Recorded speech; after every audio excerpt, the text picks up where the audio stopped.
another one. Butt dancing, Butt dancing, butt dancing, butt dancing, butt dancing, butt dancing, butt dancing, butt dancing, butt dancing, little hoe. butt dancing, Butt dancing, little hoe. butt dancing, Butt dancing, butt dancing, butt dancing. butt dancing. You a whole out here. Butt dancing, out here. You a whole out here. Butt dancing, out here. 504 mouth of the South say. You's a whole out here, boy. You a whole out here. Butt dancing, out here. Put them Negroes in their place. You let them know it's they fault. Butt dancing, Get ready to fight, get ready to fight. Get ready to fight, get ready to fight. Put them Negroes in their place. You let them know it's they fault. butt dancing, Come good, go get him. Come good, go get him, boy. You're supposed, I'll get him, I'll get him. Yeah. Butt dancing, butt dancing, butt dancing, butt dancing, butt dancing, butt dancing, butt dancing, butt dancing, butt dancing, little hoe. butt dancing, Butt dancing, little hoe. butt dancing, Butt dancing, butt dancing. butt dancing. Even a snitch, even a snitch. Butt dancing, even a snitch. Disrespectful for you to say something like that. Snitch, snitch, snitch, snitch. Butt dancing, even a snitch. Oh my Lord! The disrespect!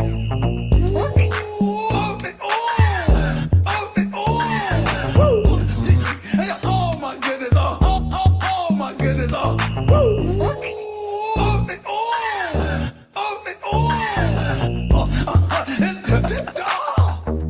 my goodness!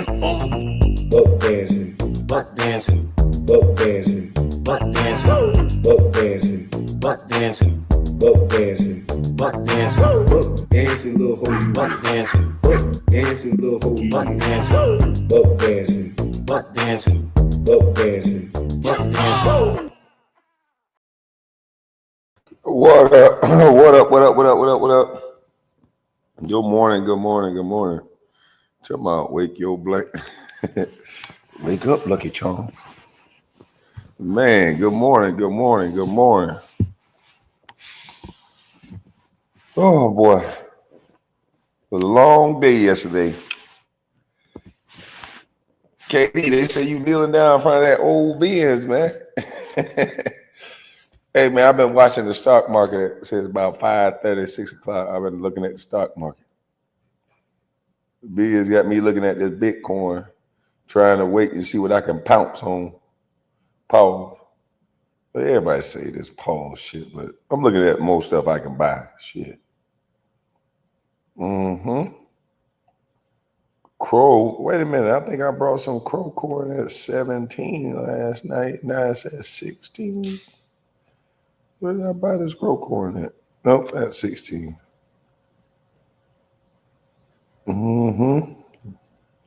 XRP, Ondo. I thought I bought that last night at 74. Let's see. Yeah, it was 75 cents when I brought it. It went up to 76 already. Keep going, baby.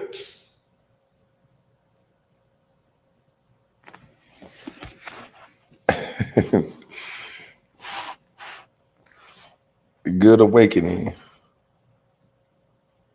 Yeah, I bought Crow. I bought Ondo, XRP. I bought some more Ethereum. Ooh.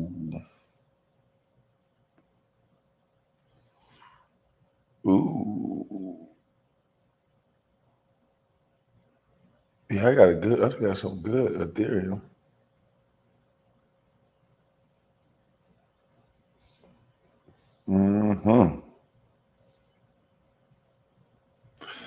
Hey, y'all do your own research, figure out what you like, you know. Or you can get somebody that understands Bitcoin and you mimic what they do. Yeah, man. I got a little Bitcoin.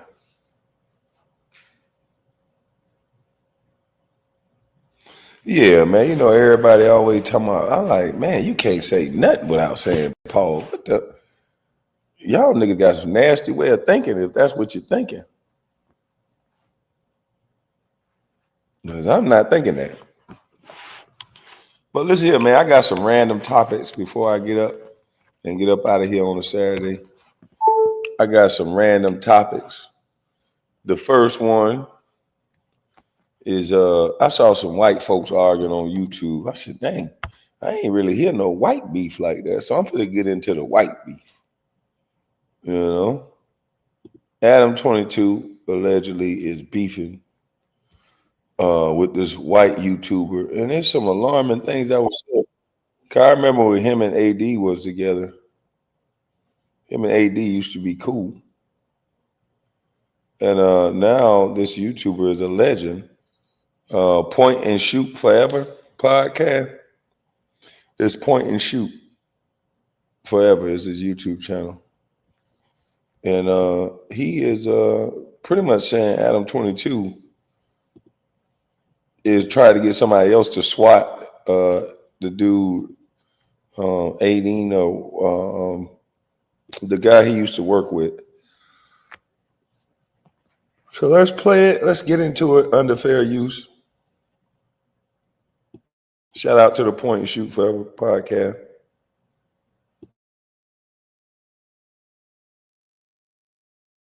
This crazy situation involving the New Hampshire cuck and his former best friend, who is now leaking their old text messages. And these text messages are extremely disgusting and incriminating, and the 16 does not want anyone to see them. He wants to suppress them, he wants to bury them, never to be seen again, but unfortunately for him, that ain't gonna happen, because I'm putting them on full blast in this video today, and he's gonna be very upset about me doing this. And that's just gonna make it so satisfying, but full disclosure, these are screenshots being leaked by a dangerous internet troll. An internet troll who has been described as a neo-Nazi troll enforcer by many people in the No Jumper universe. He is a very twisted guy. So I just want to point that out, because these text messages might be doctored up or photoshopped or whatever, but I don't think so. I think these are 100% real. And so I'm going to be providing the evidence that's... So disclaimer, these text messages could be doctored up. They could be fake, but we're going over it for YouTube purposes under fair use. We're just doing a reaction.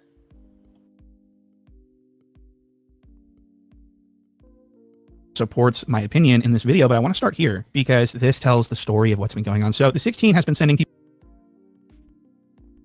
You said Charleston White went back off on you too? Wow, Charleston White need to go rinse out. Never mind. But anyway, what else he gonna say? Your mama, you filed for bankruptcy. More lying ass shit. Come on, man. That boy need to go lay down somewhere. Copyright strikes on Instagram. Anyone that makes any sort of Instagram post that uses his content to criticize him, he sends copyright strikes to. And We Starvin says that the 16 deleted his Instagram with copyright strikes to hide the DMs in that Instagram profile. He wanted to get rid of it because those DMs held a secret. And that secret is that the 16, apparently, according to this troll, who I believe, by the way, he apparently tried to get this troll to swat AD, for his old co-host that he no longer is friends with. He tried to get apparently tried to get AD's house swatted for fun. What? And I want to just show you this. Look at this. This is according to We Starvin. It says Adam nuked at We Starvin because on April 28th, 2024 at 6:56 p.m. he asked me to swat Armand through IGDM. So that's a fucking pretty much. So the 16, it sounds like, is asking people to commit felonies on his behalf. That's very serious. And I think it's very true. And I think everyone who's, so AD responded to this, and AD used to be very close friends with the 16. And I think AD knows what the 16 is capable of because of the conversations held off camera. I think AD understands fully that this is probably real. And so AD responded, and this is what AD said. He said, "Don't play with my household and kids, and I won't play with yours, Adam 16, because I got some shit that'll make your stomach turn with your family. Keep it content or let's let it fly." What? And I'm seeing this and I'm going, please let it fly. My whole body is just pulsating and just vibrating with excitement when I'm reading this. I'm like, oh my God, please. So, and this is a message to you, AD. If you have information that we deserve to know about and you're just for whatever reason withholding it from us and not telling us this important information, then you're my enemy. What? So I just wanted to show people this. This isn't leaked text messages. This is just an exchange that I found to be disturbing. And I determined that it was extremely important for people to know about. So I just want to start with that. But now I want to show you guys some of these alleged leaked texts, because if they're true, it proves that the 16 is actually obsessed with me. And he wants to be me and imitate. He wants to pretty much follow in he looks up to me. He's like my little bitch boy. And so look at this text. If this isn't him, then I don't know what the fuck's going on, because this sounds just like he talks. If I do a 15-minute video where I perfectly imitate / parody Point and Shoot and make fun of T-Rel, it'll get like 100% positive feedback. He's so worried about... Damn, this could be AI now. They got that AI stuff going on. Get his girl, Kwame. No, I don't want his girl. Hell no. No. You ain't gonna have me lose my situation for that little TV dinner. You're not gonna let me. I'm not gonna lose the full meal deal for a TV dinner. For a frozen TV dinner and some yogurt. Motherfucker that don't clean up, I gotta buy them bags all day. No. I'm all right. Thank you.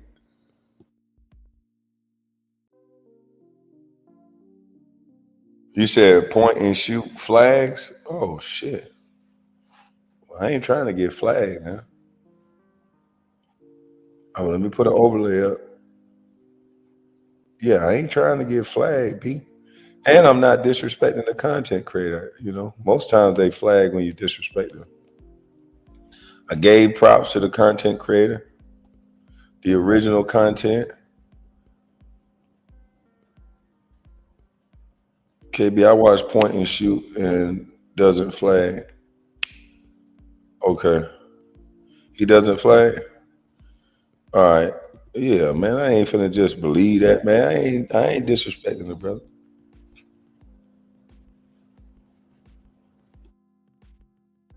You can tell this is him because he's worried about positive feedback. Why the fuck would anyone? I mean, if this is a forgery, this is award-winning stuff. I was thinking about doing a point and shoot style video about A point and shoot style. So I have my own style. I thought I was a copy or a copyright. What? I thought I was stealing content. Point and shoot style. What the fuck do you even mean by that, cuck? You need to explain yourself. So this is a probably real. What the fuck do you mean by that, cuck? Hey, yo, so white boys roast each other too. We got a white boy roast going on right now. What you mean by that, cuck? I mean, I would bet the house on it that this is real. I've always known that the 16 watches everything that I do. He steals my jokes. He steals my material and presents it as his own to try to get laughs on his own. He wants to. He's obsessed with me. I don't know how else to say it. He's obsessed. And I have evidence. I have clips that would, satisfy the evidentiary standard of proof in this situation. He steals my stuff. I want to show you. So everyone remembers that roast that's on my Instagram right now, where I roasted Jala. Retro Jala is my real name. And during the roast, I made some comments about prescription pants. Man, what in the hell? Whoa, big guy. God. This is what is that boy name? Potique or Flacco or something like that. I forgot his name, but Lord have mercy, Jesus.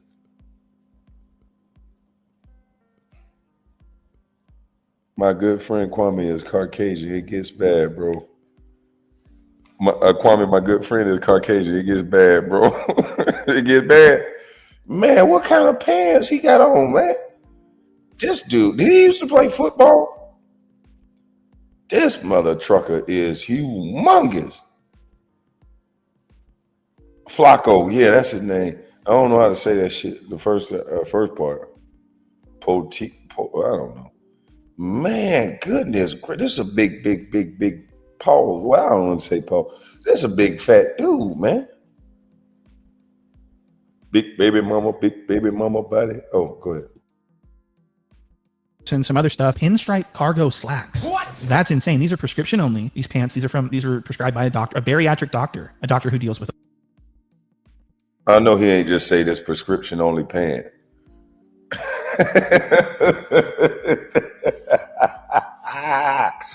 Hey, I done heard of prescription like socks, to like compression socks. You can get a script written for them to make sure your pitting edema don't go too crazy on the plane, things like that, your circulation. I ain't never heard of no damn prescription pants. Yeah, let me get a script for some straight legs. Yep, I need a script for straight legs. Matter of fact, I'm going to play a little sports. I need to be active. I need a prescription pants for active wear. Yeah. Make them a little loose. What the? That nigga say prescription pants.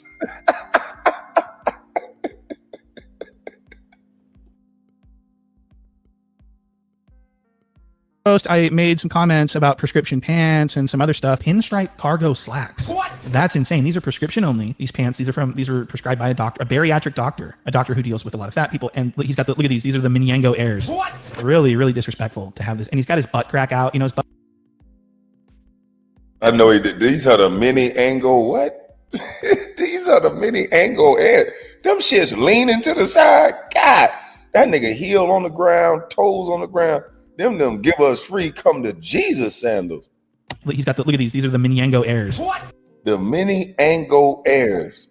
Holy shucks. Oh, this nigga was walking with the 12 disciples in them sandals. Lord have mercy. All right, let me keep it going. I don't know, dude. Really, really disrespectful to have this. And he's got his butt crack out. You know, his butt crack runs all the way up to his shoulder blades. So you know that his butt crack is fully exposed to this couch. These blankets that you're seeing, this blanket that he's sitting on, that's not by mistake. They put those on there because of Jala's crack. And you can see Lush scooted his, he's like, I'm not trying to sit on fucking Jala's disgusting tarps. What? These are Jala tarps. So he's like, nah, fool, I ain't sitting on that shit. I know what goes on in that motherfucker on Westlows, homie. And so Jala's fully extended. He looks like he's doing the crane. So I make the comment during this analysis about these prescription pants, which isn't a joke in any way. This is just, I mean, just because people thought this was funny doesn't mean it's a joke. This is real. Do these look like over-the-counter pants to you? What? Yeah, he got plumber's butt all over the couch. If he starts sweating, he gonna secrete liquids on the couch. And his butt is gonna touch the cover. Then you gonna sit down on the cover. Now you gonna have little shit stains on your pants. Now, when everybody walking around smelling shit, it's you. It's your back pockets. You don't know it's you, but it's your back pockets. Somebody got their raw butt crack on a cover. Oh hell no, that stink. He need his own little section to sit on. And so when that plumber's butt come out, it's in plastic. I wouldn't want, hell no.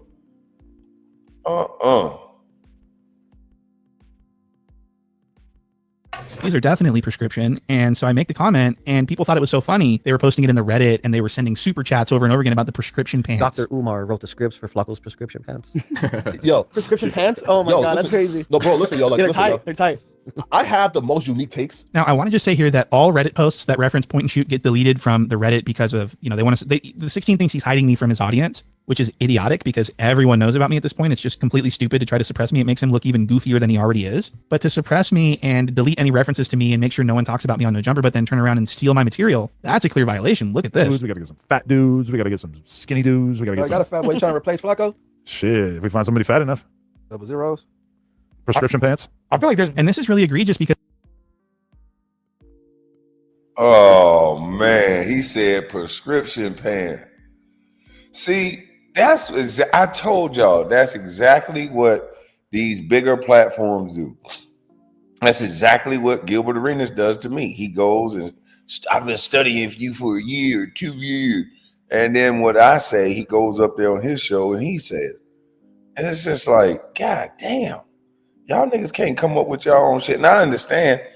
Just like if I was to say this, I would say, just like old boy said that it was going at Flacco.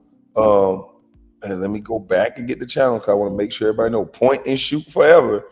I'd be like, just like point and shoot said, nigga, you wear prescription pants. You gotta, as long as you give props and pay homage where it come from, you going on a bigger platform saying it all like a goofy prescription pants. It didn't even hit the same when he said it. You can't waste somebody good joke like that. I want to use that joke against Soulfly. Yeah. But I'm not going to say it as if it's my joke. This nigga, Adam sounded lame as hell saying that man do prescription pants. No build up, no nothing. But that's what people do. They get on their big platforms. They really don't know how to, they'll get the people to come to them. But after a while, you got to have flavor. You got to be able to come up with shit on the fly. People like unique stuff. And a lot of these people are not unique. Yeah, he fucked up the joke. Prescription pants. It's like, nigga, what you mean prescription pants, nigga? Give us some context. What the hell you talking about? You know, it's not a thing that we ever heard of. And then it goes better with a visual, like old boy did. So he's a raw, good joker. Point and shoot is a good joker. He gave you the visual with it. This nigga talk about, yeah, we get people fat enough, prescription pants. We're like, what? Fucked up the whole joke.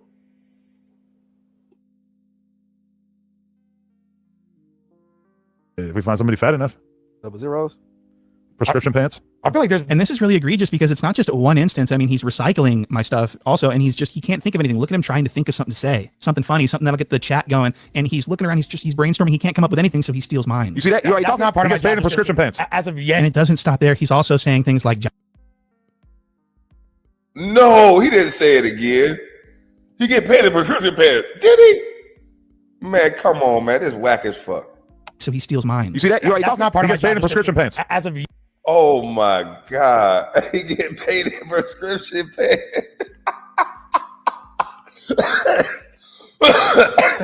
He done hijacked the whole joke and made a good joke lame as hell.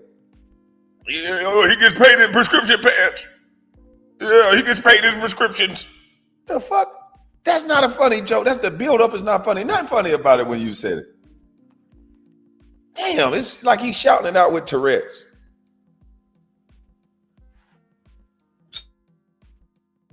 Yeah, and it doesn't stop there. He's also saying things like Jala. Jala is my real Look name. at this. Is that too much to ask? Surviving poetic Jala is funny as Do I sound? our gay friend Jala. So he's saying what I said. Damn, this dude got all the evidence. They said Jala. They said everything this dude said. You know what? I need to do this shit to Gilbert. I need to just go and look up all his videos where he's saying the same thing I'm saying. Fuck that. I don't got time for that. I'm going to pay me an editor to do it. Now I want you to look up all the shit that I done said, that this boy Gil done said on his show. And I want you to clip it together. And I'm going to make a whole mashup of me saying the original and his lame ass saying the lame way. Cause this shit crazy, man. Us good innovators, we always get stolen from, man. Surviving poetic Jala is funny as Do I sound? our gay friend Jala.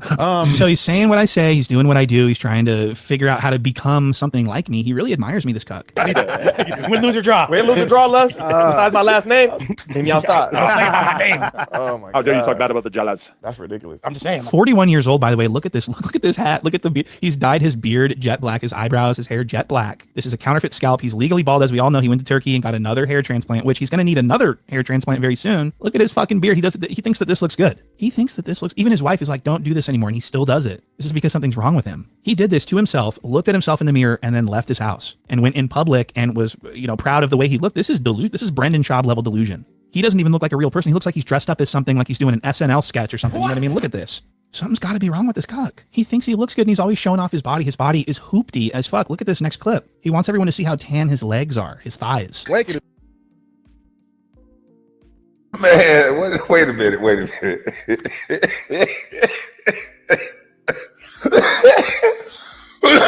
Hold on. Did he just... Okay, this is why I like listening to other races joke.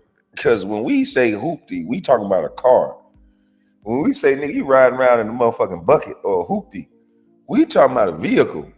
This man said Adam 22 body is hoopty as fuck.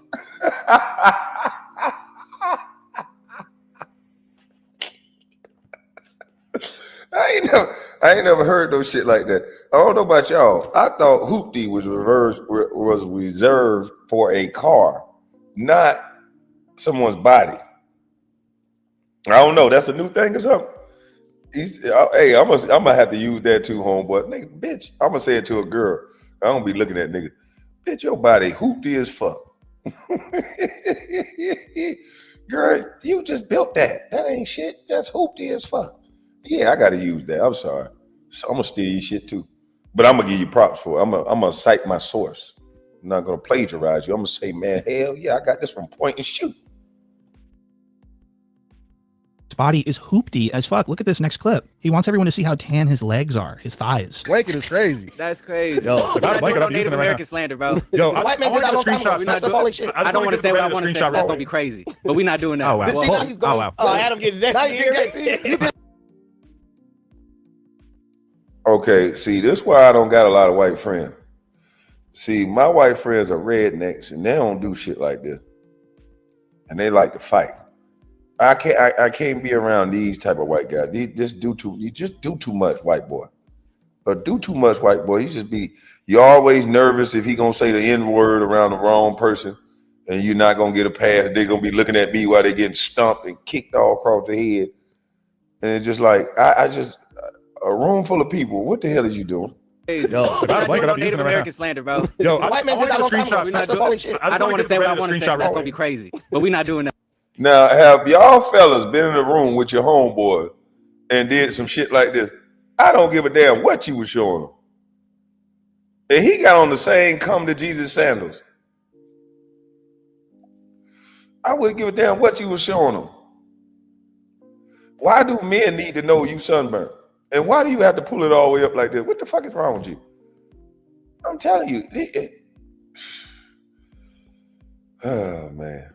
Oh, wow. See, now he's going. wow. Oh, Adam getting zesty. Now You just wanted to do that for Adam in a good spot. I got a bad sunburn going, man.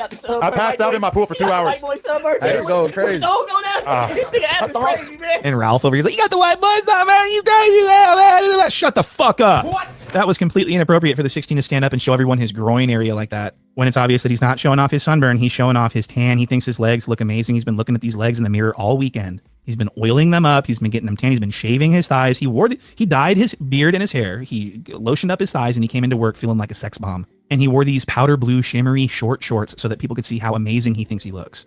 And he wanted people to know it. But the problem is these legs look like they belong to a lesbian grandma. What? And I think it's really glaring that he says, I fell asleep by the pool on a Saturday for 2 hours and no one woke me up, even though I have a preschool age daughter running around the house right now. I mean, what a shitty father that he's able to fall asleep on a Saturday by the pool when he has a daughter that needs raising. So I just wanted to throw that in there because I happen to think that the 16 is an absentee father and just a very bad father in general. And I feel sorry for his daughter. Okay. So let's go to this next little leak text message that I want to show you. This was posted to my Instagram story before, but I want to show you guys here on YouTube. This appears real to me. And it lines up perfectly with the events. December 5th was the day that I got my first copyright strike. What? So how would we starve and know that? I mean, if he went and found that out somehow, then bravo, this is an amazing forgery, but I think this is real. And again, it sounds like the 16. We striked mad point and shoot content yesterday, and one of them already got taken out. That sounds just like him. I'm sorry. And yeah, so I think that there's a conspiracy that's been going on for the last year where I think that Troy Terrain, the 16 of Nashua, Jala the Hutt, and Secretly Gay Josh have been conspiring against me to try to hurt my channel, to try to get my channel taken down. And I got a big problem with that, and it's never going to happen, and it's point and shoot forever. So yeah, so this looks 100% real, and I wanted this to be in the record so that it can be easily referenced in the future if I decide to take further legal action against, because I got a lawsuit dropping next week, guys. I'm very serious. I wouldn't lie to you. I wouldn't say I'm suing someone unless I was suing them. It's happening. It's going to, people are getting sued, but it's only because I'm defending my own self. I would never go out and sue someone just because of, whatever. I have no choice. But Shout out to Point and Shoot Forever, man. He said he's suing shit. We won't stop it right there. Star Report trying to take his channel.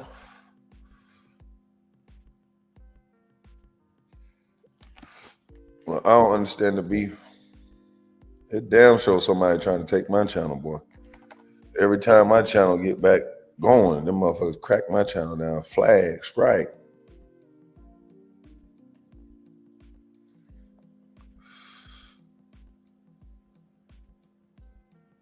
Who was that? Urban Platform Speaks said the NBA turned LeBron into the narcissist we see today. Hey, man. Can't talk about LeBron today. They're going to flag me again. But listen, guys. We got Letitia James. This young lady.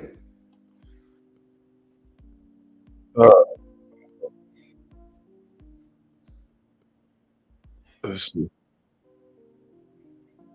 This young lady sued Trump or went after Trump for fraud. And then it's looking like she did the same fraud. So we're going to talk about it.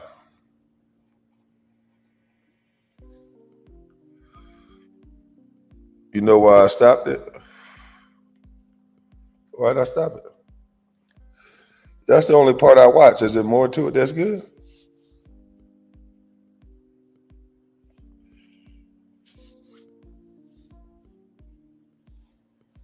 Just let me know. I'll go back and play it. I don't know if there's more to it that's good. That's the only part I watch. When you started talking about suing and legal stuff, I thought he was getting into that. But I wasn't finna sit around for that. But if it's something more to it, let me know. But we getting into Letitia James. Attorney Jonathan Turley joins us now. Do you see anything wrong with what you did, Jonathan? Welcome. Well, I don't remember Mandani coming out and denouncing James when she ran for office on the pledge to nail Donald Trump for something, not even specifying what it might be, or when she charged him in a fraud case where no one lost money And in fact, the banks wanted additional loans from Trump and his organization. None of these people were objecting to any of that lawfare. Now, does that mean that this is a lead pipe cinch of a case, or that there's not problems? Of course not. This is going to be a tough case for the Department of Justice to be able to land. While they got this case out of New York, it's in a very blue district in Virginia. And also, there's going to be some threshold challenges here, and one of them has some merit. It doesn't mean it's going to prevail. James is likely to say that the acting U.S. attorney who signed off on these charges was not appropriately appointed and therefore should not have held that office. And if that is the case, then the indictment would go down. Well, to the overall case itself, though, I want to rewind the clock back to February 16th of last year, when Letitia James really was, I guess, for lack of a better word, bragging about the fact that she was trying to hold Donald Trump to account, saying, quote, "When powerful people cheat to get better loans, it comes at the expense of hardworking people. Everyday Americans cannot lie to a bank to get a mortgage. And if they did, our government would throw the book at them. There simply cannot be different rules for different people." It's a little ironic, I think, in hindsight. Well, John, what's really ironic is she just asked. Damn, see, that's why I ain't tweeting nothing. That's why I just put my videos up. Boy, them tweets be coming back to bite people in the you know what, boy. Them tweets be coming back to bite people in the you know what. I hear she got a superseding indictment coming. Word is that all of the properties she owned in the last 30 years were riddled with tax, mortgage, and bank fraud. Damn. Good morning, good people. Get them likes up if you're alive. Like or die. Hit the like or die. You sound like P. Diddy, Nacho. Who all these Negroes is you in the pictures with, boy? Who all these Negroes? Oh, man, you left Kev Slow out of the picture, man. That's all our cousins, but nobody in there look like Kev Slow. That's wrong, Nacho. You didn't take the man to shoot jumpers, and now you don't have him in the picture. You know he's finna do a 3-hour live crying about it. But let's get back to the topic. For $500 million of damages against Trump in a case where no one lost any money. In fact, the bank made money. In this case, the government's alleging that she made serious money, that by misrepresenting the status of this property. Okay, so let's make sure we trace the facts, because they're going to say this because she black and because she a woman. We know that's what's going to be said, right? Because she black, because she a woman. But let's try to remember the facts.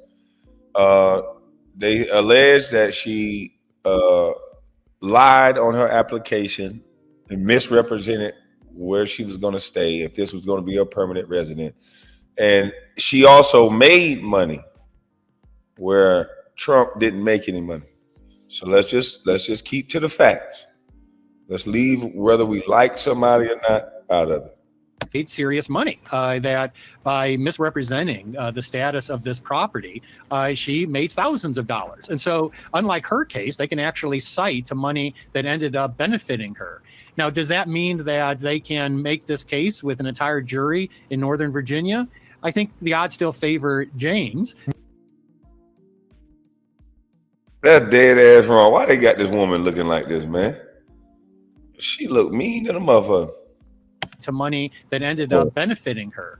Now, does that mean that they can? Why they got her looking like this in this chair, man? You could have used a different picture.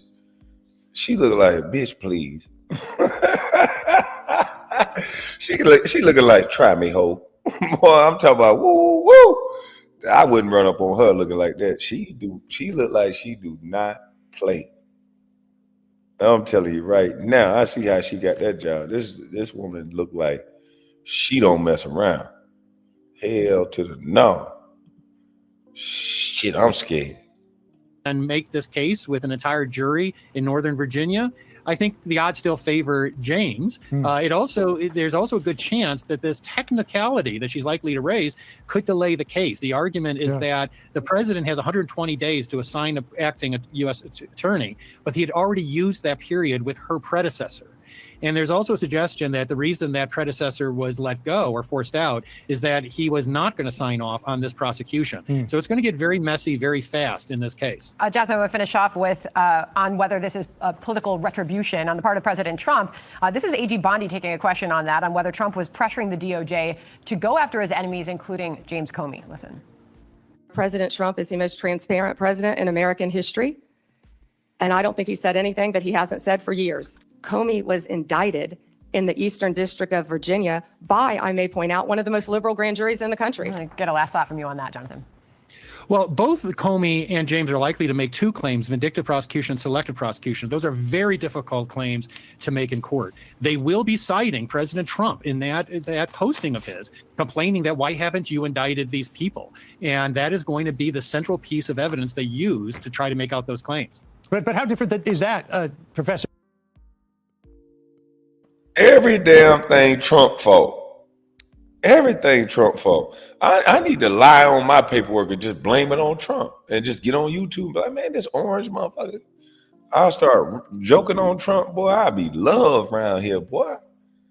Man, you know what I could do with a canvas like joking on Trump? Man. It's about political BS. I don't know. Than Tish James campaigning on, I'm going to get Trump. It's not different, but the question is whether they will be able to prevail now in federal court. James went to New York court and got a very favorable judge. We'll see how this plays out. But those types of cases, and I've made those types of arguments in court as criminal defense attorney, they are very hard to make. Judges do not like to look at motivations if there is an otherwise valid crime in the indictment. Jonathan Turley on all of that for us. Good to see you. Thank you. New York's top prosecutor is...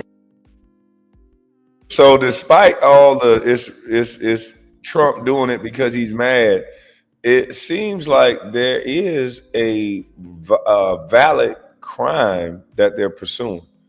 So Trump may be trying to get retribution or whatever you say, but you gave him an excuse to go after you. You gave him a reason. You can't be going after people. You can't be talking about everybody else and going after everybody else if you doing something. Yeah, you can't have a whole house in Virginia where you done took tax money in, because it get worse. This woman done took tax money in over a house that she said she wasn't going to rent because she's supposed to be staying there. This is not supposed to be a rental property, but she ended up renting it anyway and claiming it on her taxes. And it's Trump's fault. Now facing her own legal battle, a federal grand jury indicted New York Attorney General Letitia James yesterday on a bank fraud charge following a Justice Department investigation. James, if you remember, had prosecuted President Trump in a massive civil case. She ran her campaign largely on a promise to prosecute the president. Senior White House correspondent Peter Ducey with more. Hey, Peter. Julie, good morning. Just like we... And only in America where you can run a campaign on getting the president on something. Only in America. Only in America where Trump can end like wars that nobody else could end. They was just in the middle of the goddamn streets talking about protect Gaza! Bang, bang, bang, bang, bang, bang, bang! Free Gaza! Man, they were just in the middle of the street going crazy. In the war! Couldn't no president end this war. Here we go. Trump done end the war. He done goddamn negotiated peace.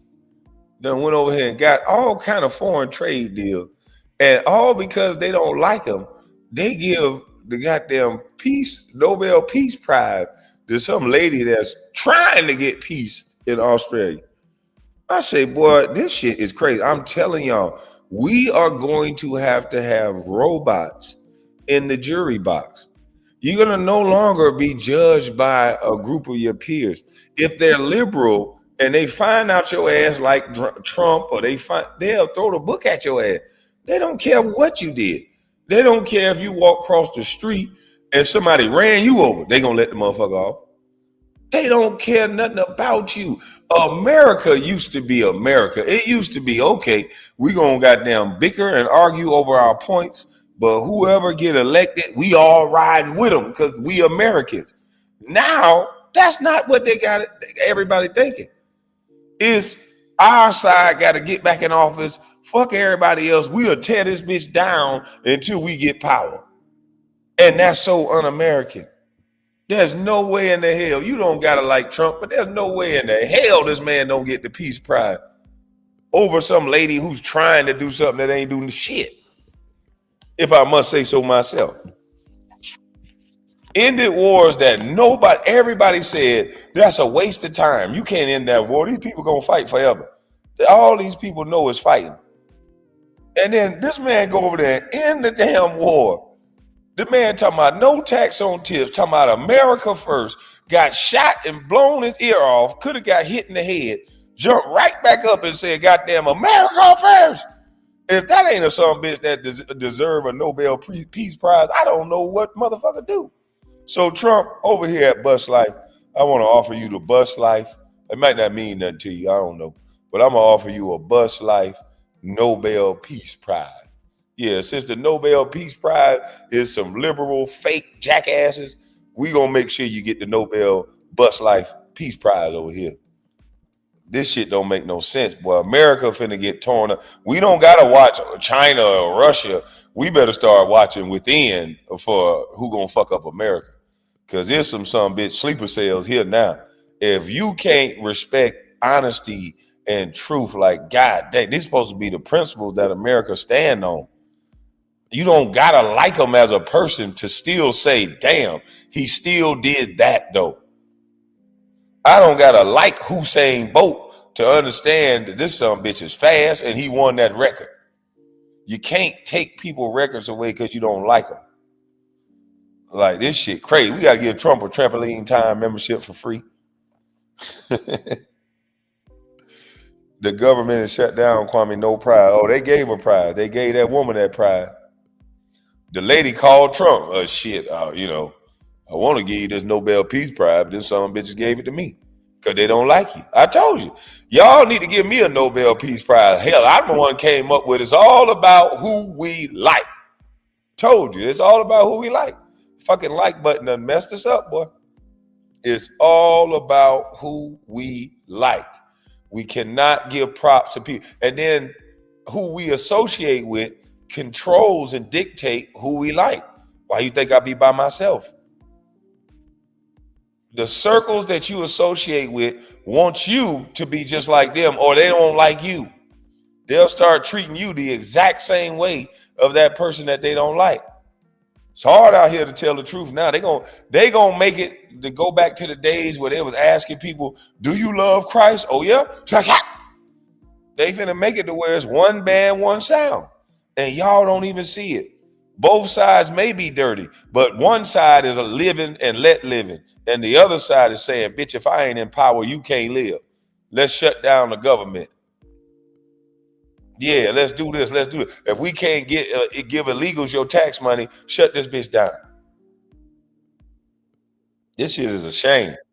This is anti-American. This is definitely good versus evil. They got y'all caught up in the who we like. That's why I like y'all be listening to rap songs, acting like y'all like them. I really used to listen to rap. And one of the rap songs say, I don't like N-words, I don't like B-words, I don't like nobody. It don't sound right saying like that. I don't like niggas, I don't like bitches, I don't like nobody. That's the song I like. Yeah. Yeah, I don't like nobody. It's policy over everything. You can forget telling me. See, once you learn the trick, you can get past that little grift that they do, getting you caught up into liking somebody, airing out their dirty laundry while secretly hiding there. You know, them Andrew Gillum type of motherfuckers that'll put your shit out there in Front Street and then pretend Christian and a son bitch till they find out they peeled up on the floor with a white boy that just finished trampoline time in their ass. You know, the Andrew Gillum type of effect where we talk nice in public, shave our face, looks unassuming. Yeah, that's why I don't want to hear that nice talking shit. Yeah, I don't succumb to that nice talking stuff. It's a lot of nice talking people that ain't Jack Judy. You understand? If we would have never got that picture of Andrew Gillum passed out on the floor, we would have thought he was the picture perfect man. We would have had black women talking about career goals, girl. Girl, you got a good one, girl. This bitch letting the white man goddamn all them drugs to take that he taking allegedly to make sure he can take what he dealing with down there on that bathroom floor.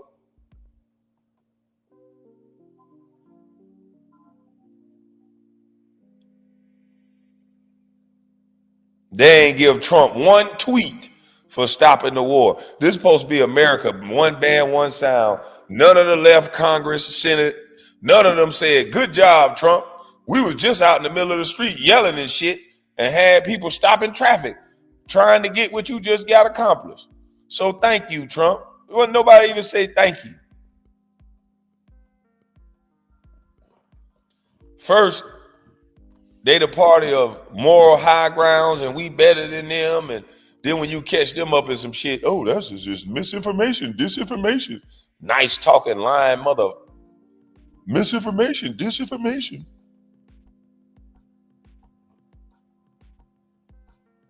JJ said face down. Face down, ass up, huh? This nigga got a whole wife. And then he got another man treating him like a woman. And then they talk all that race shit, but somehow that white penis, pause. They love to go secretly get that white penis, boy. What the fuck is y'all white boys doing? Y'all putting sugar on that motherfucker or something, pause. The fuck is y'all doing, man? How come they don't wonder white people just sit back and just stay quiet? They be smiling, don't worry, I'll fuck her later. If they see a black dude talking shit, don't worry, Andrew, yeah, I'll fuck him later, don't worry. They just be sitting back laughing.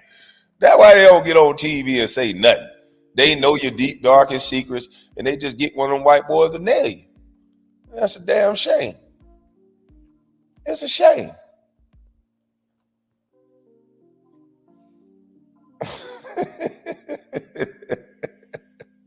You talking about your crazy work. I'm saying it sound crazy, but it's reality. Goddamn Don Lemonade, he go out there and talk trash about all the white men, this and that. And then his white zaddy just wait home with it in his hand, just tapping it like a ruler in his hand, like, you been running out there running your mouth again, huh? Time for the Punisher. And Don go, oh God, that's why I keep going out there talking that shit. Punisher time. Bitch ass. Hey, Don Lemonade, I got some videos of you too. You running around Chicago, running up on people, lying like a motherfucker.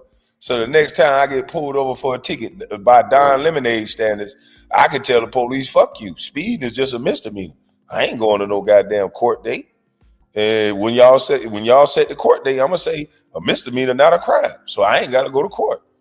And then when y'all give me a bench warrant for not going to court for that misdemeanor, and then y'all try to lock me up for that bench warrant, and when I'm getting maced and tased and slammed on the ground, I'm gonna say, get the fuck off me. Don Lemon said that wasn't even though y'all locking me up under false pretense in the first place.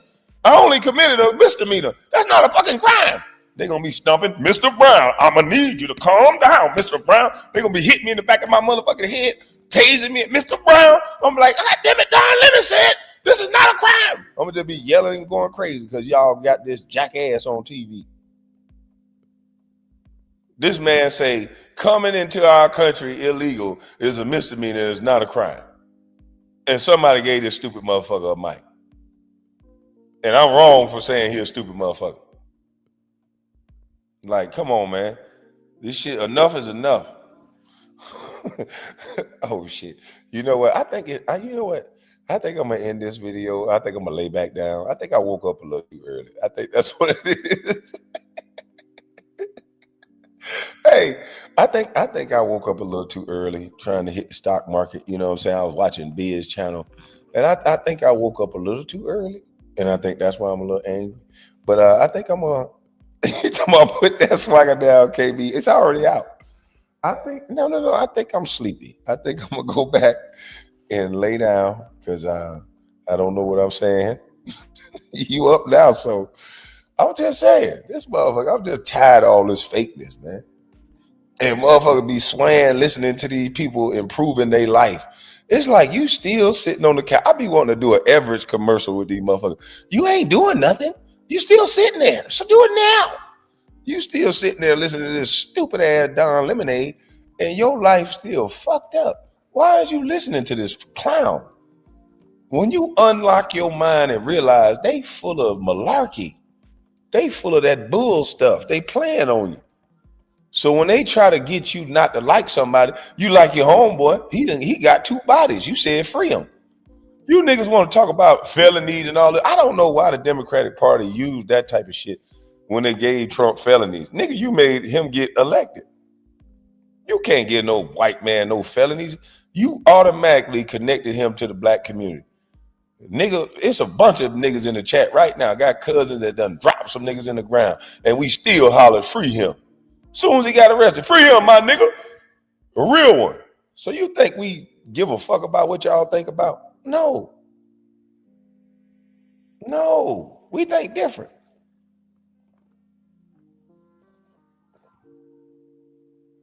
We think different. So y'all gave that man felonies, connected him to the black community.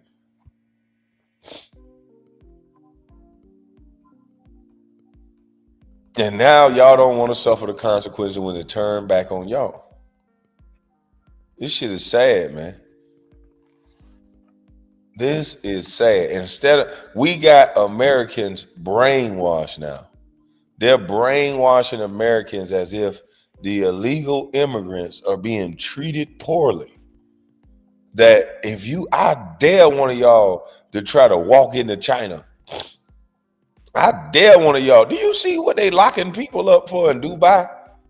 Do you know if a woman get too motherfucking loud in Dubai, they go to jail? Hell yeah, if I ever get married and my wife pissed me the fuck off, I'ma just book a vacation to Dubai. Yeah, baby, you know what? I love you, baby. And you know, you didn't treat me so right. You've been over talking the shit out of me though. But that's okay, baby. It's a part of our maturation process. We're gonna get through this. And so a part of getting through this, I know you ain't gonna listen, but the counselors say you gotta listen a little bit. So, baby, I'm gonna take you over to an all-inclusive trip to Dubai. I'm gonna send your friends with you, baby. I ain't gonna go. I'm gonna send your friends with you. Cause I know they all go, hey, hey, they gonna lock all their ass up. Yeah, in certain cities, you can't even get loud. You can't make no goddamn noise. You can't do none of that. So we be complaining and whining about this country when we can do what the hell we want to do down there.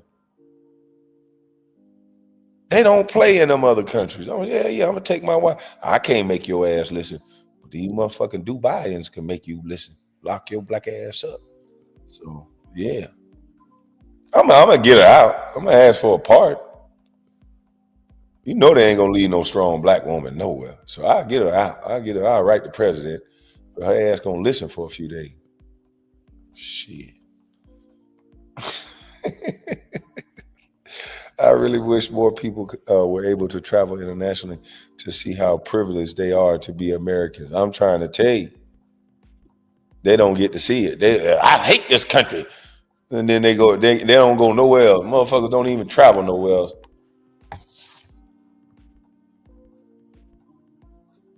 You get arrested for memes in England. Damn. See, that's why I don't want to go nowhere. I think it's a girl trying to do that to me. She keeps saying, "You want to go over here? I like to travel." Well, travel. Well, you want to go with me? No. You want to go? No. I like the swagger dash. I ain't trying to get no Brittany Griner situation. We probably can find something. Hell no. It might be a bus. Just my luck. 7-foot ass into somebody's jail, standing there cold, rats running around. Hell no.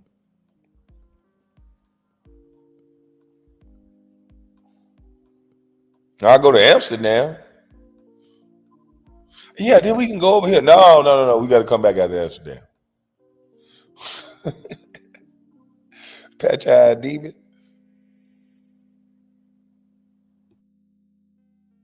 Saw with James Comey a few weeks ago when a prominent Trump critic gets indicted. One of the first things that they do is record a video and post it to social media, just like Tish James, now accused of mortgage fraud. Here. These charges are baseless, and the president's own public statements make clear that his only goal is political retribution at any cost. The president's actions are a grave violation of our constitutional order and have drawn sharp criticism from members of both parties. Attorney General James is not letting a good indictment go to waste, raising money with this email blast. We must show right now that the American people reject this dangerous political revenge campaign. I'm calling for 20,000 rapid response donations today to send an unmistakable message: we won't back down. Will you rush? Holy shit. So wait, she does something that they're alleging is illegal. She got indicted by a grand jury, so it's illegal. And then she makes it about race and political stuff to get donations. She made money and she making more money in the crime. Boy, these motherfuckers make money hand over fist. Guilty, not guilty. Turn up. My God. These people make money hand over fist. Oh, you don't want to go to Amsterdam. The place is a dump now. Oh, hell no. I ain't going there. Where can I go that I can smoke that ganja? I thought Jamaica was going to have that good ganja, but I was wrong. I'm over in Jamaica smoking sticks.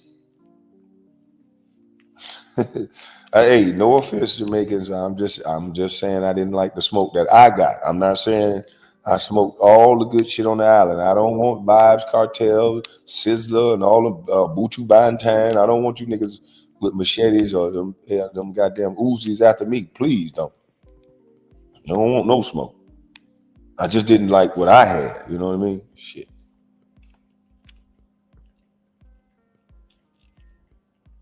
Well, I fuck with Jamaica. I'm finna listen to some Vibes Cartel today.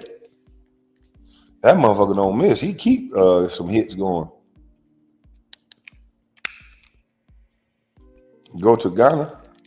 My homegirl just sent me some pictures from. She's in Ghana or something. That might be her ass in the chat. No, that ain't her. Yeah, I think she in Ghana. Sent me some pictures in the club. My damn phone. Y'all think I be capping. My homegirl sent me some pictures in the club in Ghana. They got bushweed. What the hell is bushweed?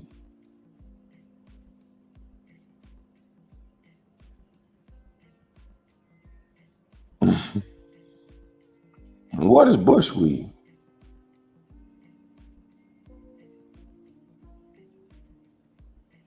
My boy Ronnie Terrell, man. Hey, man, I ain't talked to my boy in so long. I bumped into one of my teammates, and he had Ronnie's new number from overseas. I had his old phone number.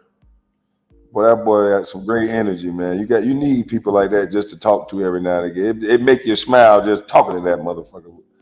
That motherfucker got so much positive energy.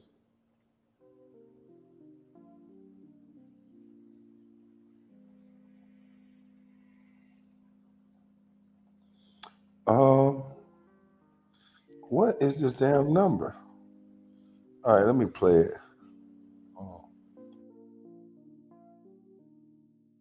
A donation, and she's got top Democrats with her.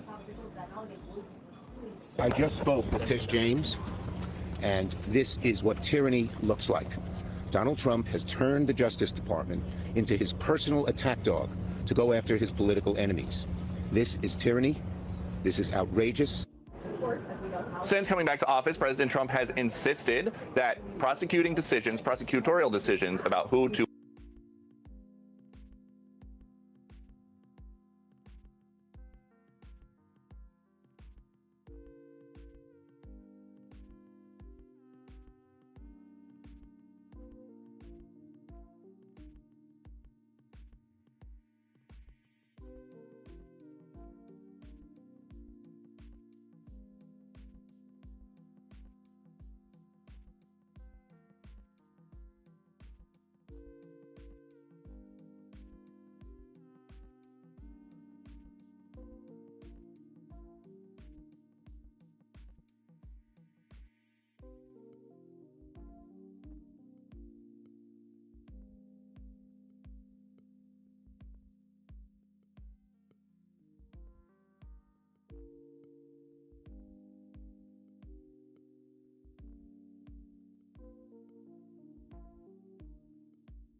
Oh, I done muted the motherfucker. I'm talking this whole time muted.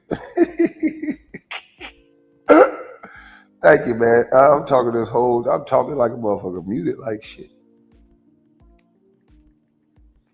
I was going to show y'all one of the other Instagrams, but it got her face in it, and I don't want to do that. I don't want to do that. Oh, man, I've been here talking. I was talking for a good 2 minutes on mute. To indict and who not to indict are handled entirely outside of his control and by the Justice Department. President Trump has not spoken about this yet. He did not talk on his way to Walter Reed for his physical, but we'll see him later. Julie? All right, Peter Ducey, live at the White House. Thank you very much. It's a busy place there today. Well, New York Attorney General Letitia James has been indicted on charges of banking fraud and making false statements to a financial institution. James and her fellow Democrats say the prosecution is politically motivated, citing her 2020 lawsuit against President Trump. James released this video statement yesterday. Watch.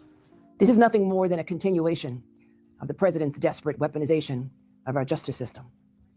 He is forcing federal law enforcement agencies to do his bidding, all because I did my job as the New York State Attorney General. These charges are baseless, and the president's own public statements make clear that his only goal is political retribution at any cost.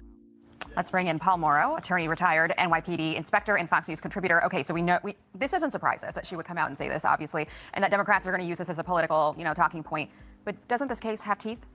It does, and I have to tell you that all you need to do is read the indictment to see that it does, because it's a very simple, plain-spoken indictment, which is crucial in a financial case, because in financial cases, they can get very complicated. You could potentially lose the jury. This one doesn't have that. Now, to clear something up, the primary residence issue is not here.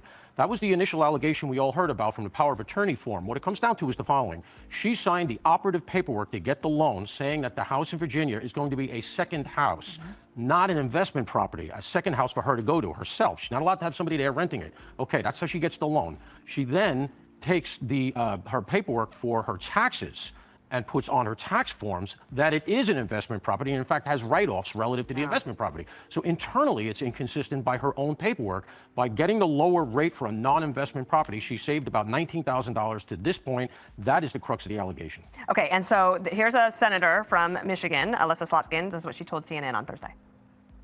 Just as part of a bigger trend of the President of the United States using the Department of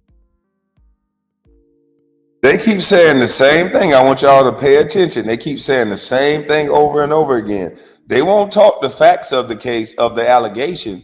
The indictment is right there. Well, they keep saying, oh, I won't talk about it right now. Oh, Trump is just trying to get us back. And this is get you back for what? Why are you indicted? Why did a grand jury in a liberal place say that you did what you did? This is crazy. She want to make it about Trump. It's about what the documentation say you did. And they don't want to talk about that. Her eyes got you dizzy. Oh, shit.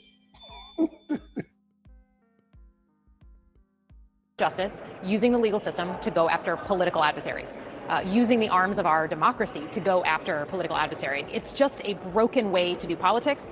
I wonder what you think about that, because nobody said that at the beginning when Letitia James went after Trump for the same thing. Yeah, pretty rich when you consider the fact that that was her promise in coming into office as the Attorney General, that she was going to be using her office to go after Donald Trump, which is really not her remit as supposedly the top law enforcement officer in New York. And let's recognize something else. She also got through, it had to be for her sake, through Albany, a $10 million fund for anybody who has federal government coming after them for what they've done on the job and off the job, anybody that's been targeted. So she's saying she hasn't accessed that fund yet. $10 million. She's got a high-priced lawyer, Abby Lowell. I have a feeling the citizens of New York are going to be paying for Abby Lowell's swimming pool. So that $10 million is sitting there waiting for her to access it. The legislature put it through. The governor, Kathy Hochul. She got $10 million. Hold on, let me go back. That sounds like taxpayer money.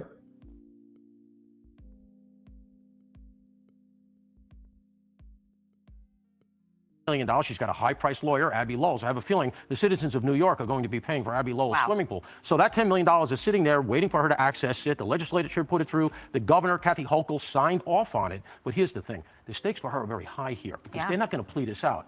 And if she gets convicted on a felony, which this is, she loses her law license and she has to step down. Essentially, she's going to be unemployable in public life in New York. I want to go down to Jersey really quickly here. We've got this crazy governor's race. It's getting very, very heated. And there was a big debate last night. Jack Ciattarelli says he's going to sue his opponent, Mikey Sherrill, over this comment. Let's listen. What New Jersey doesn't know is much about his business, how he made his millions, by working with some of the worst offenders and saying that opioids were safe, putting out propaganda. Tens of thousands of New Jerseyans died. And as if that wasn't enough, then he was paid to develop an app so that people who were addicted could more easily get access to opioids. And so as he made millions, as these opioid companies made billions, tens of thousands of New Jerseyans died. Okay, so that debate happened Wednesday night. I mean, there's always personal attacks. There's always things that people say they're vastly incorrect about their opponent. What makes this different? So to tease this out, essentially what happens is the following. He has a publishing company. They publish medical stuff. A University of Tennessee study gets published through his publishing company. They control, that is the University of Tennessee, controlled all the editorial content. And this is going to come down to one of these things of what does the language exactly say? What did she exactly say, et cetera? The crux of it is the pharmaceutical companies underwrote, paid for some of the study, some of the publication, which is apparently very common in this field. Here's the issue. So in my estimation, that is very close to the line. If nothing else, it's really icky, all right? Because, she's essentially saying you're a murderer. The thing is this, he's a public figure, and a defamation case against it is very tough to win. The bar is higher. It has to be actual malice or really, really reckless, and then even the standard of proof is higher. So it's a tough case, but we all know it's not about winning the case. It's going to be about the politics of him pushing back on her and saying, you've defamed me, you're out of line, I'll see you in court, and, making his bones that way. We're going to see more of it because so she puts it out there, it's in a debate, he says he's going to sue. It's like getting a correction in the New York Times. Exactly. It's like one sentence, it doesn't matter. But this race is now pretty much tied. So you're going to see more from her because she's going to get a little desperate. And I think that's really what's going on here. She's starting to feel her back against the wall. A federal grand jury in Virginia has indicted New York Attorney General Letitia James on criminal charges after an investigation by the Department of Justice. Chandler Painter has the details. Good morning, Chandler. Hey, good morning. So New York Attorney General Letitia James facing federal mortgage fraud charges after prosecutors say she falsely claimed a home in Virginia as her second residence while using it as a rental property. A federal grand jury finding that she was then able to obtain more optimal loan terms. Well, James now faces a 2-count indictment, including 1 count of bank fraud and 1 count of making false statements to a financial institution. Each count carries a potential sentence of up to 30 years in prison and up to $1 million in fine and forfeiture.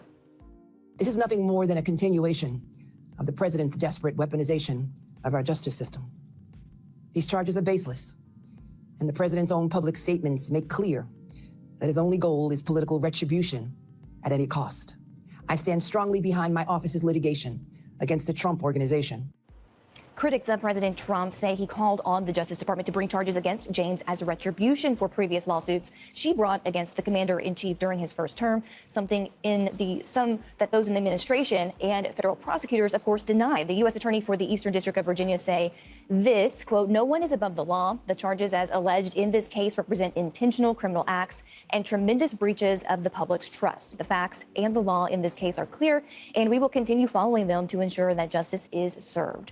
James is set to be arraigned on October 24th. Guys, back to you. Yeah, you're not supposed to say untruths to banks. Thanks so much. And you really can't talk about weaponization when you have a person that campaigned on getting Donald Trump and then did it once they became the attorney general. I just don't have the appetite to hear about. She would sit in the court, kick off her shoes, and just watch the whole trial every single day. I will never be afraid to challenge this illegitimate president. We're going to definitely assume we're going to be a real pain in the He's going to know my name personally. I look forward to going into the office of assume we're going to be every single day.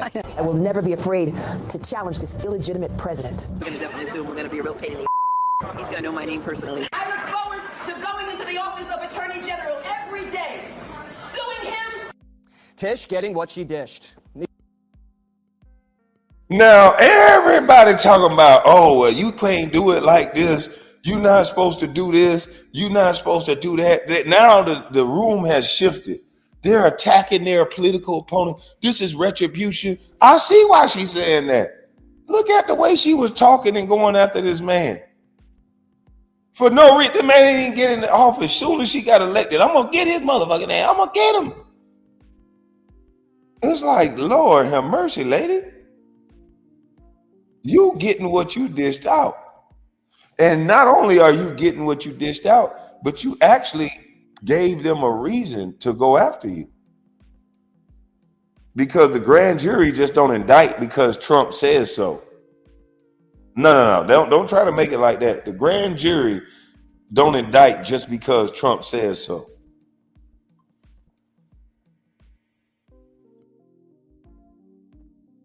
New York AG Letitia James indicted on mortgage fraud. After spending years weaponizing the courts against Trump and his businesses, she's suddenly crying foul about weaponization. This is nothing more than a continuation of the president's desperate weaponization of No. We don't gotta say allegedly, Vicky. I'm gonna show you another video where it's in the court documents with what the grand jury wrote down that she wrote and signed off on. So she's saying she did it by accident, but accident or not, her signature is on this paperwork. So we don't gotta say alleged. Of our justice system. These charges are baseless, and the president's own public statements make clear that his only goal is political retribution at any cost. But CNN says, what's the big deal? Everybody commits a little mortgage fraud. What Tish James, and again, we're still getting the details, but if it's related to this mortgage issue, I mean, this is something that everyone in America, or many people at least, if you're lucky enough to be able to buy a house in America, you deal with this, right? That's exactly what people on the right was saying when they was trying to charge Trump. They were saying, this is some mortgage shit. Kevin O'Leary was like, what are you doing? You're going to have everybody getting arrested over this. Like, what is wrong with you? Now they want to act like that this is nothing.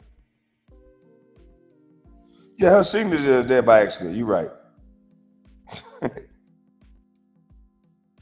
Federal government doesn't go after all of these people for doing this. Emily, it looks like they have her dead to rights. She filled out the form, she lied, she even reported the rental income on her taxes.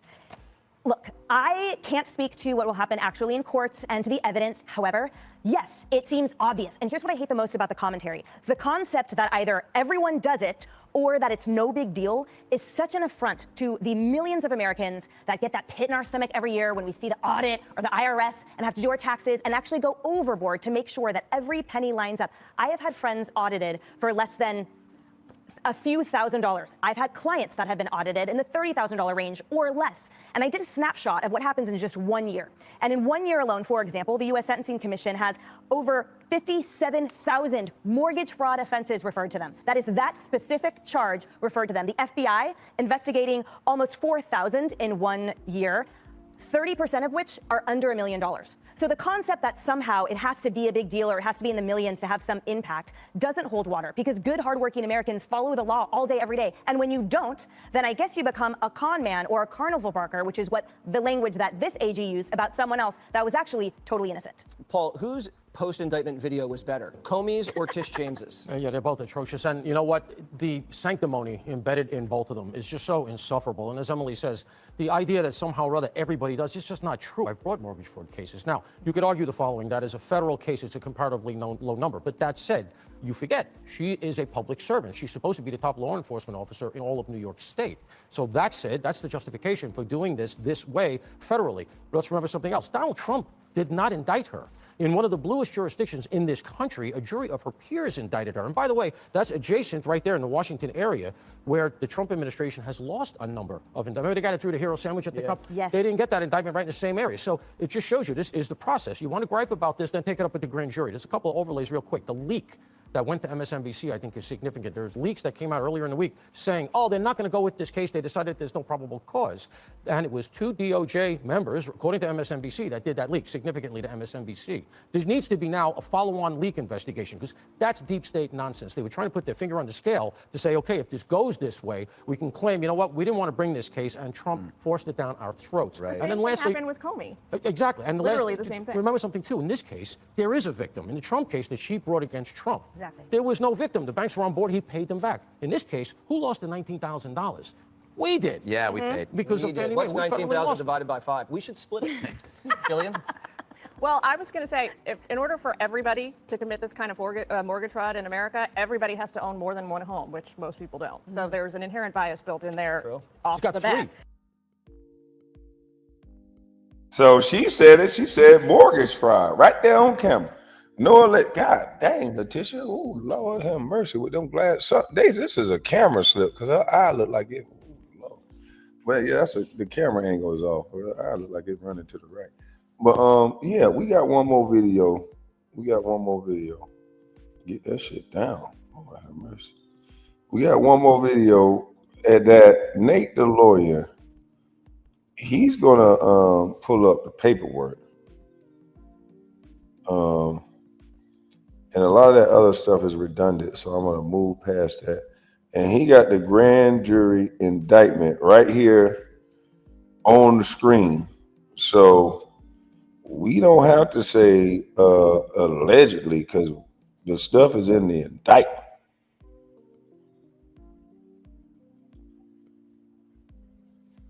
So let's get it. Yeah, that was a camera angle slip or something. This is all Nate the Lawyer, the original content.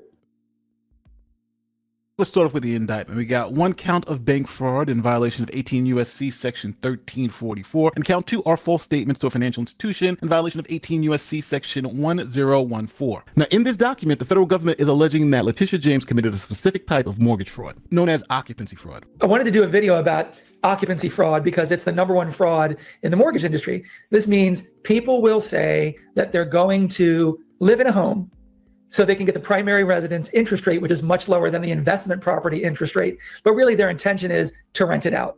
Also, on a primary residence, you can get that loan with a much smaller down payment, sometimes as little as 5% down, whereas on a rental property, you need 20% down or more. So people will, shocker, lie, and that's a fraud, and that's a big deal. This is what underwriting is for. Our underwriters, everybody's underwriters are looking for any kind of fraud, and it's enough that it's the #1 fraud in the industry, and it's enough that it's something that it's always looked for. Now, the government shows some exhibits to prove its case. First, this specific power of attorney signed on the 17th day of August 2023 by Letitia James. And to make sure this was Letitia James, this was notarized with 2 witnesses. Now, shockingly enough, those 2 witnesses actually worked in the Attorney General's office of the city of New York, which is unbelievable. And this document states, quote, "I hereby declare that I intend to occupy this property as my principal residence." What property are we talking about? We're talking about the purchase. Don't worry about it. That was a mistake. She didn't mean to write that. She didn't look at that. You see that eye? That eye ain't let her see that. Yeah, she college educated, but she couldn't see that part. It was a camera slip. But this same thing that she went after Trump for is looking like she did. And instead of owning up to it, she is now playing the victim role of he's only after me because I went after him. When it's not, that's not necessarily the case. You know, that's not necessarily the case. But she couldn't see this because that eye. Of the property known as 604 Sterling, Norfolk, Virginia, 23505. Then the government provides Exhibit B, which is the deed of trust. Now, when you look at page 6 of 11, it defines what occupancy means. The deed of trust deals with occupancy. And here's what you're actually committing to. Borrower shall occupy, establish, and use the property as the borrower's principal residence within 60 days after execution of the security instrument.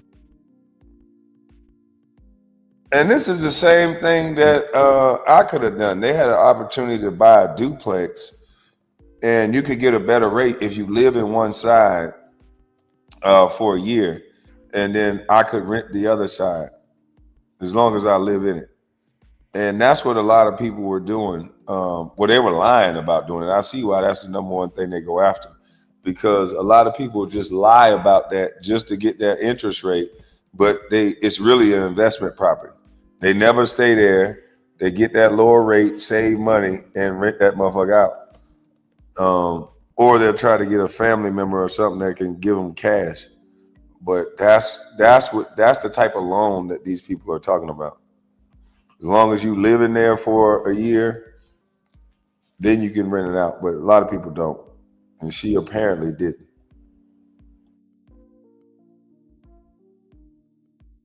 And shall continue to occupy the property as borrower's principal residence for at least 1 year after the date of occupancy. And then here's the crucial part. Unless lender otherwise agrees in writing, which consent shall not be unreasonably withheld, or unless extenuating circumstances exist which are beyond the borrower's control. Now, just to break this down, if you're going to live in the home, you're going to get favorable loan terms. If you're not going to live in the home or are going to use it as rental property, you're going to have to pay more money. So the indictment, paragraph 8, alleges, quote, this.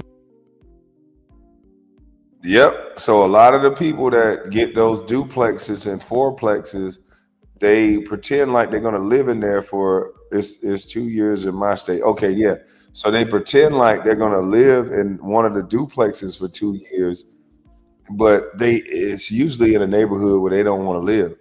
So they pretend like they live there, maybe get some mail there, It's called a homestead. Homestead, I don't know, but they try to get some mail there in order to make the thing look good. And a lot of times these people get away with that shit.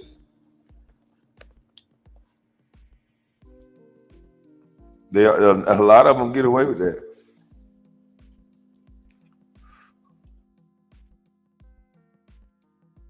Misrepresentation allowed James to obtain favorable loan terms not available for investment properties, including a note rate of 3%, avoiding a 0.815 higher comparable investment property rate of 3.815%, resulting in approximately $17,837 in rate savings over the life of the loan. A seller credit of approximately $3,288, exceeding the seller credit for investment properties by approximately $1,096, for a total ill-gotten gains of approximately $18,933.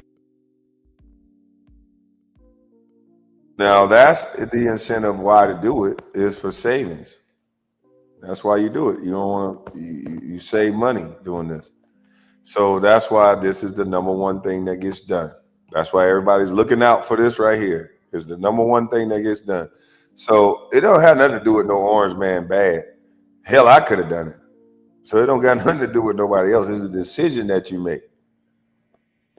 You know, you could do your thing, player. Just don't get caught, like Young Jesus said. But I wasn't willing to risk it. Over the life of the loan. Now, one thing that usually hampers a fraud case is that you have to intend to commit the fraud. It can't just be by an accident. And the government has some real interesting evidence that this was no accident. This was fraud. For instance, the government said in paragraph 9 that James' universal property application for homeowners insurance indicated owner-occupied non-seasonal use, further misrepresenting the intended use of the property, essentially making it seem like she was going to live there when she wasn't. Now, paragraph 10 shows you how dumb the New York AG was, because remember, she couldn't rent out the property because Now, I ain't called her dumb now. Hold up now. That wasn't me. That was Nate the lawyer. Shout out to Nate the lawyer. she did rent out the property, she would have to pay a higher loan rate. So she said that she wasn't going to rent out the property and she was going to live there herself. But then on her own tax filing, she said that she got thousands of dollars of rent received from the property and even claimed deductions for expenses related to the property. So let me break this down so we can know exactly what the government has and what they're saying about Letitia James before we get into her defense. 1, she claimed that the Norfolk home was her secondary residence and that she was going to live there for better loan terms. 2, she signed a second home rider promising that she was going to live there, which she didn't. 3rd, she actually rented the property out to tenants after telling the bank that she wasn't going to rent it out to tenants. 4, then she reported rental income on her own tax returns from the property that she couldn't actually rent. 5, she told the insurance company that it was a owner-occupied home to get a better insurance rate. So it looks like Tish James has a major problem because all this documentary evidence makes it look like she may be in trouble for some fraud. So now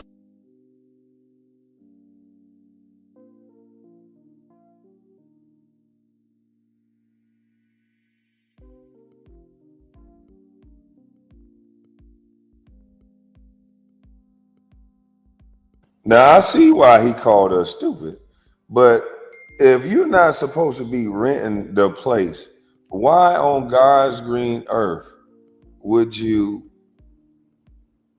like? I just don't get it. I don't get it. Somebody gonna have to help me with this one. She just must have said, F it, ain't nobody gonna do nothing because we gonna win next year and ain't nobody gonna investigate this.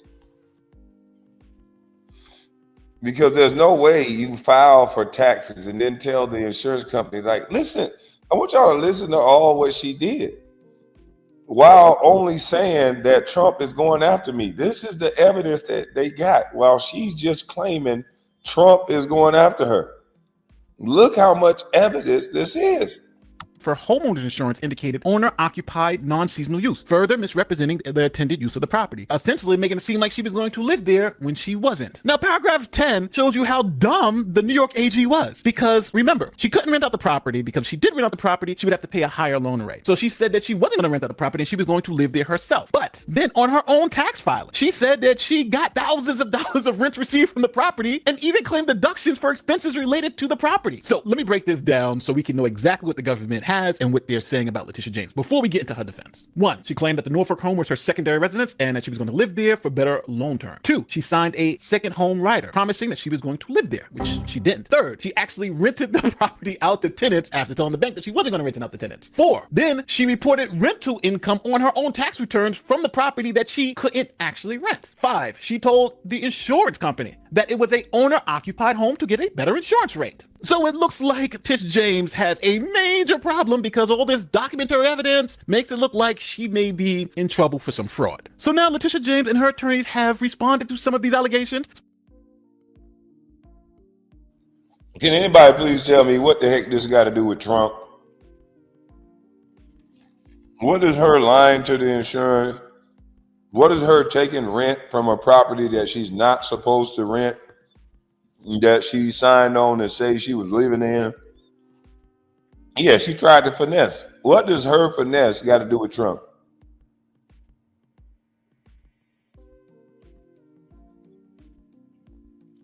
Those cameras are going off. You better look.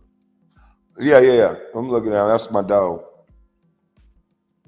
And oh, somebody's at the Airbnb. So that's the Airbnb camera. Oh, hey, boy, look here. That shit scared the hell out of me. I'm on high alert or I'm just high. One of the two. Either I'm on high alert or I'm just high. But the camera's been going crazy because the Airbnb is rented.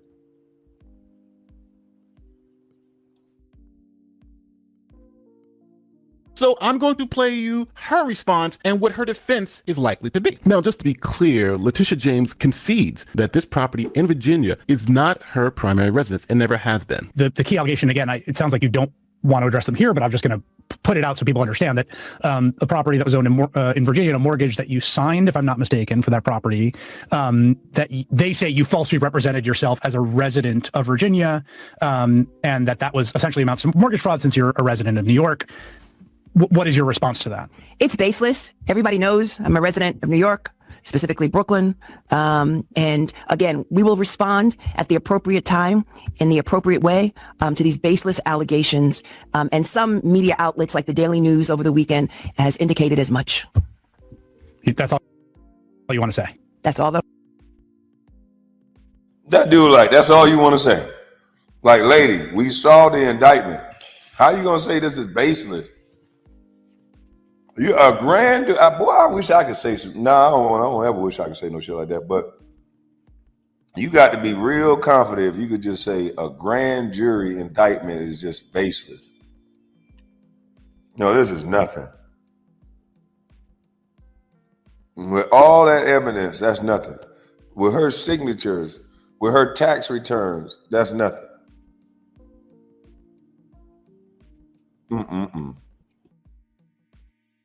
I'm going to say. Now, Letitia James' attorney also wrote a letter to the DOJ responding to the mortgage fraud allegations. In that letter, she does say here that it was mistakenly stated that the property would be Miss James' principal residence. She also goes on and she made a, quote, very clear and all-cap statement 2 weeks earlier to the mortgage loan broker that, quote, this property will not be my primary residence. And she attached the email and the Section 5 declaration, which says, will you occupy the property as your primary residence? And it's checked no. She also attached another email from the day before where she asked the loan broker straight out, where's the form that indicates this property is not my primary residence? I cannot find it. So now the problem with these documents is that they are from 2023 as the date here in the emails indicate. But if we go back to the indictment, the loan was acquired or assigned to First Savings Bank in March of 2021, 2 years earlier. So we're talking about something that happened in 2021. And so she did it in 2021. And in 2023, she like, oh shit, I better cover my tracks, allegedly, because I'm going after Trump. Let me cover my track. Hey, I can't find my loan paperwork. Where's that? Where the one at that say I live in New York? But this happened in 2021, 2 years earlier. Damn, boy, these people used to getting away with doing whatever they want. I think, allegedly, I snap. if we go back to the indictment, the loan was acquired or assigned to First Savings Bank in March of 2021, 2 years earlier. So we're talking about something that happened in 2021, and she's saying, hey, in 2023, I told the bank I actually wasn't living there. Now, if these documents are to be believed, it shows that her intent was not to list the Virginia residence as her primary residence. Now, where does this leave us? Well, for the government to sustain charges of criminal mortgage fraud, the government must prove beyond a reasonable doubt that Letitia James knowingly made false statements to induce a financial institution to lend her this money. Now, obviously, the government is going to show the sworn documents with 2 witnesses where she signed saying that she intended this property to be her primary residence as proof that she intentionally tried to induce the financial institution to lend her money at favorable rates. Now, this, along with the other evidence in the document, clearly is enough to establish probable cause that a crime had been committed and that Letitia James is the one that committed this particular crime. But when looking at the full context, you do have these other declarations that clearly show that Letitia James made it very clear that she didn't want to even make it seem that she lived in the property in Virginia. Quote, will you occupy the property as your primary residence? She checked no. Then she even sent an email to the loan broker who was putting together the paperwork to also say, where's the form that indicates that property is not my primary residence? I can't find it. Now remember, the government's burden here is beyond a reasonable doubt, and you have to demonstrate that this was willful misconduct. Tish James is going to claim this was a mistake. I didn't intend to defraud anyone, even with all this evidence the government has presented. Now, why is that important? Because if this is generally just a mistake where you have all these conflicting documents, then you will not be able to prove the willful misconduct piece of it, and she would not be able to be convicted. I will respond to these baseless allegations at the appropriate time and in the appropriate way, but I am 100% confident that it will not result in any criminal indictment or action against me. Now, obviously, they're not baseless because you do have a document that she signed with 2 witnesses in front of a notary that essentially says, I will be a primary resident of Virginia. So that makes the case not baseless. But now I leave it up to you, my wonderful audience. Do you think Tish James is going to jail? I right now put it at 60-40. I think the government has a pretty strong case. Tish James' excuses seem to be years later in 2023, but the government is saying, hey, we're talking about a loan you took out in 2020 and 2021. So like I said before, let me know in the comment section, but I think Tish James has a serious problem. Now, if you like this type of content, don't forget, like, share, subscribe, do all that great YouTube stuff. My name is Nate the Lawyer. That was Nate the Lawyer. Nate the Lawyer. Salute, salute. But man, we got another video. You know, because, you know, a man that in all these wars, 6, 7 wars, you know, you think motherfucker get a Nobel Peace Prize. But maybe not. Not anybody not named Trump. If they end 7 wars, 6, 7 wars, they get a Nobel Peace Prize. But Donald Trump, F Donald Trump. The Norwegian Nobel Committee has the Peace Prize for 2025 goes to a brave and committed champion of peace. Champion of peace? So the guy who just ended 8 wars, right? The Norwegian Nobel Committee has decided to award the Nobel Peace Prize for 2025 to Maria Corina Machado. Come again? Maria doesn't sound like Donald. Even Maria was like, I don't want it. The person who actually got the Nobel Prize called me and said, I'm accepting this in honor of you because you really deserved it. A very nice thing to do. I didn't say then give it to me, though. I couldn't say. Maria's fighting for democracy in Venezuela. Well, you go, girl. So is Trump. That's why we're blowing up Coke boats and just slapped a $50 million bounty on Maduro's head.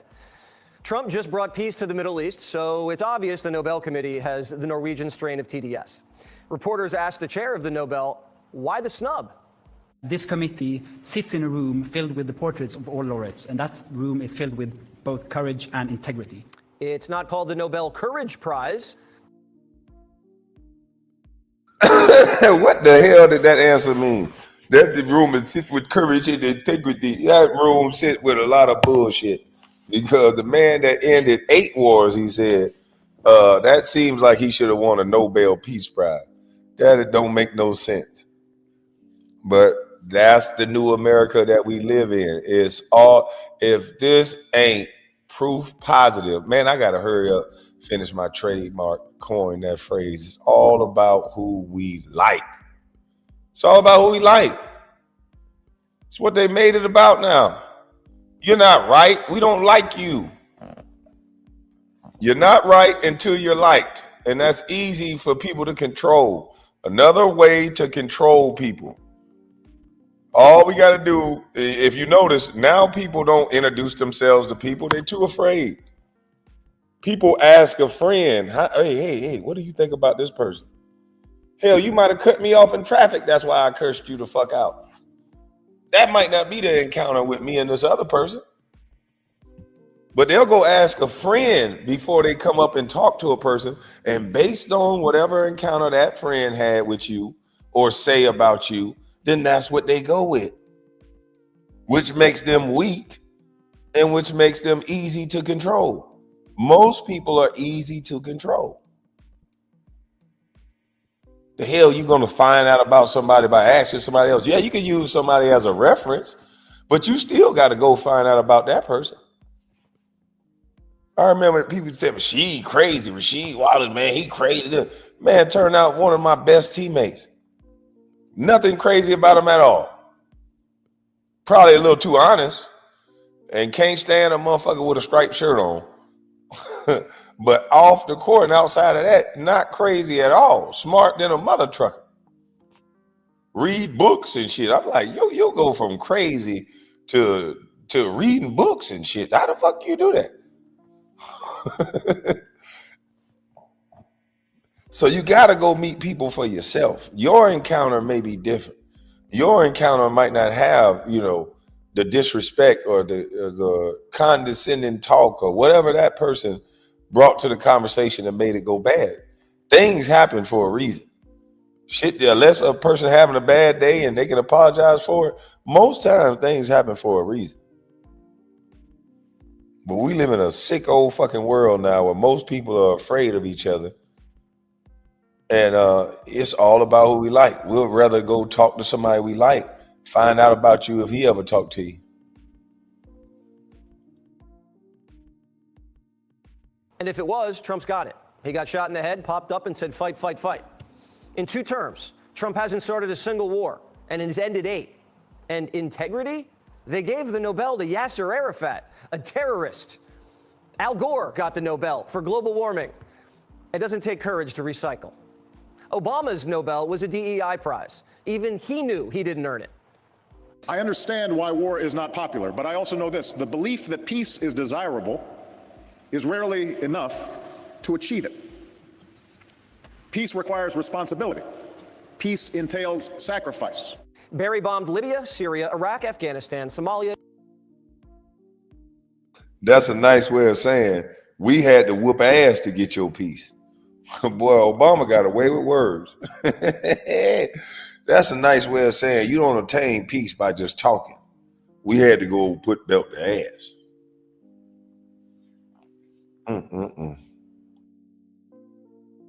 Yemen and Pakistan. As a matter of fact, who didn't Barry bomb? And are any of those countries at peace after bombs away Barry? Even Morning Joe said Barack got a DEI prize. They also gave it to Barack Obama before he had actually done anything. All right, still ahead on Morning Joe. We're going to get Not Steve that Donald over. Trump noticed Now that. Trump noticed the Nobels rigged like an election. Barack was nominated just 11 days after he was sworn in, and no one knows who nominated him. It's still a mystery. They gave it to him for his, quote, vision of a world free from nuclear weapons. Well, he gave the Iranians cash to build nuclear weapons, and then Trump obliterated them. Trump's done a lot more to get rid of nuclear weapons than Barry has. There are 5 members of the Nobel Committee, and only one of them is conservative. The chair worked for Doctors Without Borders, a Soros-funded consortium that pushes open borders. Doctors Without Borders actually won the Nobel in '99. And then Obama bombed one of their hospitals in Afghanistan, making Barack the first ever Nobel Peace Prize winner to bomb another winner. None of this is about peace. It's just about giving a prize.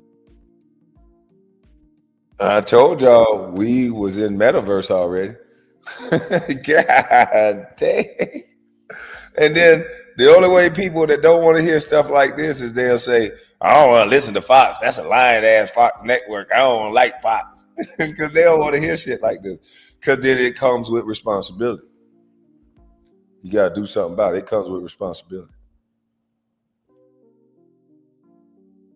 The liberals.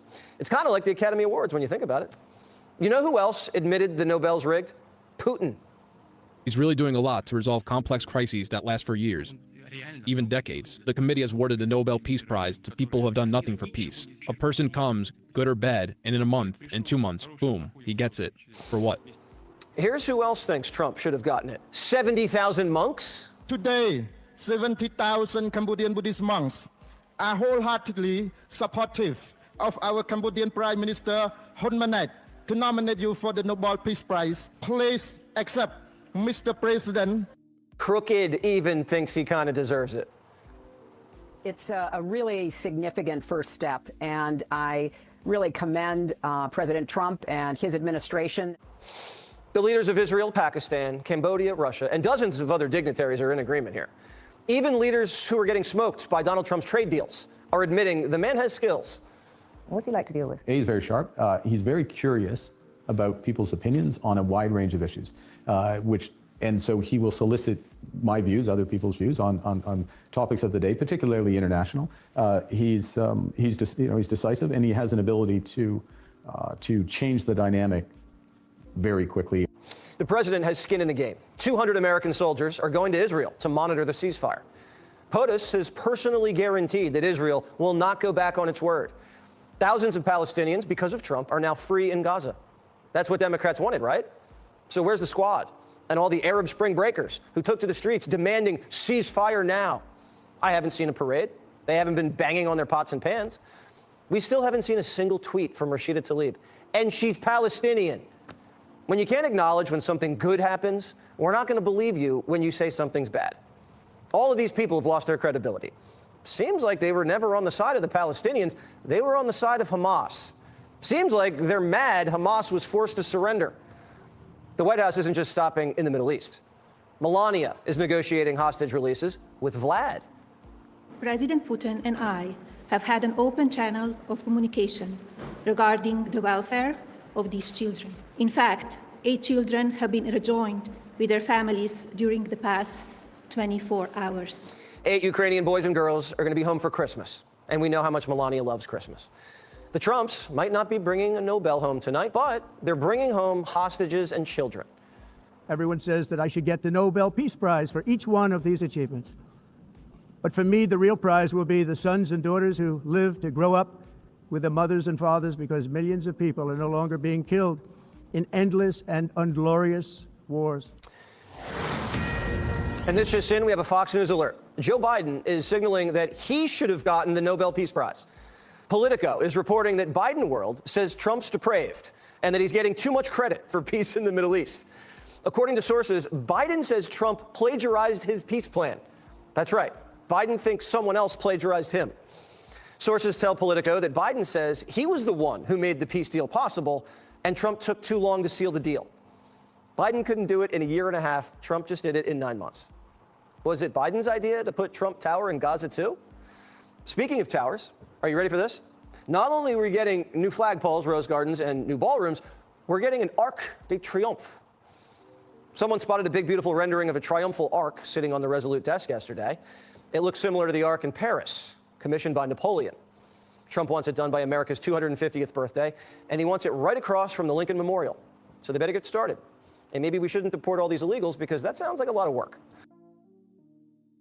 That nigga said maybe we should deport all these illegals, because that sounds like a lot of work. Laugh out loud. Light one up for me, KB. Man, listen, man. Auto pen Joe Big Mad. Hey, listen, y'all, that's the world we live in now, man. If you didn't know, now you know. That's the world we live in now. Everybody know Trump deserved that, deserved that Peace Prize. Everybody know that shit. Let me see what Sky News Australia got on it. They should have something crazy on there about it right now.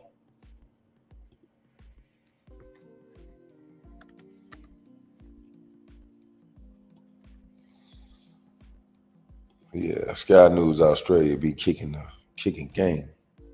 But they put so many videos out every 30 seconds.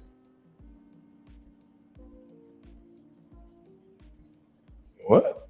Just doesn't seem right. Taxpayer funds are used for defense force.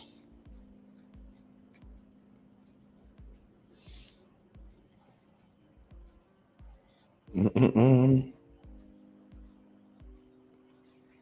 me see what the heck this is on Sky News.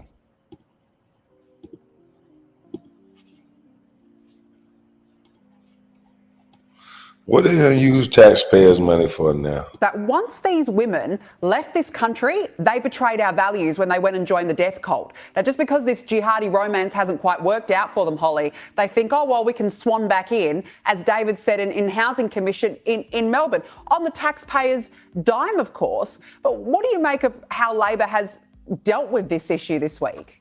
Well, they haven't just betrayed our values. They've actually broken Commonwealth law. There are Commonwealth laws applicable about travelling to a declared zone with regards to terrorist activities. And these people absolutely broke Australian law. So at the very least, they should be being prosecuted via that Commonwealth law. And I have no doubt if any of that law needed to be changed or strengthened, that the coalition would get behind the Labor government to support that. But of course, that's not what's happening. I do think that the premiers have a role here. I think the premiers need to demand from the Prime Minister knowledge of where these ISIS brides have returned to, and that the communities have the right to know that these people have been placed within their communities. There should, of course, be the protection orders, de-radicalisation and all of those other programs being put in place. But the federal government's really only responsibility when it comes down to it is keeping Australians safe. And we can see now this government that was supposed to be about transparency and honesty with the Australian people is anything but. It is in fact the complete opposite. And in their attempts to appease their own internal left wing, they are actually putting Australians' lives at risk. Yeah, absolutely. I certainly agree. And I also thought, the fact that Tony Burke has this week backflipped on multiple positions, has lied to the Australian public, and then, finally admits, actually, we did give them passports, and we don't know where these people are living. We know absolutely. That ain't the one I want. That ain't the one I want. This is the one I want. Because this is why the stock market is going crazy, and this is important right now. Trump is not playing with these people. He put 100% tariff on China because China seemed to think that they're going to play with America.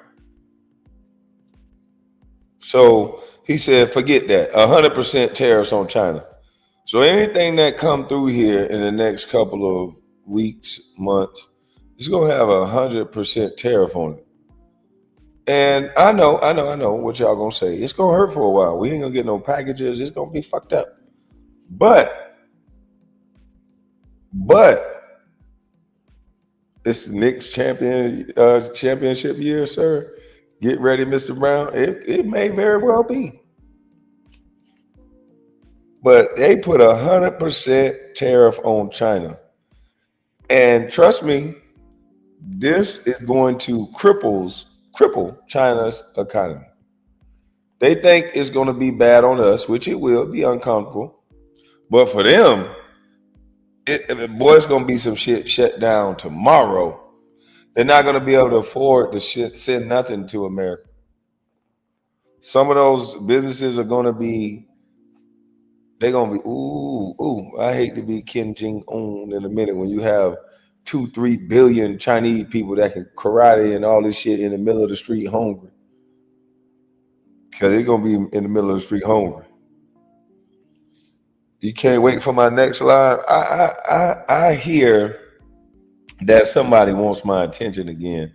But if you notice the contradiction of that person, he keeps saying he ain't want my attention. Now that he know he can flag me for harassing and bullying, he probably want to flag this channel too. So I thought you said you wasn't gonna talk to me, boy.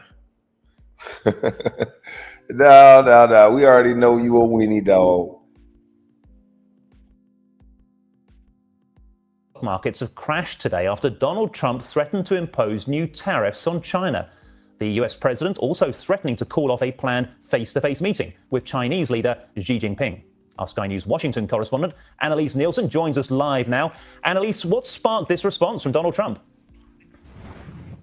Well, Donald Trump's accused the Chinese president and the Chinese government of sending letters to countries around the world saying that they're going to be implementing export controls on rare earth minerals. And we can tell you just in the last few moments, Donald Trump has come through and confirmed his threat from earlier today, saying that he is indeed going to implement new tariffs on China because of this move. And so on Truth Social just a short time ago, Donald Trump posted, based on the fact that China has taken this unprecedented position and speaking only for the USA and not other nations who were similarly threatened, starting November 1st, 2025, or sooner, depending on any further actions or changes taken by China, the United States of America will impose a tariff of 100% on China over and above any tariff that they are currently paying. Also on November 1st, we will impose export controls on any and all critical software. So while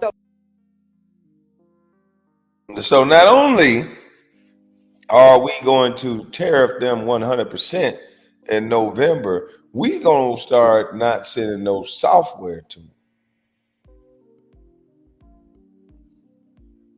them. Trump ain't messing around.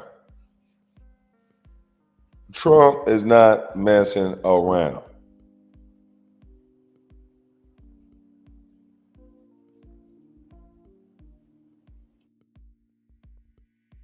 Donald Trump might have ended one war in the Middle East, he's now launching a fresh trade war. And we've already seen the ramifications of this on the stock market this morning, just with the threat of potentially tariffs coming through. I don't think it's a coincidence that this statement came through after the markets closed. But earlier today, we had the Dow Jones down 1.9% and the S&P down 2.71%, the NASDAQ down almost 4%. So this is something that is going to put shockwaves through the markets and, of course, the global economy. There will be flow-on effects for Australia. And essentially what Donald Trump's issue is that China is now putting these export controls allegedly on rare earth minerals. They have the lion's share of the rare earth minerals in the world, about 70%, and the bulk of rare earth mineral processing happens in China. This is where Australia has a competitive advantage. It's often said of Australia that we have the entire periodic table in the ground. We do have very good quality rare earth minerals and things like cobalt, which are extremely valuable, and we're seen as a reliable, safe country. The US does have a lot of rare earth minerals, but their issue is that they're not of the highest quality. Many of them aren't considered the heavy minerals, and they have a lot of issues getting them out of the ground simply because the deposits aren't that great, and they also have extreme issues with regulations from environmental protection, which means it can take a very long time to get these projects moving, if at all. So this is why this is such a critical thing. Every battery has these minerals in them. They're becoming increasingly more important as we become more technologically advanced. And so Donald Trump's obviously seen this as a threat. In his earlier statement today, he also suggested that the Chinese had waited until he had this victory moment of bringing this conflict to a resolution in the Middle East. And so he's taking that quite personally as well. And the other thing he said. So basically Trump like, oh, you mother truckers are trying to rain on my parade. Right when I just stopped the war, y'all want to try to play with me? Y'all want to try to play with me? So I'm going to show you how we play back. 100% tariffs in November. Dang. Trump said America first and he meant that stuff. He meant it. Suggested is that he's going to call off the planned face-to-face meeting with Xi Jinping in South Korea, which was planned for the APEC summit in just a few weeks' time. He's suggesting there's no need for that to happen. Of course, there's any chance that the Chinese have put this out as a bit of a shot across the bow before that meeting as well. So there's any... Yeah, is that on Coinbase? Where do you invest on rare earth minerals? I'm ready to invest right now. Where do we invest at? Please put it in the chat.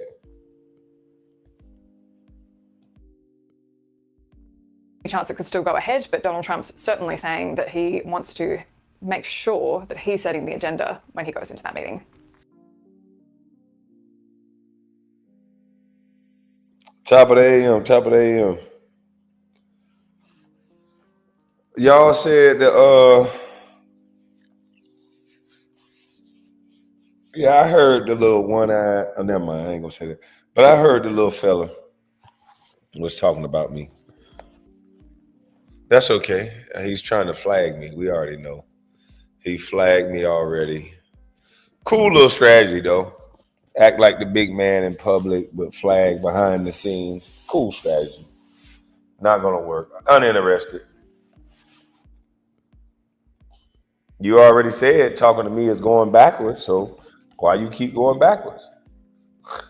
Please don't go backwards for me. Yeah, keep marching forward.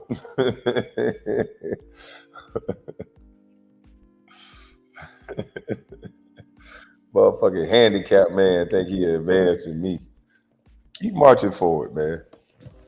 Nah, he ain't responding. He trying to get me flagged. And he is an imaginary person, YouTube. I'm talking about an imaginary person, YouTube. I'm not harassing and bullying nobody. I know they ready to flag. So I'm not harassing and bullying nobody. You know, you can play tough. We already know you doing the same thing you're doing in real life. You snitch in the streets, swat a nigga high. So you call no YouTube police. So I don't got time to participate in that. I think I done slapped you all around this YouTube. You know, he keep talking about he destroyed me. I didn't even participate in talking back and forth with you the first time. The boy asked for a play. I didn't participate talking back and forth with you. So how did you destroy me when I didn't even try? I didn't even start back and forth with you. I just didn't say anything.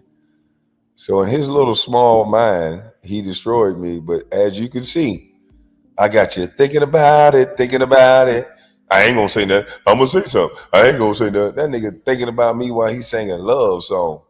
My name done been in about 4 or 5 different titles. I ain't gonna go backwards. Kwame Brown. I ain't gonna go backwards. Mama's cooking. I ain't gonna go backwards. I'm bookable. Like, man, go on about your business, nigga. Go on about your business, nigga. You know what happened when that mama's cooking hit you, nigga. See, I ain't never swing back.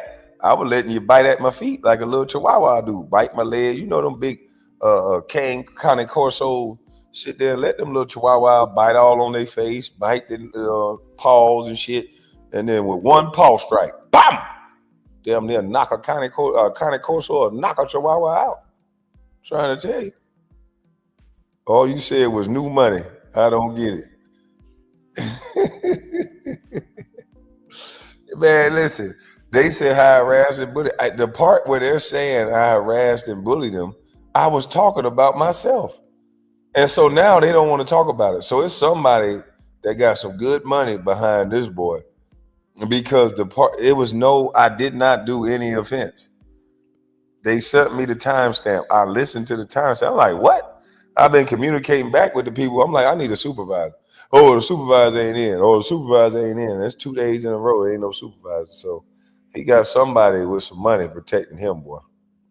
Because I did not, the guy who claims to be the bully said he was getting bullied. So now he think I'm going to talk about him on this channel so he can do the same thing. No, man. Just go on about your business. Wave the white flag, boy. You know, you can say what you want. Them tired ass mama jokes ain't mean nothing to me. Nigga, I'm talking about your real life, nigga. I'm your cousin in real life, nigga. I just talked to our cousin the other night, nigga. 2 of them. Nigga. I talked to both of our cousins. You notice he ain't denied nothing I said. He can't go fuck with his godfather or father-in-law. He can't stand him. Father-in-law know he broke. Father-in-law know how he treated his daughter. Can't stand it. None of the cousins, they have a cookout, he can't go. So then he yell at his wife. He always calling, talking crazy to her. You know. I told you, he been keeping his voice down. He yelled one last time. I told him, don't yell no more, nigga. Go back to that house, you tamper down. You got your lot lizard photos all in the house. You wait till you see that tall ass nigga photo that she, you know, I ain't gonna tell you yet.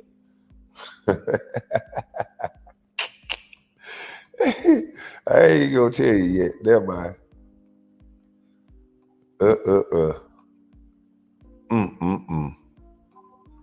Hey, listen, I can tell y'all this though. It's a reason why he keep bringing up my name though. I got that motherfucker Keisha show. He in his feelings now. He don't know how to come at me. All that tired shit that he do don't work. your mama, you this, you ugly baby. Man, nobody don't want to hear all that, nigga. You make yourself look stupid when you do that. Activist, comedian. Even comedians got better jokes than just to talk about somebody's kids and their dead mama. So, nigga, you a clown. He a clown to me.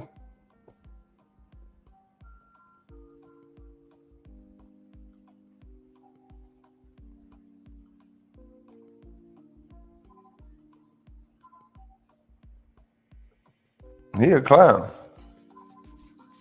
Yeah, I let him self-sabotage. Go ahead and talk about my mama. Cause see, everybody see a pattern with him. That's all he do. That's little boy shit, nigga. That's why I know you knew money. You acting like a nigga who ain't never had shit. You know what I'm saying? You listen to that Tina Bopper rap, nigga. I listen to that whoa they what's up? Whoa they what's up? That Juvie, nigga. He used to say, nigga, you acting like a nigga that ain't never had shit. That's just why I call you new money. You new money, boy. You don't know nothing about nothing, boy. Hello. I'm on live really quickly. And if you don't mind, I can give you a call back.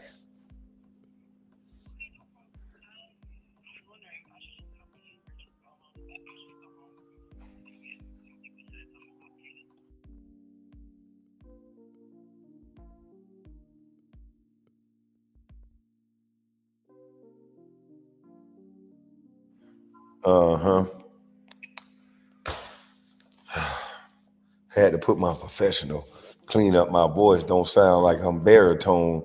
I'm trying to get goddamn a lower percentage. Yeah, man. Acting like that ain't never hash. Man, that's crazy, man. This boy is a But I want to know, y'all, why he keep going back on his word. I'm gonna drop the link, man. I want to know why he keep going back on his word. Like he said he wasn't gonna talk about me. Why he keep talking about it? This one dude, he confused like a mug, boy. He don't know what to think, though, boy. I done showed him in a compromising situation. They got that boy ready. He prime. The boy I'm talking about is imaginary YouTube. I ain't picking on nobody. But the boy I'm talking about, he prime, boy. They already priming him up. They oil basing him. He don't even know it. Glazing him up. Got dudes talking about his penis all the time.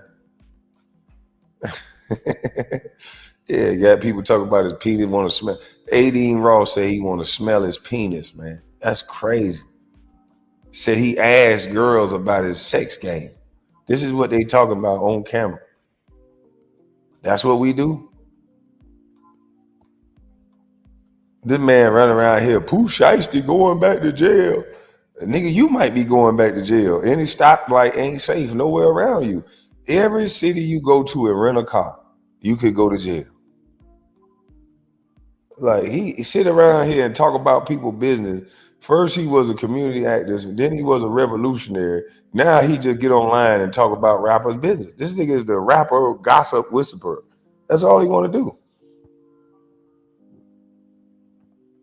This whole grift is the lamest shit ever. That's all he do is talk crazy about rappers, talk crazy about celebrities, then get around them. And if it's beneficial to him, he make money. If it's not, he'll fall out with them, talk stuff about their kids. This nigga is a kid. And this is what everybody want to see. They call that he killing them, he destroying them. Because can't no celebrity in their right mind talk to Charleston or whatever that clown name is the same way that he can talk to them. Somebody who's in the limelight, who's making money, making contracts, they can't be talking about somebody's kids and all that. He know that. So that's why he pick at the celebrities. He bully the celebrities. I ain't no mother trucking celebrity, nigga. I can say what I want, but I'm just not gonna stoop to that level because what's the point? I don't believe in doing stuff like that, nigga. You supposed to be a gangster, no women and children. But see, you went to jail as a boy and you still got the mindset of a boy because you ain't nothing but a little boy. See, it ain't about what you do, it's how you do it. You ain't the first man that done cheated. Shit, I done cheated. But it's how you do it. And that ain't how you do it. You just a lame with money.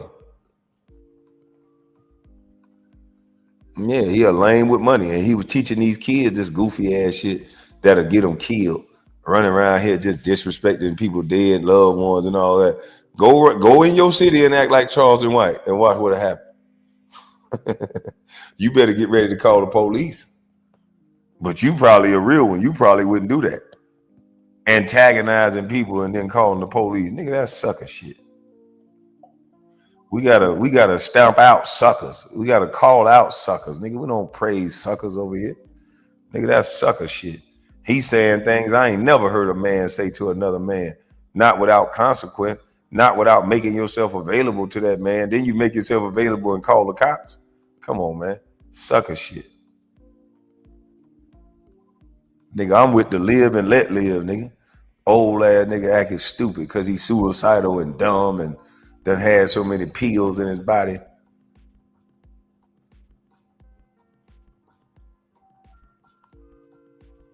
And I ain't talking about nobody in particular, YouTube. You know, I'm just talking about the fishes.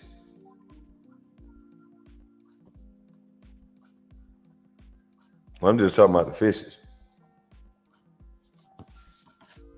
And now he gonna be relegated to talking about me because that's what his chat want to hear. Nigga, how come you keep running from Kwame? How come you keep ducking Kwame? I ain't trying to say nothing about Kwame because he know I'm gonna press that button, nigga. All that fake stuff you said, nigga, I was just sitting back remembering what you were saying, nigga. I got a pretty good memory, especially when you piss me off. So I know everything about you now. And I know you ain't nothing special at all. See, they used to have paper bags for that bottle. And now they just got you out here in the open like you real. You know. I'm a goddamn stay back and stay up off you and let you cheddar bob yourself again. let you cheddar bob yourself again. Nah, I ain't talking about that person right there. I don't got to talk about that person no more. Yeah, I don't got to talk about that person no more. Somebody putting money behind that boy because they want to hear him talk that penis talk. Now they got him right where they want. You know, when a black man start getting on camera, Charlemagne, and start talking about penis and bunkies and throwing dildos around, that's a puppet. That's a boy. That's one of them boys for them white boys. That's who pushes their agenda. You know, and so now this so-called Charlie boy, y'all forget he told y'all a story that he got arrested and got put into the mental hospital. He had to take pills. They wouldn't let him out till he took the pills. What else they do to him? He don't want to go back there. They probably told him, you do something else, we're gonna commit you there. So now he ready to play ball. He ready to talk about penis. He'll do anything to keep that lifestyle. He'll say anything to keep that lifestyle. That's the trick of it all. They got him hook, line, and sinker. Every conversation is about money, about celebrity. That's what you got to live off of now. Your money and your celebrity. So when they take it away, then you ain't gonna think you deserve to live. You living your life based off the money that you got and the celebrity status that you got. So going back down to earth, I guess being regular, going fishing and going to Home Depot is nothing, huh? You would kill yourself before you have that life, ain't it?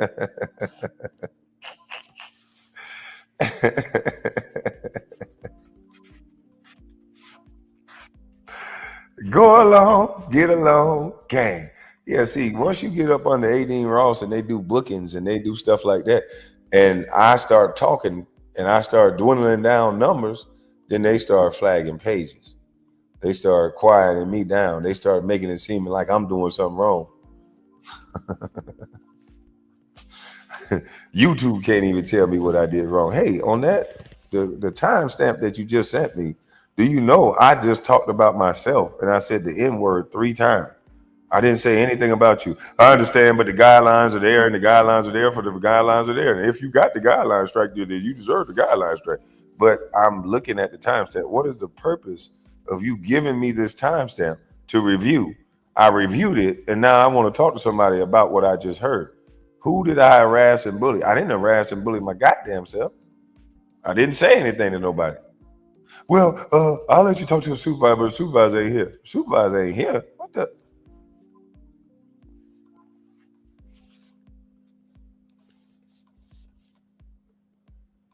This is crazy.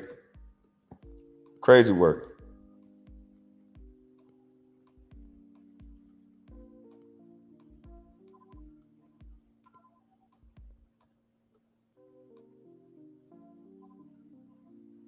They use that weasel word salad on UKB.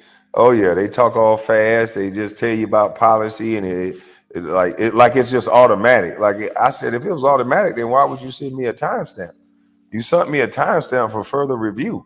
I want to review to see what I did wrong so I can know not to do it. And then I'm hearing me just say the N-word and me just talking about myself. What the hell did I say that harassed another person?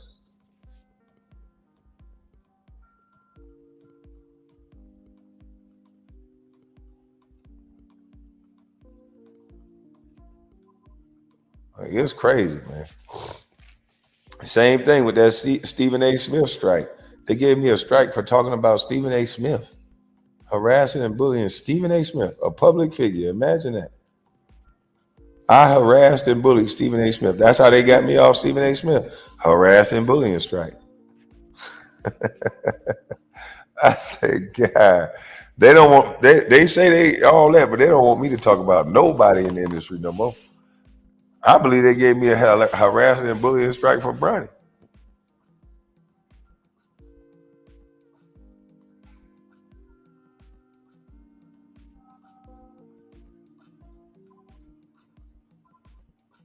He keeps saying I'm stuck on YouTube.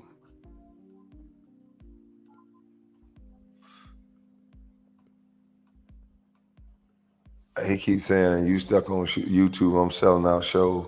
How many times he gonna say that same thing? Like, damn, I'm okay with being stuck on YouTube. This nigga must ain't never made 100,000 a month on you in 1 month on YouTube. You need to go back to the numbers that I had when I first went viral, and then tell me if you think you'd be mad about somebody being stuck on YouTube. Man, you better shut up. You just can't get stuck on YouTube with monetization. That's why they hate.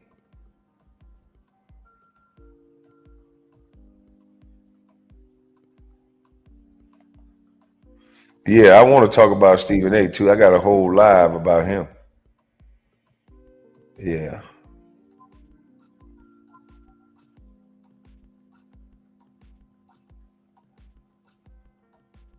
I got a whole live about this joker.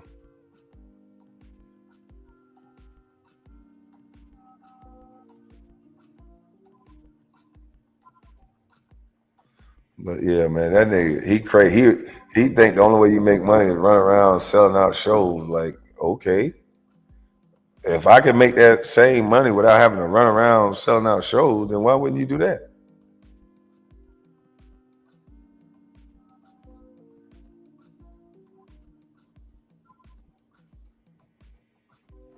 What did he do? He shot the gun. And what did he do after he shot the gun? He laughed.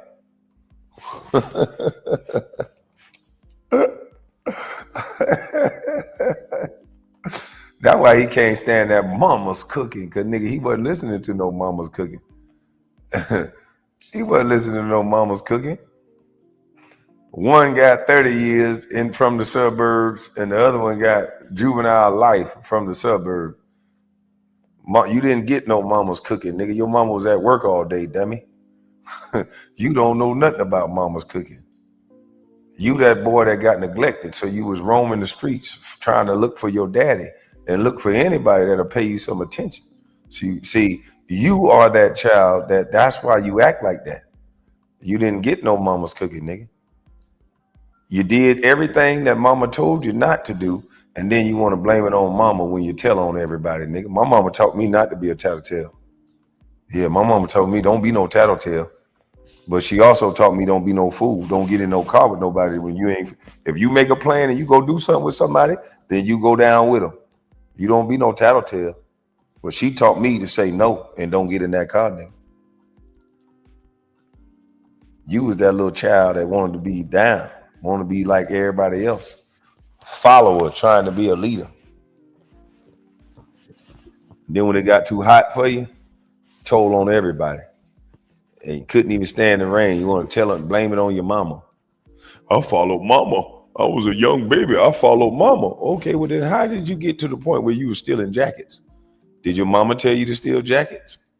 So you clearly wasn't following mama, nigga. So you can save that rap, nigga. You can save that little Texas pimp spiel, nigga. I know niggas like you. I told you I got a PhD in niggas. That's why you want to flag me and don't want me to talk. I got a PhD in niggas. You learn a lot when you was in a homeless shelter. I was in a homeless shelter before, boy. You learn a lot when you standing and sitting and listening to grown men talk. You learn which one of them insecure. You learn which one of them just drunks. You learn which one of them for real, and that's killers and there's glass in their eye. You can't see nothing, just cold. And you learn which one of them full of shit. And you, my friend, is full of shit.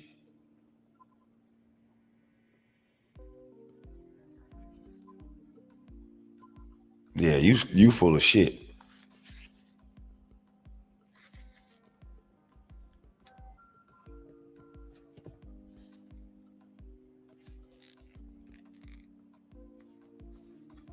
Can't stand on nothing.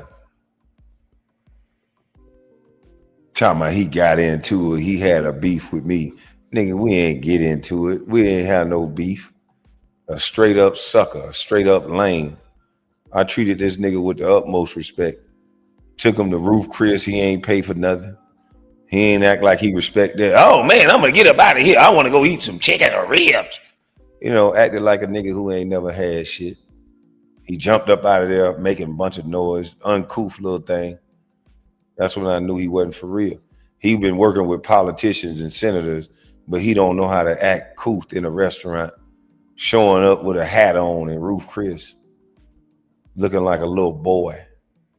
But he said he worked with senators and all this.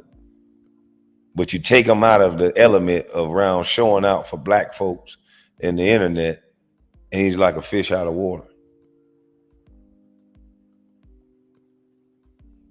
And then as soon as I didn't want to do the little play that he wanted to do, then he started disrespecting my mom and my family and questioning, nigga, I thought you didn't know me. Oh, nobody ain't from his hometown. They ain't talk about him. I thought you didn't know me. So you researching me on the internet? And then in real life, though, my name on the part. In real life, though, everybody in the community know me. In real life, though, a little research, you just saw me in a newspaper as a teenager. I'm talking about just a little minuscule piece of research. So, yeah, he just a little clout chaser. Nigga got around me for one moment, and then as soon as he get to the internet, he talking down. Like, that to me is the definition of lame.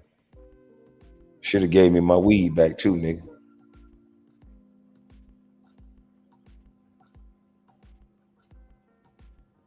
That's how I know you lame as hell. You take it, nigga. I'm a stranger to you.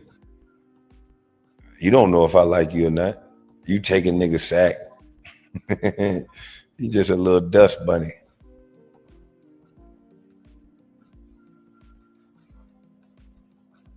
Yeah, you just a little dust bunny.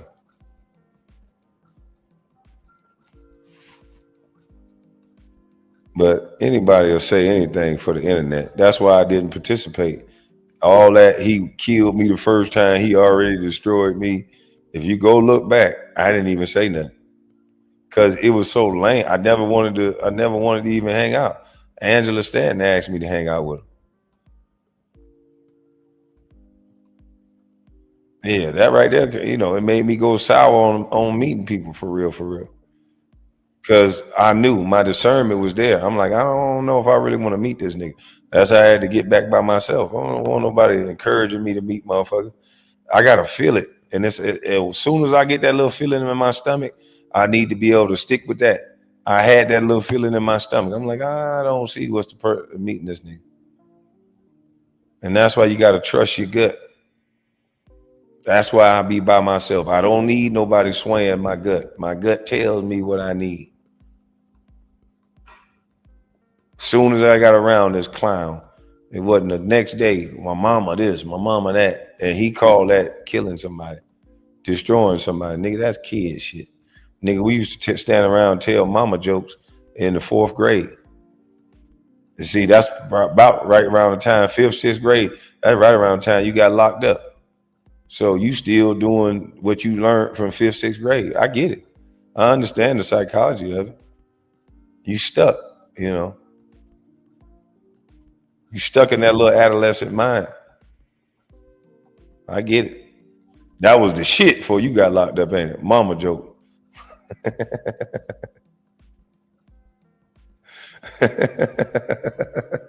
Right before he got locked up, 13, 14 years old, the mama jokes was busting. And that's where he stuck at.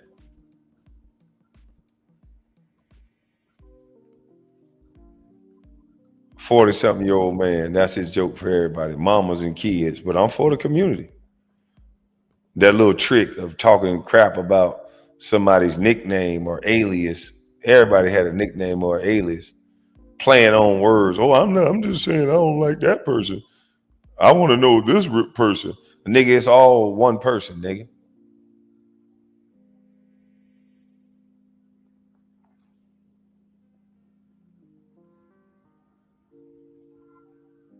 When you said you was going to meet him that day, I knew that shit was a bad idea. I knew it was a bad idea too.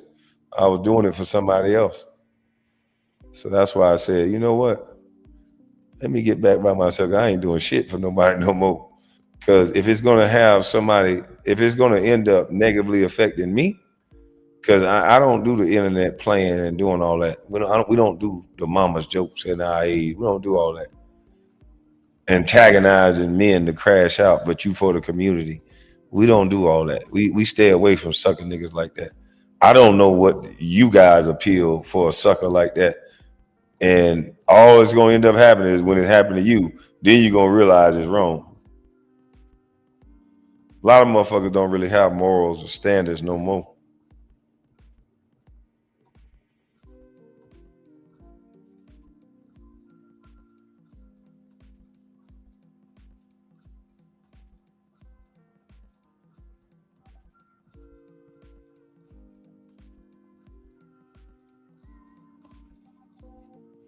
Mm-hmm.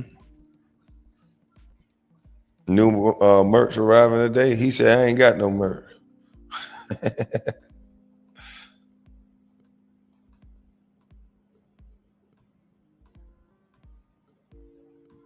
Crash dummies are dangerous for the community. We know.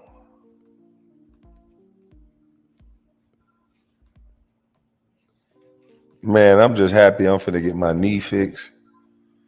Finna turn back into a motherfucking and I'll feel a lot better.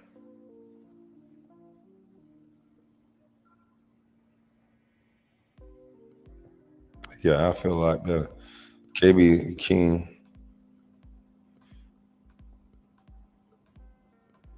But KB, you keep quiet over Illinois. Yeah, I'm gonna keep on quiet.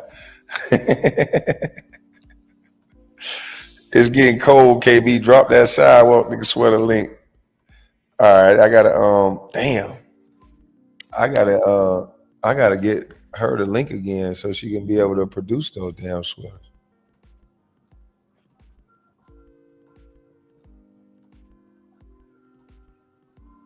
KB, a lot of people should be thanking you because you're doing a lot for them on YouTube. I ain't looking for no thanks. I understand most people that you help ain't gonna thank you. They gonna resent you because they want the story of I did it on my own. You know, most niggas was bred that way. They want to be able to say that Well, I don't give a fuck how I get it, as long as I get it. I'm not concerned with bragging about the way I get it. I just want the end result is motherfucker, I got it. You know what I mean? Some people lay down and rather sleep in squalor because they say that's the squalor I can afford. Not me, motherfucker. I'll partner up with you or whatever. I don't gotta do it on my goddamn own. Nigga, it might be easier to get to where I want to go with the right partner. So nigga, fuck that story of nigga the hard did it on my own. Don't no motherfucker do it on their own. Not when you talking about some real money. Yeah, shout out to Biz. I ain't do the Bitcoin on my own, but I'm making some money. Yeah, shout out to my boy Biz. Yeah, damn all that mindset, that doing it on your own shit. I'll do my part. I'll say that. I'll do my part to stay useful in a room. I'm doing my part now. That goddamn white stucco is expensive. I might need to hold some for this white stucco. I went with the white stucco instead of doing the stucco brown and painting it. I'm like, that's fucking stupid. So it's a little more to just have the stucco come in white. But I got the stucco coming in white.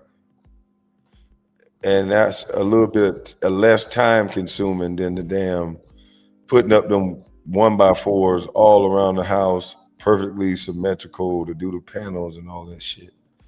So yeah, that black roof with that white stucco, I think that's gonna look pretty damn good. Mm-hmm. They jealous you created your own lane. Yeah, man, they mad. They can't talk about me like that, like a dog no more, man. They used to every draft, lottery draft pick, whatever. Hey, Kwame Brown. Remember who gonna be the number one draft pick? Is they gonna be like that some bitch Kwame Brown, a fucking bust? It's 2015. They gonna be like that goddamn some bitch Kwame Brown. Like, God damn, how many years y'all gonna keep bringing my name up with this bullshit? And now I done took their name, Bust, and then put it up. Now they don't even want to give it to Bronny. Maybe I shouldn't have took the name so they can reserve it for the king's son. They don't like that shit, boy. Woo! How funny is it? Boy, God got a great sense of humor. They done called a nigga a bust for all this long time. And the greatest thing since sliced bread, LeBron James produced a bust. Ain't that a bitch?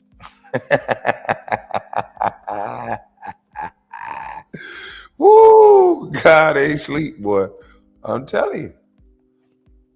He ain't sleep. Brandon Bustlife was genius. Yeah, that's why I used to stay away from people, man. I'd be like, you looking at me this way, but bitch, I'm looking at me like this. I don't give a damn what they told you to look at me like. That's just what their opinion. I look at me like this.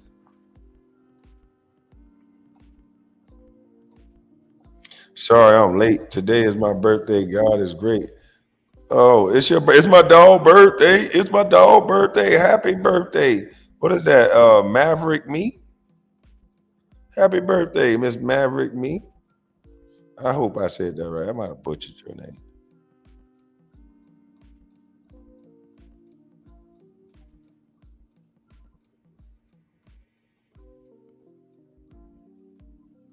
God sits high and look low. Yeah, I think he looking at me when he look low. He be like, Kwame, get him. Yeah, it feel like when God needs somebody to get low and get dirty with a mug trucker, he be like, Kwame, get him.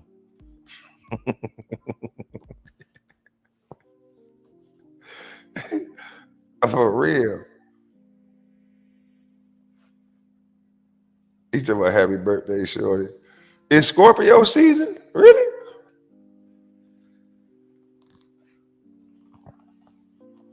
I gotta hit these goddamn weights, man. I gotta hit these weights.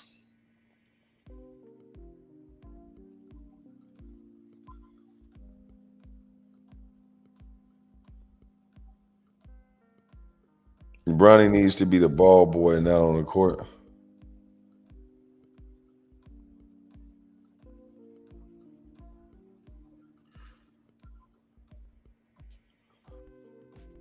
Bro, how much would you charge me to move this big ass tree off of my ATV trail. Man, I ain't fucking with them trees. I'll call my boy James. He'll get up there in that boom truck and cut that bitch from the top to the bottom. That motherfucker be going up high. I say, Lord have mercy. Boy, you crazy.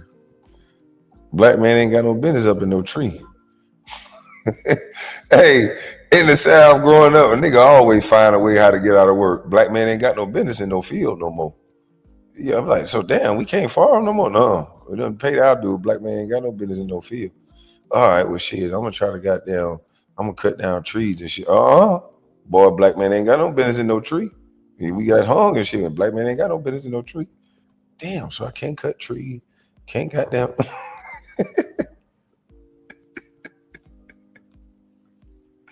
It already failed. It just need to be moved. Where you at? You in Georgia? Man, I ain't gonna come and do it. I'll send my Mexican homies.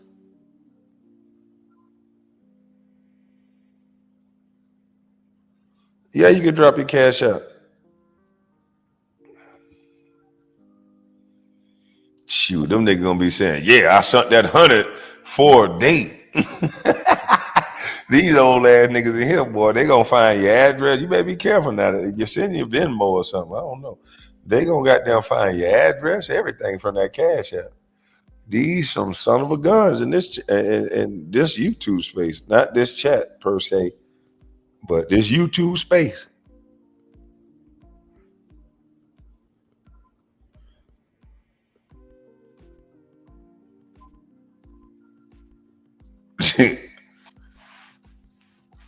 Yeah, hey, they gonna be after you. Vicky talking about facts. Yeah, they gonna be after her.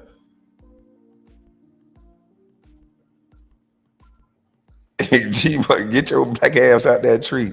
I'm trying to told you. What you doing up in that tree, boy? But yeah, man, for the little fella that's talking, trying to get my attention, man, listen, little fella.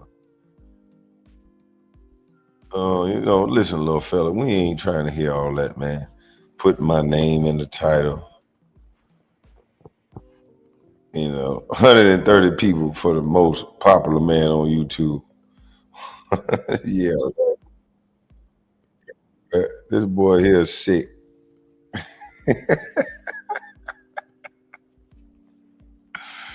Oh, man, I ought to call YouTube on his ass. This is the thing that's crazy to me. How is he kicked off or banned from YouTube, but he keep being able to make a new page?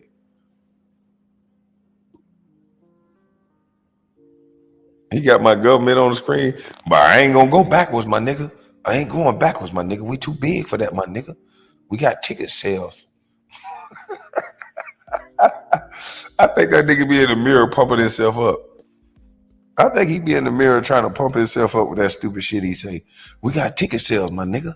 We ain't doing that. We got booked out shows, my nigga. He a little guy. We ain't going, man, what?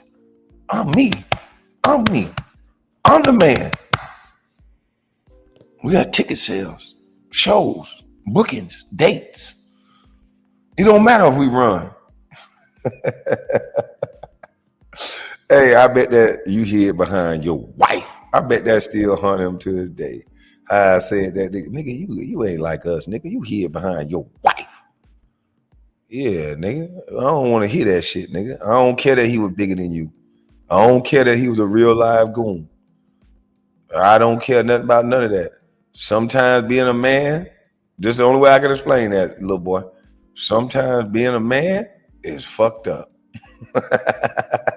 And you were supposed to get fucked up that day. You wasn't supposed to be hiding behind your woman, nigga. But I don't want to hear that.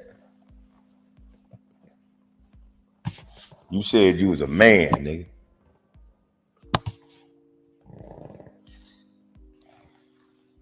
I done got jumped so good, boy, size didn't matter shit, boy. Nigga. I had to get up out of there, nigga. You had to do what everybody else do. Swing 1 or 2 times to get the fuck on. You gotta run, nigga. Hopefully you can outrun them. But you never hide behind your wife. You gotta make something shake.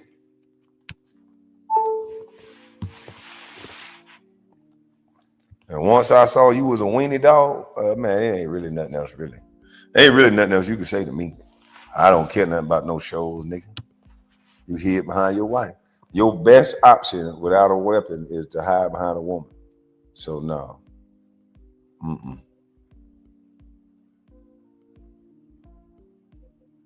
You supposed to get knocked out on the floor, nigga. Chico, the Dixville Chef. Not my real life homeboy. Hey, homeboy, would you ever, let's just say for whatever reason, Chico, you forgot, and you left it at the house. You ain't got nothing on you but just you and in your environment. And you in the barbershop. There's clippers, razors, there's all kind of things in a barbershop that would have been at my disposal, because if we moving around, this nigga bigger than me, it is what it is. He hid behind his woman. Would you ever hide behind your woman, Chico?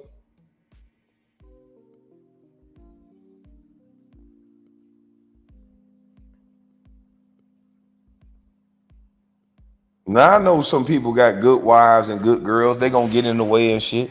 But after you hit me, honey, you need to sit down. Get your ass out my way, please. I don't want to have to push your ass down. This nigga done punched me in my goddamn eye. See, there's a difference between a motherfucker trying to please, baby, get out my way. I'm not trying to hurt you as I get around you. And then what you were doing, you were just standing there froze like, thank you, Lord. Thank you. Jesus, I ain't got to back up none of the shit I said on the internet. And then the nigga had a mop. I thought it was a broom. I'm giving him a little bit of props. I'm like, boy, a broom can be deadly. You know what I mean? You could break the bottom end off, and that motherfucker can go for what he know. He's standing there holding a mop. What are you gonna do with a mop? What are you?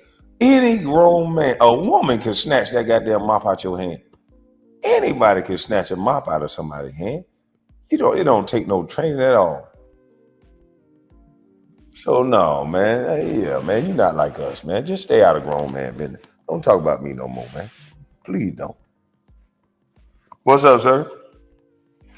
What's going on?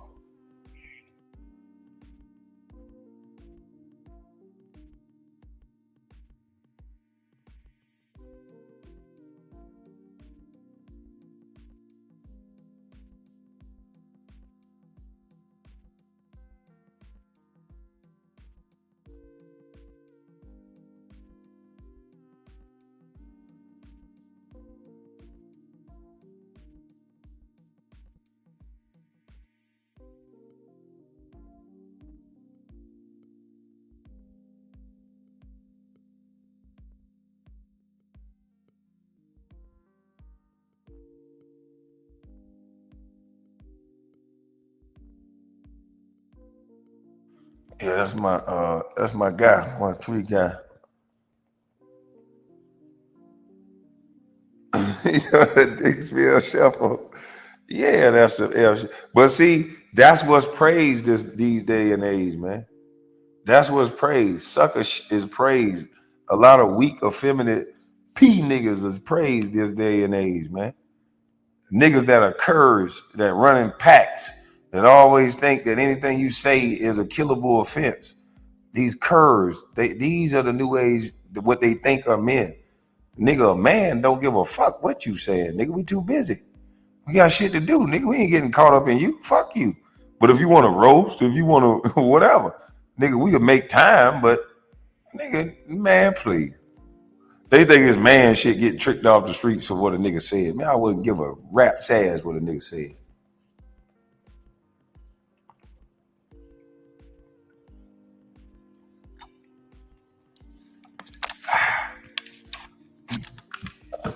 Now stop me from being able to get my permits and shit like they were doing for so long. That's when you affect me. That's when I'm pissed off. Nigga, anything else other than that, nigga, I don't give a fuck about all that. Nigga, you talking about my mama. Nigga, shut up, nigga. Lame ass, weak beta male. Yo, mama, I hope you get upset by what I say so I can lock you up or shoot you. Man, shut up. The little dog just be barking. Yeah, man, when you know yourself, you can't get affected by a little weenie dog. I saw what I needed to see. This nigga hid behind a woman. If it get cracking, if it get active, if I do get upset, I got to deal with his woman. Shit, I got to work on swinging in the windmill fashion if I'm going to identify to fight her. And now Trump said there's only 2 genders now, so I can't even whoop her ass. So yeah, I can't even do nothing. I ain't got no win.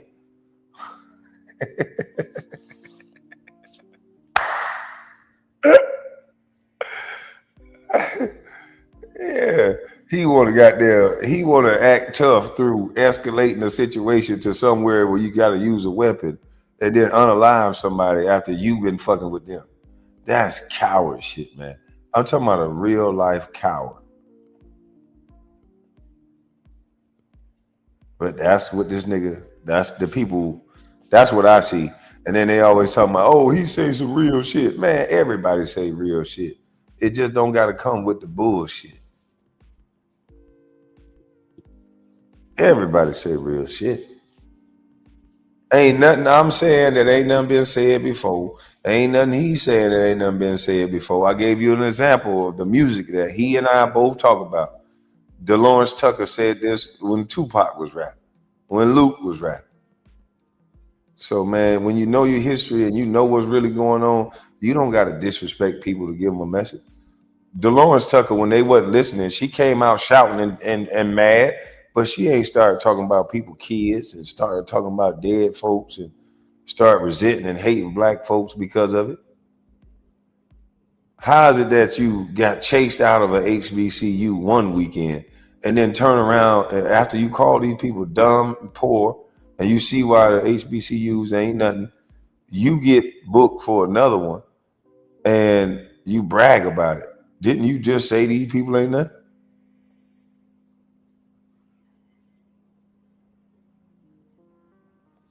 You want to hurt me? Fight my wife. Like, this shit is crazy, man. And then they say, this is just the internet. Really? It's somebody real son can hear you. It's somebody real uncle can hear you. Come on, man. You got to start being responsible men. I ain't saying that people should be sensitive, but there's certain shit you just shouldn't say. I know he up talking about me. We gonna make sure he lie. I want him to lie. I don't want to talk. I'm going backwards. He talking like I'm beneath him or something. Nigga, please. The only reason why you first in line, nigga, because you got that handicap sticker. So I understand why you think you above me, just because you get to park in the front. But nigga, please, nigga, in real life though, nigga. Yeah, you got that handicap sticker, nigga. Hello?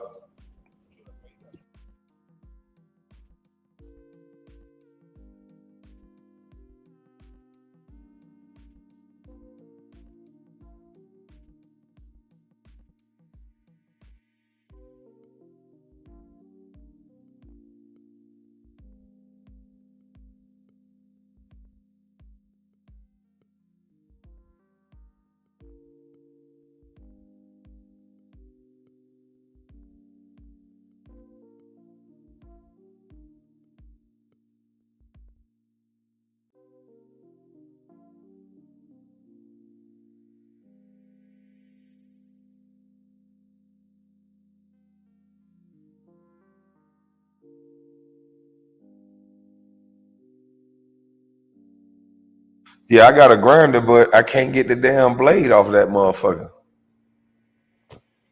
I think my grinder that I got, I don't know, I'm gonna have to take it to that machine shop and have that dude at that metal shop get that shit off.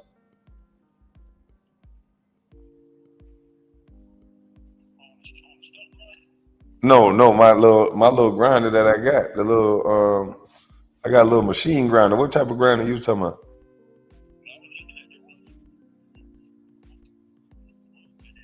Oh, that little stump grinder?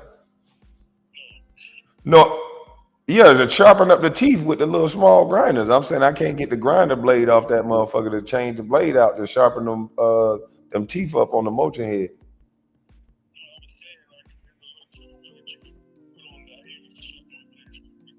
Okay. Okay.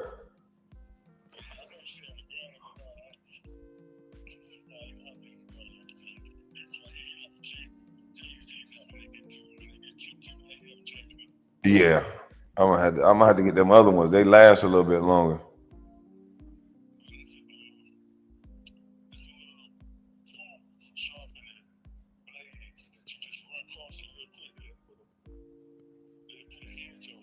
Okay, you gotta let me know the tool, like cause I need to go get that shit. And give me a price for cutting down that goddamn tree too, because I need that bitch cut up for that firewood.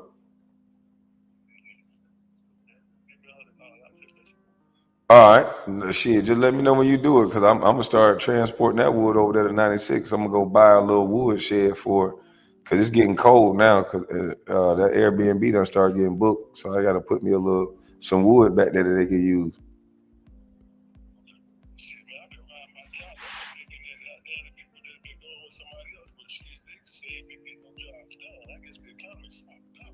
You think so?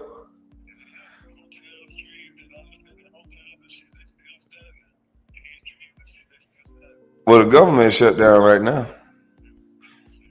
That side of the road cleaning shit is up. You need to look at them government contracts for cleaning the side of the road. I had one that I was about to get, but the guy I was gonna use to run the skid steer, I don't fuck with him no more. He'll crook.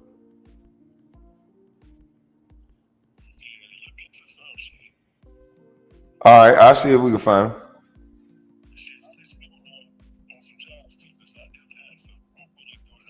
Okay, bet. And then whenever you bust up that tree, just let me know. I'll shoot you the Cash App or the Zelle. All right. Hell yeah, man. That nigga said I ain't got nothing going on off YouTube. What the fuck? Holy moly donut shop. What you say, boy? Let me put this up here.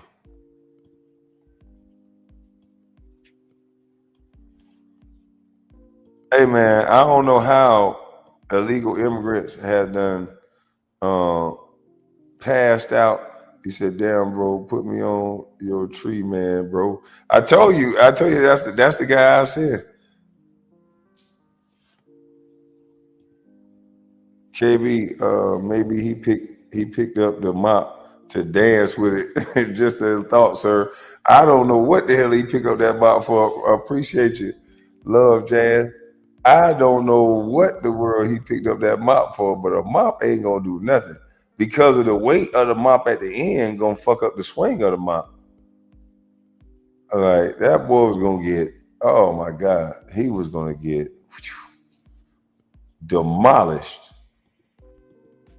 But how in the world does illegal immigrants, how are they able to drive cars with their license without a date of birth and all this stuff on it? And we don't get to do that. Like, watch this, y'all. A lot of opportunities for television and such, but it doesn't get the job done of fighting crime. It is shameful. You don't run and hide if you're proud of what you're doing. That's what ICE is doing. Illinois is going to use every lever at our disposal to resist this power grab and get Noam's thugs the hell out of Chicago. They told us that this was about the worst of the worst. In reality, they are going after anyone who objects to families being ripped apart and community members being disappeared. Oh, that's Democrats defending the worst of the worst arrested during Operation Midway Blitz. So let's meet some of them and see if Mayor Johnson is correct. This is just a small sampling of those who have been arrested in the more than 1,000 taken off the streets of Chicago. You have this individual convicted of murder, another one, 3 DUI convictions, 2 domestic violence convictions. This individual from Mexico convicted of DUI and arrested for terroristic threat. Dang, boy, they coming over here getting drunk, partying, whooping ass. Lord have mercy, convicted murderer. Ooh, terroristic threats, battery, aggravated stalking. He over here chasing her. Old ass nasty mother trucker. Convicted sex offender, convicted of sexual assault, family member under the, oh my Lord. Convicted of armed carjacking and robbery. How in the world can they come over here and drive with no ID, with no name and no nothing on their ID? How in the world? This is what they voted for in their cities. And then when somebody say Democrat-led cities are the most unsafe cities for black folks, especially black males, they get mad. And when they dump this into the black community, they're not taking this to no nice neighborhood, as Van Latham knew.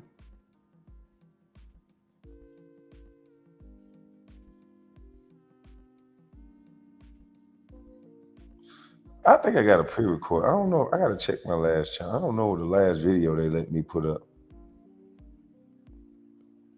But this is sad.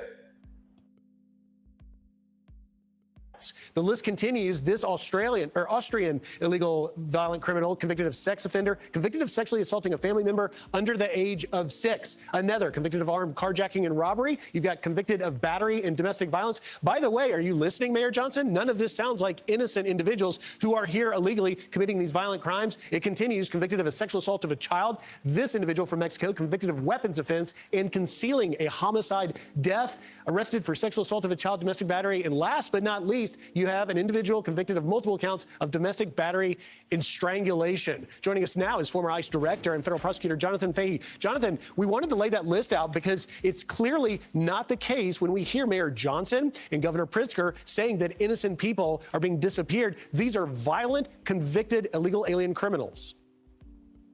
Yes, and the worst part about it is Governor Pritzker and Mayor Johnson have done everything in their power to keep those people in the United States, which is totally shameful. And that clip you played earlier, Senator Durbin talking about political theater or whatever, this has been the greatest political theater that these Democrats have ever had the opportunity to get involved in. And it's so shameful the way they attack, malign, defame ICE agents every chance they get, particularly in light of what happened a couple weeks ago in Dallas. But these men and women are putting their lives on the line to make not only Chicago safer, but to make the United States safer. And despite what Mayor Johnson wants, Governor Pritzker wants, they don't have the right to have their own immigration policy. And President Trump has a responsibility to the citizens of the United States, as well as the citizens of Illinois, to remove illegal aliens, particularly the most dangerous ones. You said something important there, Jonathan, about a state wanting to have their own immigration policies. This is the fundamental problem with sanctuary cities. States do want to have their sanctuary immigration policies that protect violent criminals, illegal alien criminals, to run loose. But for the life of me, this isn't opining. These are simple facts. Those are convicted criminals. So why are the Democratic leaders like Pritzker and Johnson being dishonest about who ICE is arresting?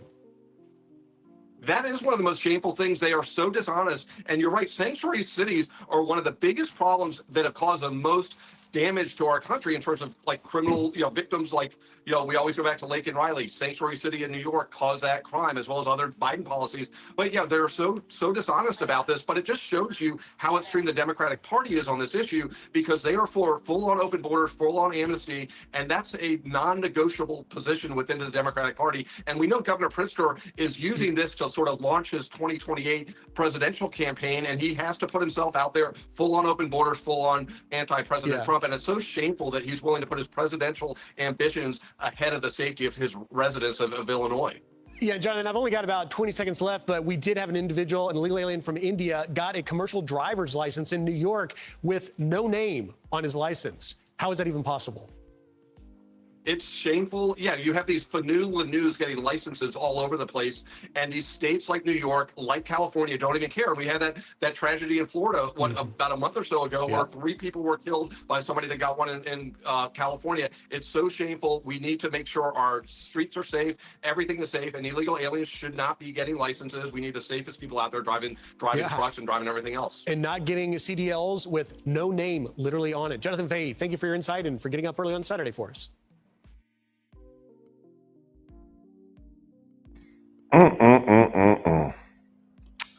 Got another one for y'all. Remember when everybody was talking about putting kids in cuffs? This is the liberal hive mind? They said they put kids in cuffs. Let's see. They had this 3-year-old baby up here. Photo. It's not from Chicago. It's not ICE. In fact, it's not even remotely connected to Kristi Noem's operation. It's actually from a video of a police officer father putting his own child in handcuffs as a little stunt, as a little joke because he was wandering away from the house. It's a law enforcement family having fun. This police officer saw his son on the street when he was supposed to be on house arrest, so he made the cutest arrest ever.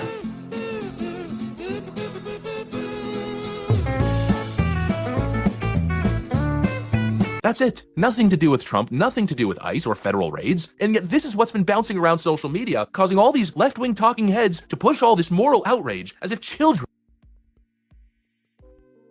So there were people yelling at me the other day, talking about they put a 3-year-old in cuffs.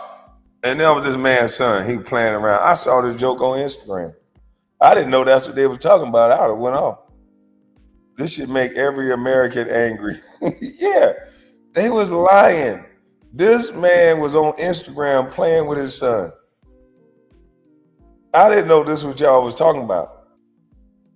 But I do know in any time it's a drug house, they lay everybody down, but not a baby this small. That girl that they cuffed up that we showed the video of, she was old enough she can unalive somebody. Her fingers can apply enough pressure to a trigger to unalive someone. This baby, it depends, maybe a Glock 40. She told me I can't lie. I arrested my son too. Appreciate you, Paul. Man, they was lying the whole time. He said that's not a joke. Maybe it ain't a joke to you, but this is how he was playing with his son.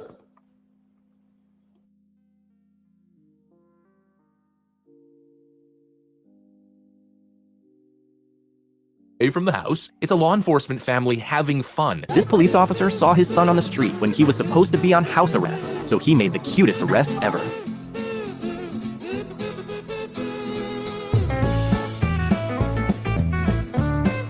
That's it. Nothing to do with Trump, nothing to do with ICE or federal raids. And yet this is what's been bouncing around social media, causing all these left-wing talking heads to push all this moral outrage as if children were being arrested by Donald Trump's Gestapo. Yeah, it's a real kids in cages in Donald Trump's concentration camp moment now, isn't it? The left's online machine running on lies. It's non-stop rapid-fire misinformation crafted to trigger manufactured outrage. And meanwhile, here's what actually happened on that day. DHS and ICE conducted a targeted raid on a high-crime complex in Chicago. They targeted a building that the Tren de Aragua gang had taken over. Kristi Noem actually released video footage from the operation showing the exact type of people who were arrested on that night. Go, push, get out of the way from...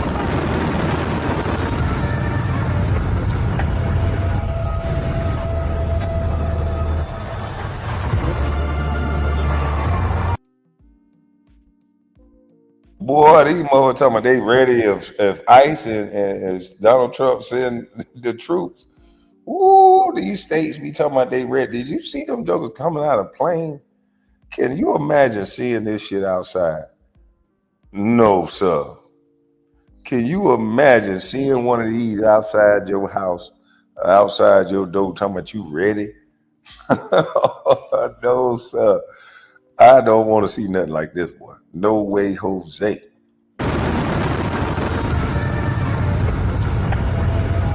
Woo.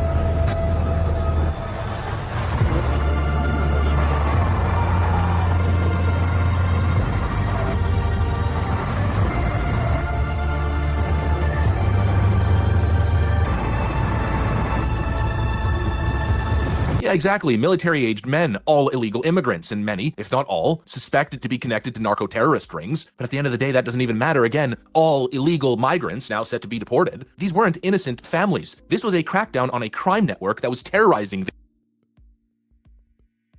I don't remember a damn thing from when I was 3. I don't have one recollection of when I was 3. They not gonna think of it like that. Hey, Big G, Lil Wayne, they ain't gonna think of it like that. They gonna think of it like, we done been, enough of us done been in jail. This is signifying him going to jail. They're gonna make it, yeah. The little boy smiling like a motherfucker, but everybody else gonna be bad. But look at these grown men going to jail. And they tried to make it seem like it was kids getting arrested. And people just ran with that story. Jesus Christ. to innocent families in that neighborhood. In fact, residents themselves had been pleading for help. The local Chicago alderman said that this is a good thing. Again, foreign gangs, cartels taking over entire apartment blocks, running drugs, intimidating residents, extortion rackets, human trafficking out of these buildings. And yet the left ignores all of that good work, by the way, just so they could pull this viral meme, pull this pathetic stunt, and pretend as if ICE is arresting toddlers. And of course, on top of that, lying and pushing more moral outrage as if DHS came in and ransacked the apartments of innocent people. By the way, another lie. According to Fox's on-the-scene reporting, agents specifically targeted vacant and squatted units, which of course were probably being used as criminal stash houses and safe houses. It was a stunning show of force by federal agents as they stormed that apartment building on Chicago's South Side. That joint operation is still drawing fallout from both supporters and critics alike. About 1 a.m. in the South Shore neighborhood, agents from the FBI, ATF, Border Patrol, and ICE overwhelmed the building, coming at it from every exit, even inserting snipers by Black Hawk helicopter on the rooftop. Illinois Democrats who've been opposed to the enhanced immigration efforts are outraged at this show of force in the historically troubled South Shore neighborhood. What happened last night at 1 o'clock was absolutely disgusting. This is an extension of the horror that we have been seeing for several weeks now. And one more thing that I want to make very clear is that we're going to continue fighting. There were 6 specific targets in the raid, believed to be members of that Venezuelan criminal gang, Tren de Aragua, also believed to be involved in dealing in drugs and weapons. But the building was filled with squatters. In fact, the federal agents only went into apartments that were supposed to be vacant or weren't paying rent. Federal agents picked up some 37 undocumented people. The investigation determined their gang affiliation is not yet complete. But Chicago Alderman Ray Lopez says South Shore residents will be happy over time because that neighborhood needs some law and order. They weren't destroying innocent people's family homes. They were clearing out criminal hideouts where people weren't even paying rent. So you've got foreign criminal gang networks coming in, squatting in apartments or taking over apartments and not even paying rent, running their criminal operations out of those places. And now the federal government comes in, and by the way, this was part of the 2024 electoral mandate. That was a big issue, right? TDA members taking over entire apartment complexes. You got the federal government doing something about it, and instead of applauding them or instead of keeping their freaking mouths shut as the Democrats probably should, they push the most disgusting misinformation. All of it, by the way, which serves one purpose, it seems, to continually defend criminals and criminal networks and cartels. I mean, unfathomable at this point. The lack of ethics, the lies, the manipulations. But of course, one thing it isn't is surprising. This is what the left's online information ecosystem has become. A non-stop factory of hysteria and hoaxes. I mean, rapid fire cannon. A non-stop conveyor belt of fake news and emotional manipulation. Every single week it feels like every single day, there's another viral lie, another manipulated photo, another phony narrative built on pure fiction. And of course, the goal is always the same now, isn't it? Demonize law enforcement, demonize President Trump, demonize all of his supporters, demonize his entire cabinet, paint America as evil, paint government agencies operating under Donald Trump as the Gestapo, as the worst. And all of it, it seems, in an effort to protect the absolute worst actors in society. It's an entire movement built on misinformation. And this is the latest example out of the, 10, 15 examples of the last month, at least. Holy moly, it's hard to wrap my head around. You know, we've got conspiracy theorists, we've got people clickbaiting with just out of control lies. I mean, look at what's going on with the whole, Charlie Kirk assassination. People are really trying to insinuate some freaky things. We've got people who do stuff like that, but mostly they're on the fringes. Meanwhile, the insane, unhinged lies and conspiracy theories, dangerous, manipulative, malicious misinformation seems to be the mainstream strategy of the Democrat Party. Just look at their biggest online network, Midas Touch. The thumbnails and titles are What do y'all think? Are we getting a lot of misinformation, disinformation? We got Don Lemonade in Chicago.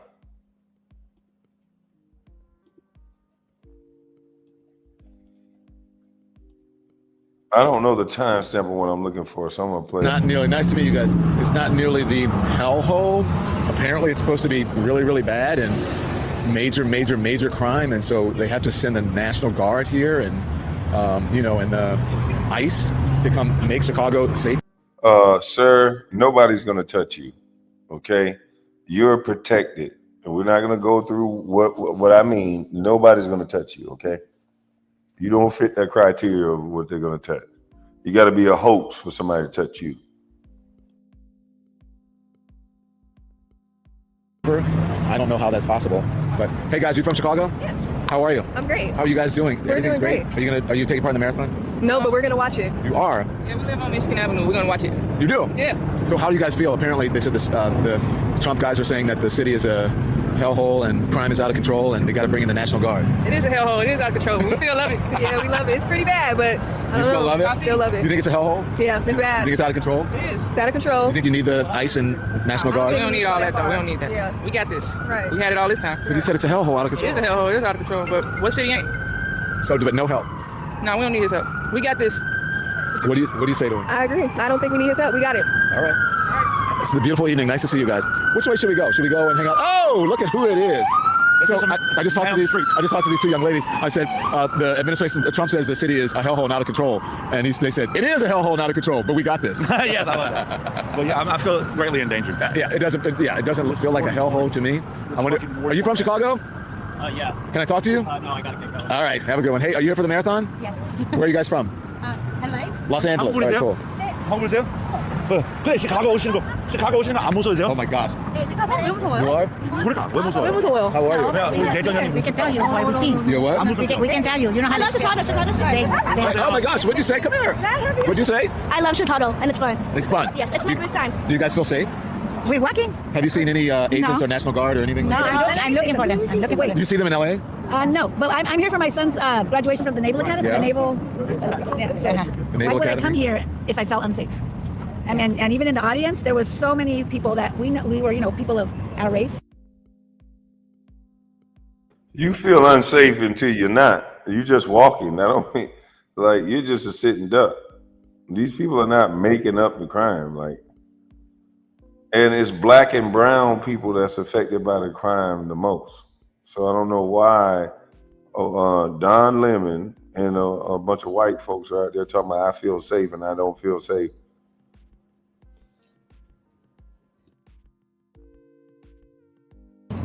Yeah. And cállate, cabrón. No, well, no, I was really looking at that. I'm like, there's so many people, Hispanic, right, Mom? Yeah. People all around are speaking in Spanish. Yeah. And I thought, we're here, for our sons and daughters, right? And yet, so many people are probably afraid to come for their sons and daughters, but yet here are these people with their proud shirts. They had shirts made for the whole family. Yeah. But yeah, we're being persecuted. Look at, my mom's an immigrant. My son is the first generation Navy recruit, graduate, which I was very opposed to, mind you, because of the whole situation. But we made it with his little brothers and sisters. But I saw these other people. I'm like, what do these people have to go through to come here? You know what I mean? Yeah. It was quite unfortunate. It doesn't seem to be a lot of compassion these days. Oh, absolutely not. What do you think of ICE being here? Well, I didn't see them. Well, I mean, what do you think of it? I was hoping they'd come up. They get me because my mom is an immigrant, but she's a citizen. But I just wanted to try to stop me and see what happens. You wanted to try to get you? Yeah. We don't want you to go out to a detention facility. I want to go to see how they treat people there. You do? Uh-huh. Why? Go them. I'm just kidding. Yeah. Because the things that I heard, they said that they treat them like real bad. Yeah. And like animals. Yeah. And I don't like that. But, I hope the time goes fast. Yeah. So we can have a change for the better. What do you mean by that? You know what I mean? You mean you hope that he's out of office? You hope the 3 years. Yeah. Yes. Yeah. Oh, something happened. So she want to go to an ICE facility.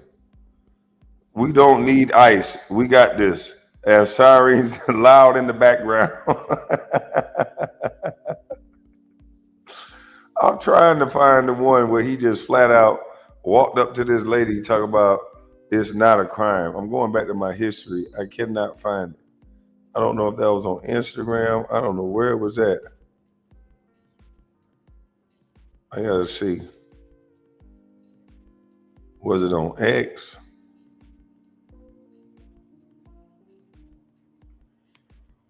Oh man.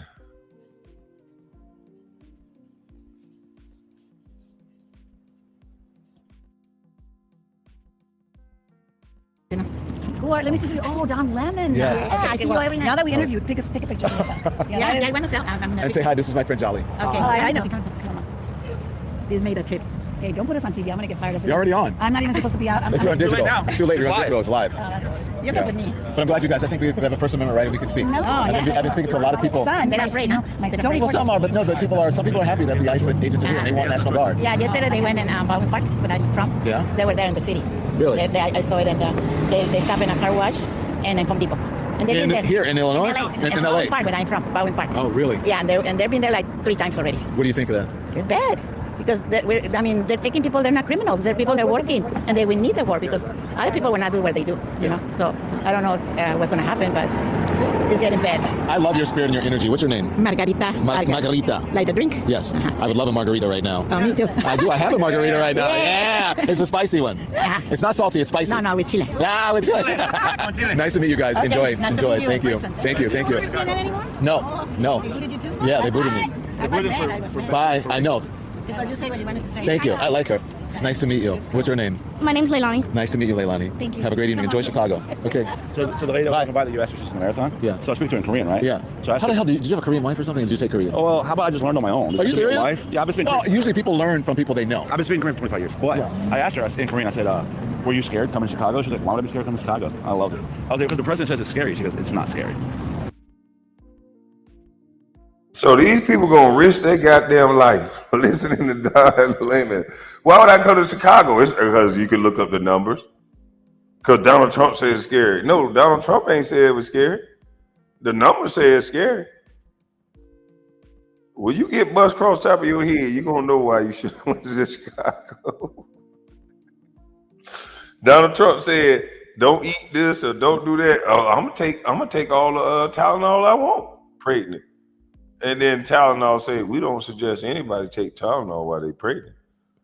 It was like these people wanted to hate Trump so bad. This don't make sense, people. You can't move with hate.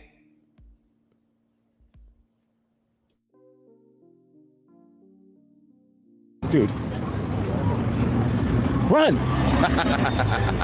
Run! It's scary. Yeah, it's scary. Look, I mean, people are like, can you believe? Can you look at this war-torn? You talking about run? It's scary. Why don't you tell your camera crew to get the hell on? It ain't like somebody want to do a crime right there on camera. So why don't you tell your camera crew to leave? And then you walk around without a mic and you put a nice watch on and you walk in a neighborhood that ain't right smack in the middle of downtown. Yeah, walk somewhere where it ain't the shopping district in Chicago. One of the safest parts. Don't walk right there. Put that camera down and go to O Block. Since y'all want to prove to us it's so safe. Like somebody supposed to run up to you with a camera on and do a crime.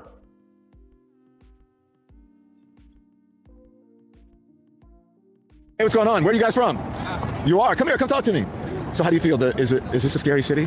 No. We want to dinner right now. Are you, should the National Guard come? No. Why not? Go home. I mean, I think that Mayor Brandon Johnson, I think that he's got it handled. You know, Governor Pritzker, they've got the situation handled. Yeah.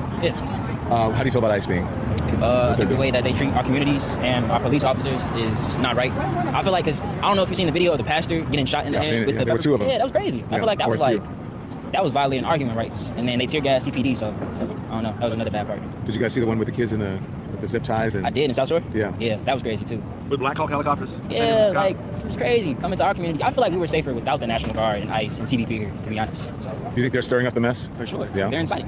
Have you guys been to any protests? No. You gonna attend a protest? Would you? Yeah, I would, yeah. Why? Huh? Why?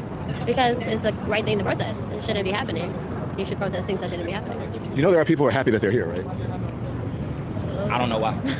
I don't know why. They said it's illegal, it's criminal activity, and I said it's not criminal activity. They broke a rule, but they're not.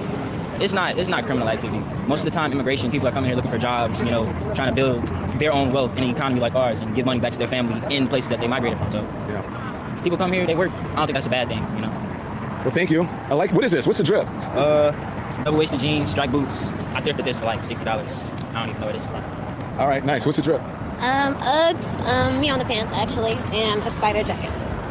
Gorgeous. How do you two know each other? It's my girlfriend. That's my boyfriend. All right, you never know. I just want to ask. Y'all are a beautiful couple. It's a pleasure meeting you. Thanks for stopping to talk to us. Nice to meet you as well. Thank you. Jolly, who do you say? Who should we talk to here? Look, we have people from all over. I know. Hi. Diversity of Chicago. Yes. Yeah, and this is, to be honest, Don, that's why they call Chicago so scary, right? Yeah, well, diversity. Yes. Where are you guys from? You don't see the National Guard. Kentucky. How are you? Can we talk to you? Are you guys here for the marathon? No. What are you here doing? Fall break. Fall break. Fall break? And why Chicago?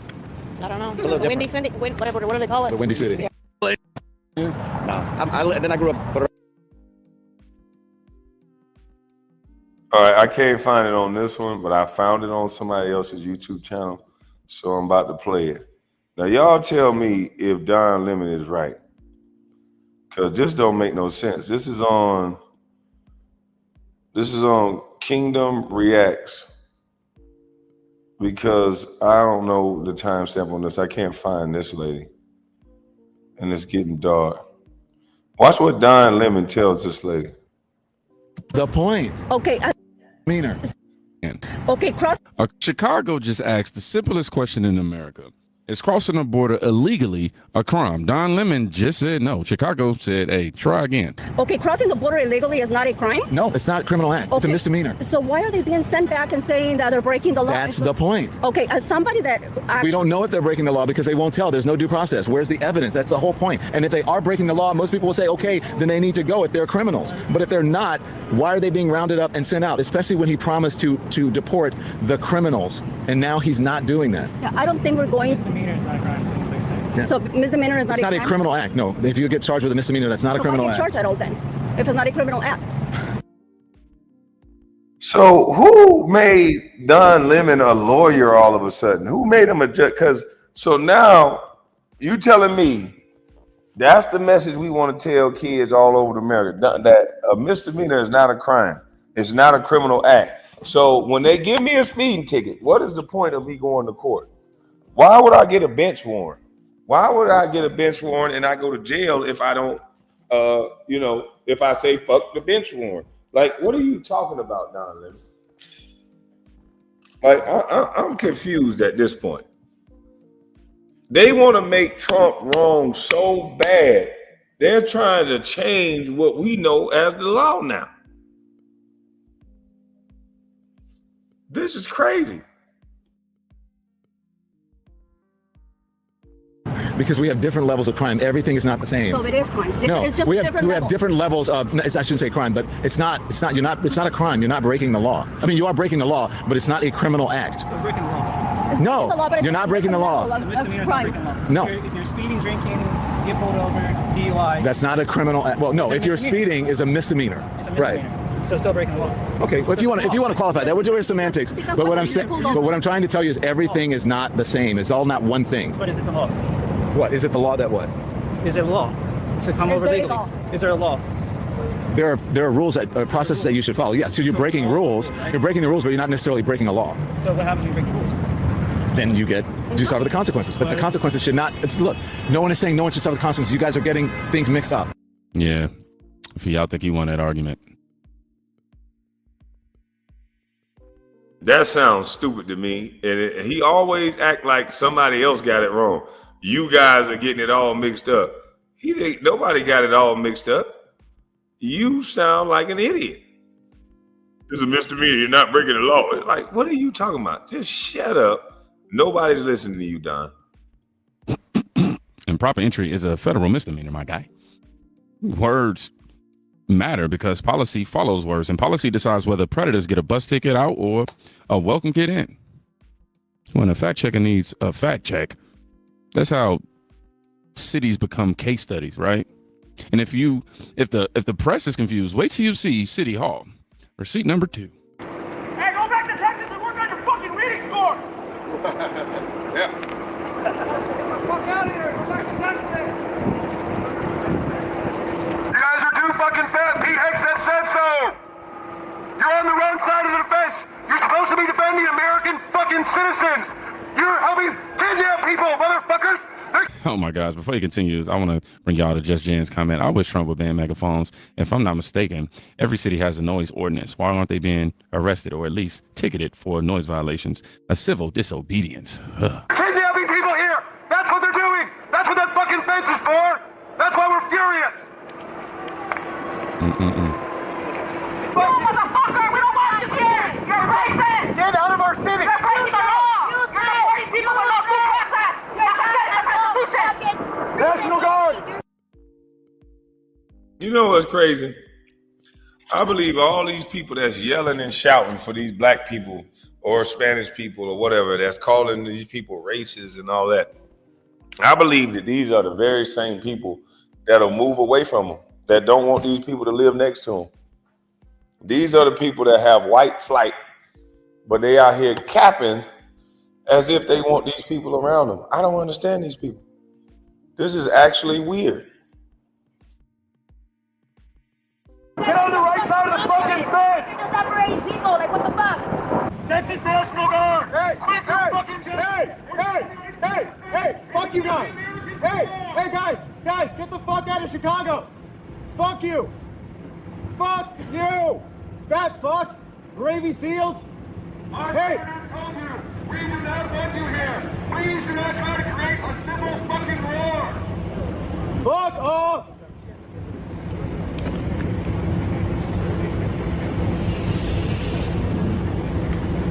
Oh my God. You guys are walking so fucking slow. Wow. Wow. Pete Hegseth would have, I'm gonna tell Pete Hegseth, he'll just fire all of you. This will take care of itself. Stay behind the barricade, please. We actually have enough. Guy in the maroon t-shirt. Stay behind the barricade. Thank you.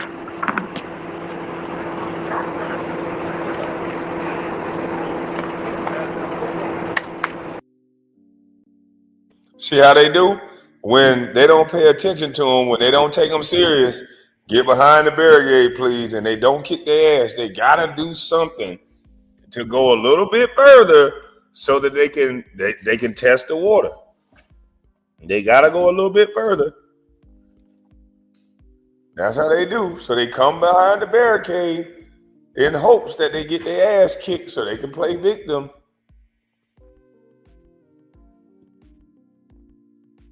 Yo, fuck you, ICE. Hey, hey, hey.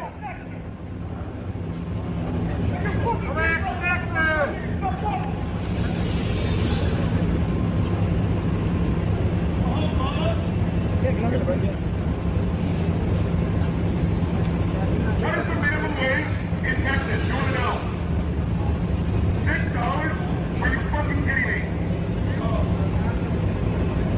Oh, okay, $7.25. Not much better. I can say whatever I want. It's a fucking free speech zone.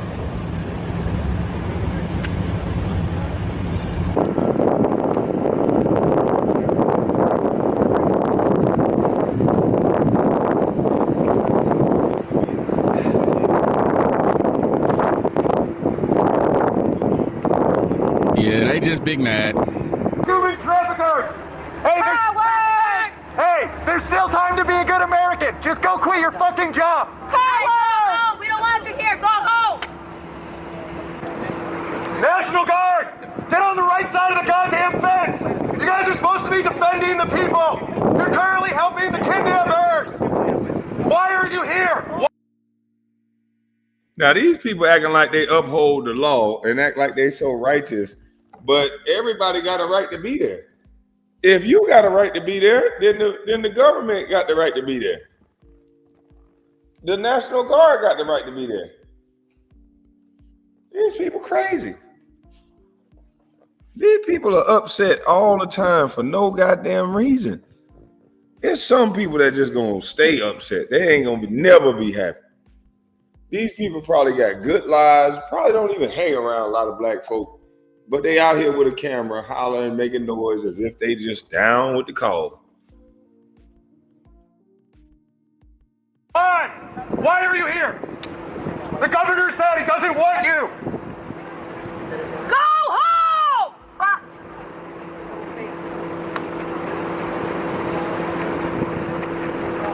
National Guard, come over to the right side of the fence, guys. Hey, we're not going anywhere. Go get a real job! I won't tell. Go get a real job!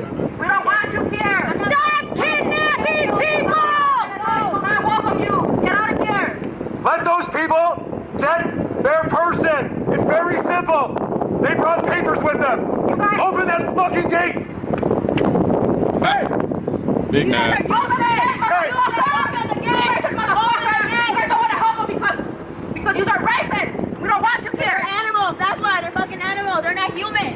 They're the devil themselves. Hey, dumb fucks! Hey! They're evil, I swear. The devil. The devil over there. Get the fuck out of Chicago! Get the fuck out! We don't want you here! We don't want you! You're unwanted! We don't want you! You're useless as fuck! You're useless! Chicago asked for sanctuary, but reality sent soldiers. Do not approach the Illinois State Troopers. Number 3. You're not allowed in the roadway. Do not come into the roadway or you'll be arrested. Do not approach the Illinois State Troopers. Right now, you can join us. You do not have to do this. You do not have to support these guys. You can join us, join the right side, history. You can come join us. We're here watching you.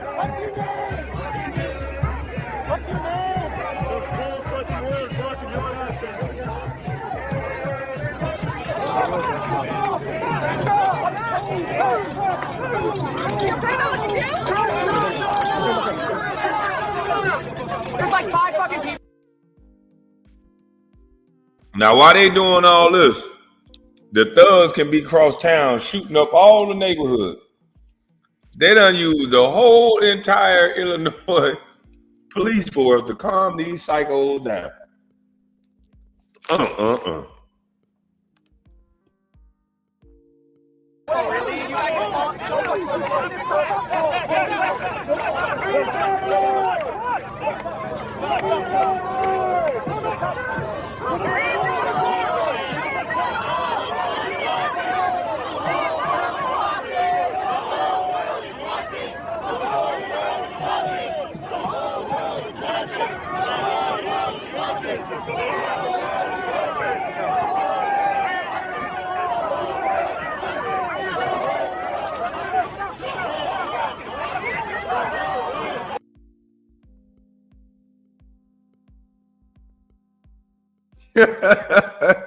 This dumbass getting dragged across the street. Look at this stupid ball trucker. Look at this dummy. Roll with it.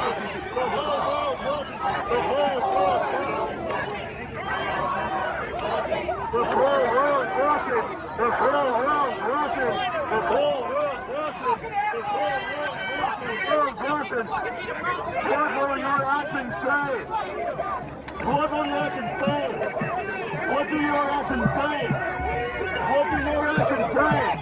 What do your actions say?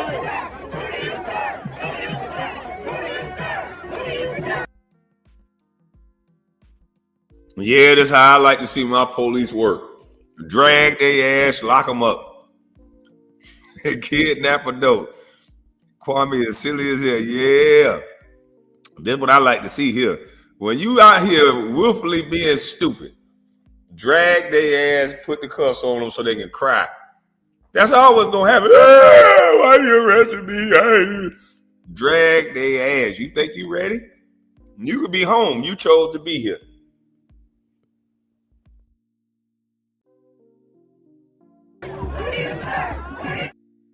Oh my gosh, megaphones. Oh mercy. And corporations and swinging on all rock. Any of that. Orzoco 77238, Lopez 17824. Ma'am, can I see your badge number, please? Murphy 19762 13823 and 3134. All CPD officers who are legally not supposed to assist ICE are assisting ICE.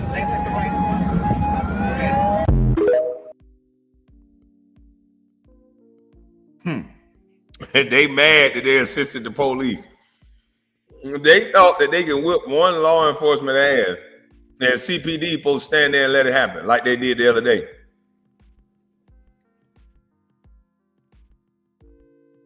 Yeah, CPD standing with ICE while filmer lists badge numbers. Turns out when a federal operation is live, grown-ups coordinate.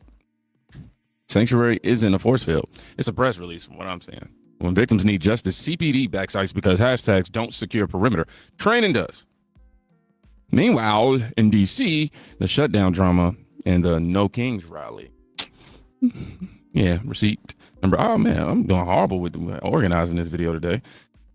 Let's get it going now. A very patient guy, but I've had it with these people. They're playing games with real people's lives. The theory we have right now, they have a Hate America rally that's scheduled for October 18th on the National Mall. It's all the pro-Hamas wing and the Antifa people. They're all coming out. Some of the House Democrats are selling T-shirts for the event, and it's being told to us that they won't be able to reopen the government until after that rally because they can't face their rabid base. I mean, this is serious business hurting real people.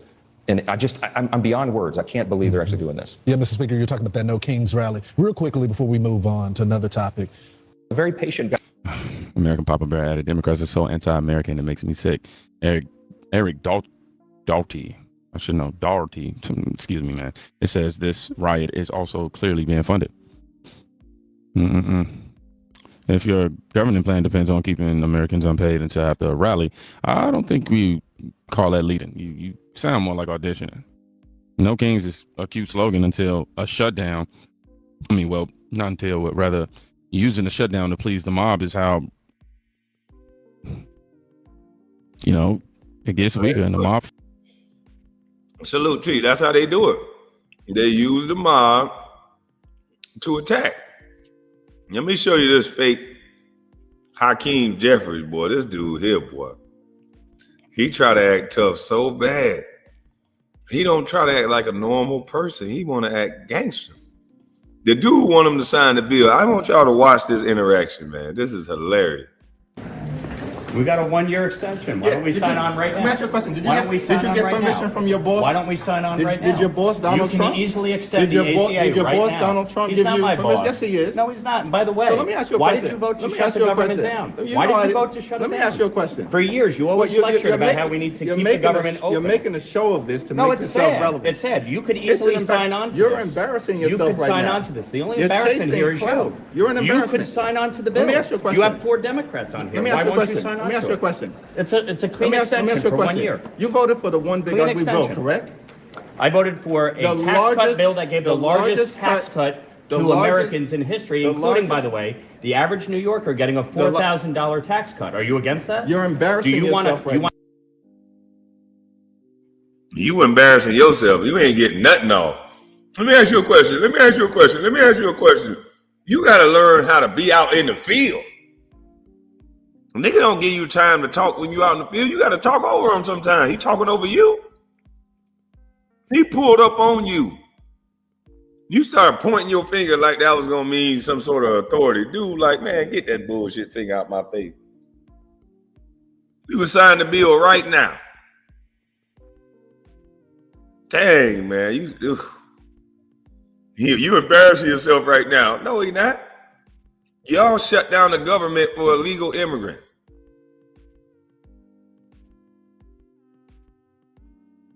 Tax cut bill that gave the largest tax cut to Americans in history, including, by the way, the average New Yorker getting a $4,000 tax cut. Are you against that? You're embarrassing yourself right now. They always want to talk about the cuts for the rich. They don't talk about the average cuts for Americans.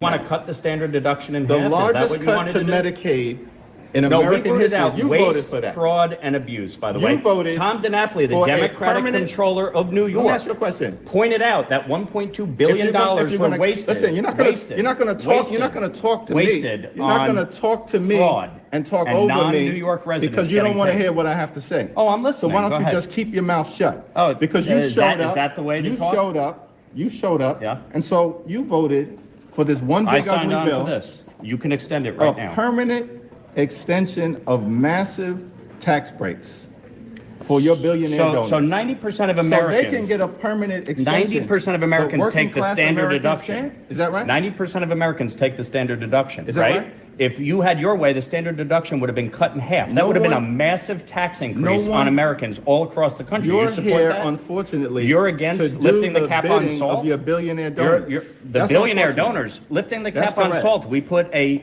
income cap in place. Why are you here right now? An income Where the cap. re- where the rest Didn't of you your want all Republican Republicans colleagues? to be here? Where I'm the here. rest? Where the rest of your You Republican wanted colleagues? Republicans to be here. I'm here. Why are you And by here? the way, What- you can pass an ACA extension right now. Sign Did your on to this boss- bill. Did your boss Sign Donald on Trump- to the bill. Is your boss Donald Trump behind that? HR 5145. Why don't you get on it? Mike, is your boss Donald Trump behind that? Why won't you get on it? Because you don't work for the American people. Oh, I do. I You don't work for the people of New 17th York. I work congressional for the district. people of my district. Is that why you? Is that I'm why here. You got 145. And by the way, I voted on for a Medicaid. clean CR to keep the government open Mike, and funded. you're- You voted to shut it You're down. embarrassing yourself right Yeah, now. leader, with all due Well, as we respect, would say you're back the in the- one. why are you playing yourself? You're the one Why are who you playing actually yourself with voted these to shut the theatrics? government down. Actually, you It's know sad. that's not true. It's sad. You voted to shut the government Listen, down. Do Republicans control the House, the Senate, and the president? Right, and correct? you're smart enough to know Is that that you right? need 60 votes in the Senate, Is right? that right? No. Do you need 60 votes in the Senate Was or no? 60 votes needed to pass your one big ugly bill? Reconciliation, which you Was did with the 60 IRA, was and 60 boy, that really reduced inflation. Are you did a trying to great job elevate there. yourself because you're afraid I'm not you're trying about to. Senate and the president? Right, and correct? you're smart enough to know Is that that The government voted to shut the government down. Actually, you It's know sad. that's not true. It's sad. You voted to shut the government down. Do Republicans control the House, the Senate, and the President? Right, and correct? you're smart enough to know Is that that you right? need 60 votes in the Senate, Is right? that right? No. See, he tried to get him with that. Hey, you got that. You control the House and the Senate, but you still need that 60 votes. You still need You still need the Democrat. They can't just run this bill without him. That's crazy. He tried to say no. He asked him, "Is it true? Do you still need 60 votes in the Senate, despite controlling the House and the Senate? Do you still need the 60 votes?" This man pointing his finger. I'd have snapped that guy. Man, the fuck is your finger doing in my face? You don't got to point your finger at somebody. This fake aggression, fake ass DMX. He trying to act tough and aggressive during a conversation where it's not about being aggressive and tough. If you want to talk ghetto, I'm gonna get ghetto food. That's what I'm saying. He trying to talk tough and aggressive with this man, and he trying to get him to sign the bill.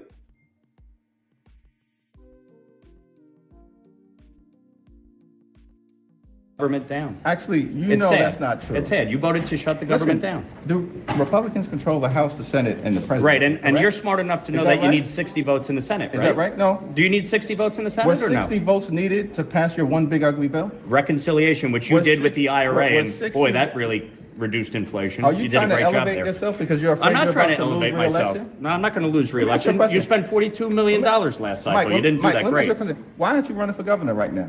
Because I actually enjoy this. This dude is running a master class. I don't know who this other dude is. He is kicking his behind. Mike Lawler is brawling this dude. I hope he ain't. Is he kin to Robbie Lawler, the fighter? Because, man, he kicking this boy behind. He hitting him with questions that we want him to answer. You need to open up this government. Can you sign this? We hitting him with don't we need the 60 votes? Reconciliation is how we got the other one. He answered all his questions. Hakeem Jeffries didn't answer. Did you vote to shut the government down? You know, you ain't answering none of my questions. KB, we're in a new territory now. A poll asks if AG candidate Jay Jones calling for a murder of a Republican would be disqualified to run for AG. 93% of Democrats responded no. Oh, wow.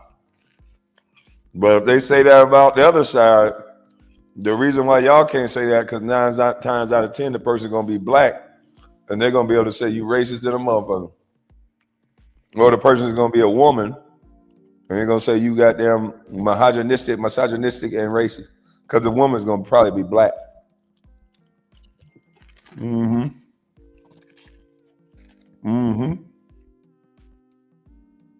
Job, and I'm here to do it. And by the way, you could actually pass enjoy being a a lackey for subsidy Donald right Trump? now Is that to right? ensure that people don't have health care premiums going up. Why won't you support this one-year bill? Let me ask you a question. Tom Swazi's on it, Jared Golden. Let me ask you a question. Marie Let me ask you a Glusenkamp question. Perez. Let me ask you Are a they question. wrong? Your Don other- Davis? your other boss- Are they wrong? Your other boss, Mike Johnson, I challenged him to a debate.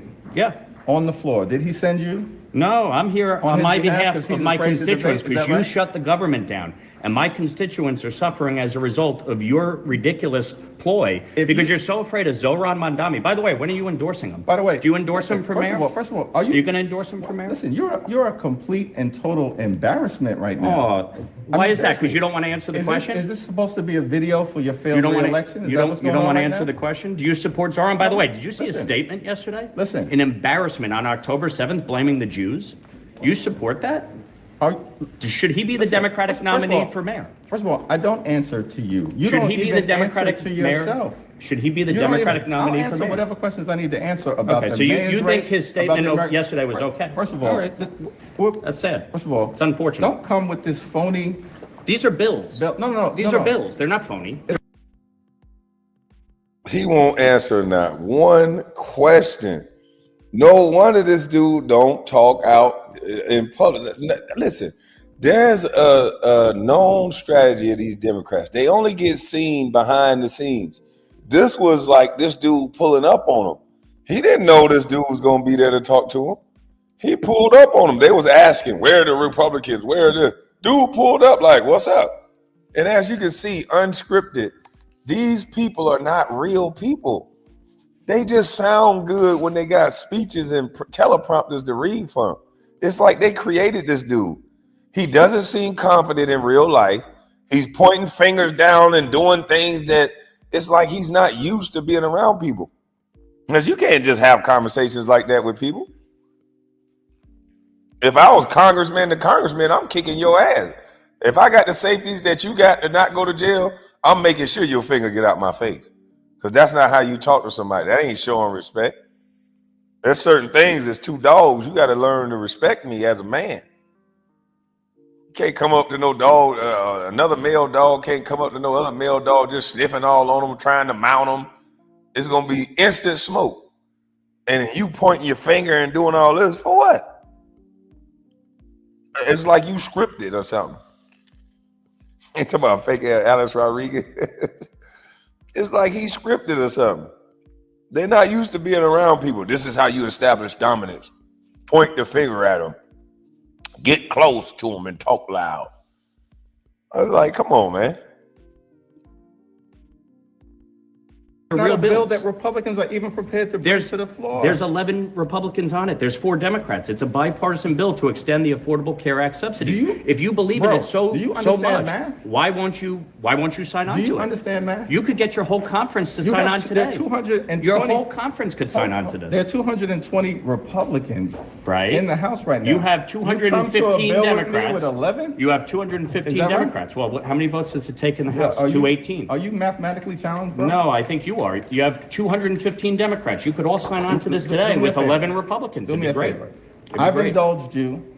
I've given you your 15 minutes of fame. You haven't answered any of the questions. You're a complete and total embarrassment. Yeah. You're embarrassing yourself in your district right now, and you're going down to defeat next year. Good. The president's budget chief, Russ Vought, is executing.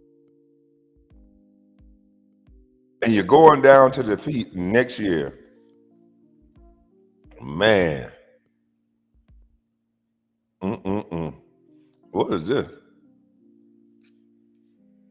They just click the CNN. What they got to say? Today on the administration's threat to lay off federal employees over the government shutdown. A spokesperson tells CNN that the layoffs will be. That wasn't no threat, man. This is going to be as a result of what you guys did. They wanted to lay people off anyway. So you guys shut the government down like idiots because y'all want to blame Trump or something. He'll like, okay, cool. I'll take the blame for these people. I want to get them out of here anyway. So he's going to fire those people, and the government is not going to close forever. So the government is going to open back up just with less people with jobs. And that's what y'all want anyway, too. Y'all want angry people. Y'all want people displaced. So y'all, this is what y'all want. Y'all are getting a twofold.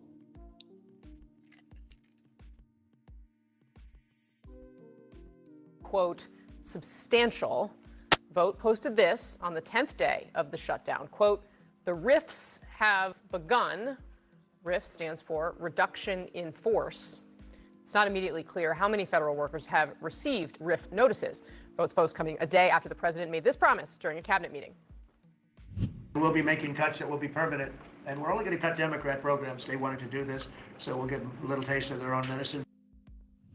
All right, joining me now to discuss, Republican Congressman Mike Lawler of New York. He sits on the House Financial Services and Foreign Affairs Committees. Congressman, always great to see you. Thanks very much for being here. Mike, shout out to Mike. Mike kicked his ass. Shout out to my boy Mike. Do you want to see Thanks for having me. Russ Vought and the Trump administration lay off high numbers of federal employees? No, I don't want to see that at all. But this is also why I've been opposed to the Schumer shutdown and why, regardless of who the president has been, I have always pushed back against those who try to shut the government down. It is idiotic. And all it does is create chaos and uncertainty, and it harms the American people. You have federal workers who are going without pay. Our military is not going to be paid effective the 15th of this month. Border Patrol agents, you have obviously concern about funding for critical programs like WIC and SNAP. And Casey, all of this can be fixed and resolved immediately if Chuck Schumer and Senate Democrats would show up and vote yes on a clean CR like they did 13 times under Joe Biden. There is no reason for this. One thing that Congress usually does in these instances is they pass a measure that allows troops to continue to receive their pay. Right now, that's not happening. Should House Speaker Mike Johnson bring the House back to pass a measure to pay the troops while this shutdown is going on? Well, let's be clear. We did pass a measure to do that. House Republicans passed a clean CR 3 weeks ago. But often there is a separate piece of legislation to pay the troops. But Casey, we've done that. We have passed a clean CR to keep the government funded and open, to pay our troops, to pay our Border Patrol agents, to fund critical programs like WIC and SNAP. The president and the administration may take action to make sure that our troops are funded, and I hope they do. But again, this could all be resolved immediately. Chuck Schumer could vote yes to keep the government open and funded and make sure that none of these issues that we're all concerned about become a reality.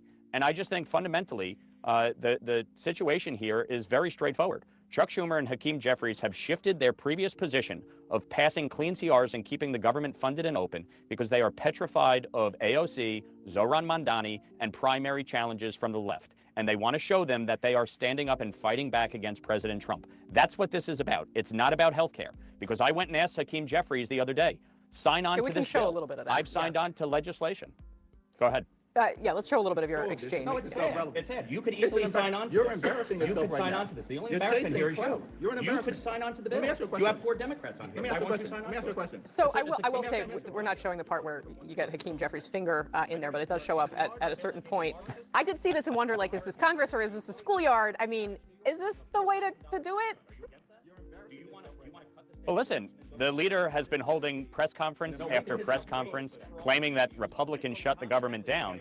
But we all know this is a Democrat-driven shutdown because they want to show their base that they are fighting against President Trump. And my point was, if there is an issue to be dealt with, like health care, then let's deal with it. Let's come to an agreement and deal with it. But you don't do it at the barrel of a gun, and you don't shut down the government to stomp your feet and pound your fists.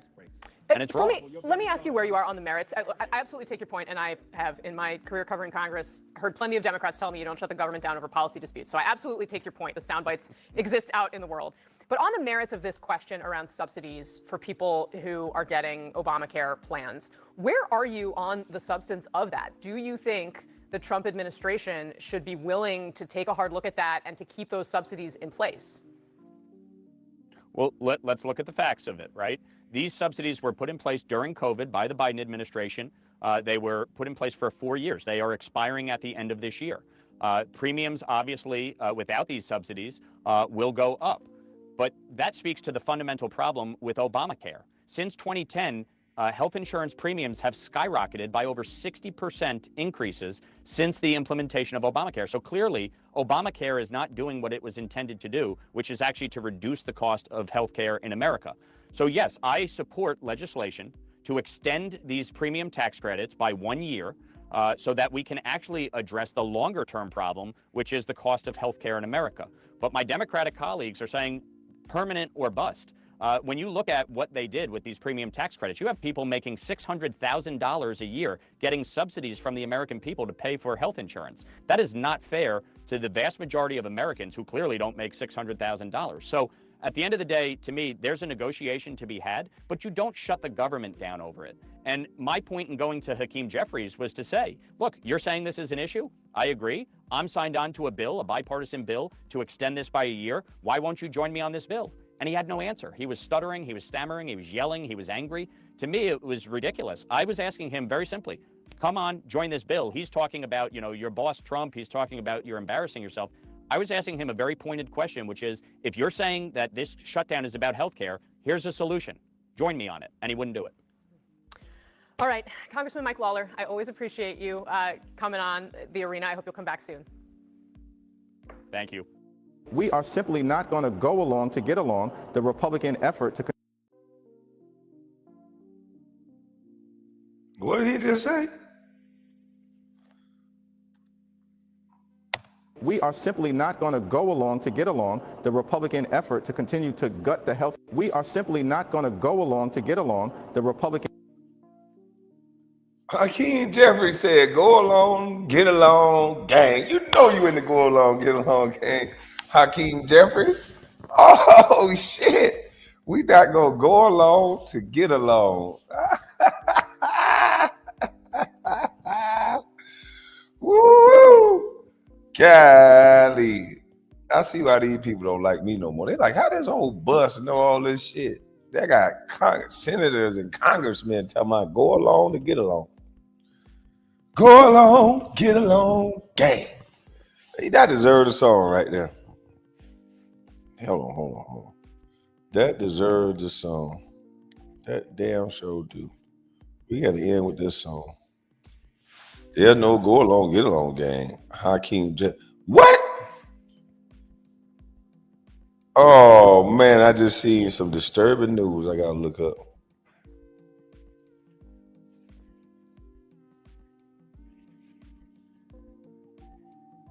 Hold on, there's another one. They done got mad at Letitia James. They got another one, y'all. They say she playing victim. Hold up, y'all. We got to play the go along, get along gang after this. Director James Comey has pleaded not guilty to charges of lying to Congress and will now seek to dismiss the case as vindictive. Meanwhile, New York Attorney General Letitia James, who knows something about vindictive prosecutions, is now facing charges related to mortgage fraud. And while many on the left were quick to attack the case as politically motivated, CNN's Anderson Cooper called her out for her past campaign promises to go after Trump. Watch this. According to PolitiFact, the day after she was elected in 2018, Letitia James was asked by a community activist if she was going to sue President Trump. And she replied, quote, "Oh, we're going to definitely sue him. We're going to be a real pain in the ass. He's going to know my name personally." I mean, that's not a great look for somebody who has just been elected or just been campaigning, who hasn't even looked, I guess, deeply at any evidence. Here with reaction, Fox News legal analyst Greg Jarrett and Fox News contributor Nicole Parker. Thank you both for joining us. So, Greg, you know, it's interesting. The American voter absolutely destroyed Letitia James because they recognized what a completely partisan persecution her attempt to go after Trump was. And they obliterated her by reelecting Donald Trump president. And now she's going to cry and claim that she's being persecuted? Yeah. I mean, think about what she did. She went on the campaign trail and said, if you elect me, I will abuse my office to get Trump. And then she went about doing it. And now she has the audacity to claim, I'm a victim of weaponization of the law by Trump. These people have no ability at self-reflection. Look, when you tell a bank that your home is primary or secondary to get a lower mortgage rate, and you're actually renting it out, that's fraud. You're lying to the lender. You're deceiving the lender about the financial risk. And here are the documents, Charlie. God dang, what did he say? What did he say? I can't focus on nothing here. All right, I'll tell you what. I'm going to have to rewind this portion back and close my eyes to listen to what he's saying. Hold on, guys. I need to rewind this back, close my eyes so I can hear what he's saying. Because I can't focus on what he was saying. I can focus on what he was saying right there. This picture was hard enough to focus on what he was saying.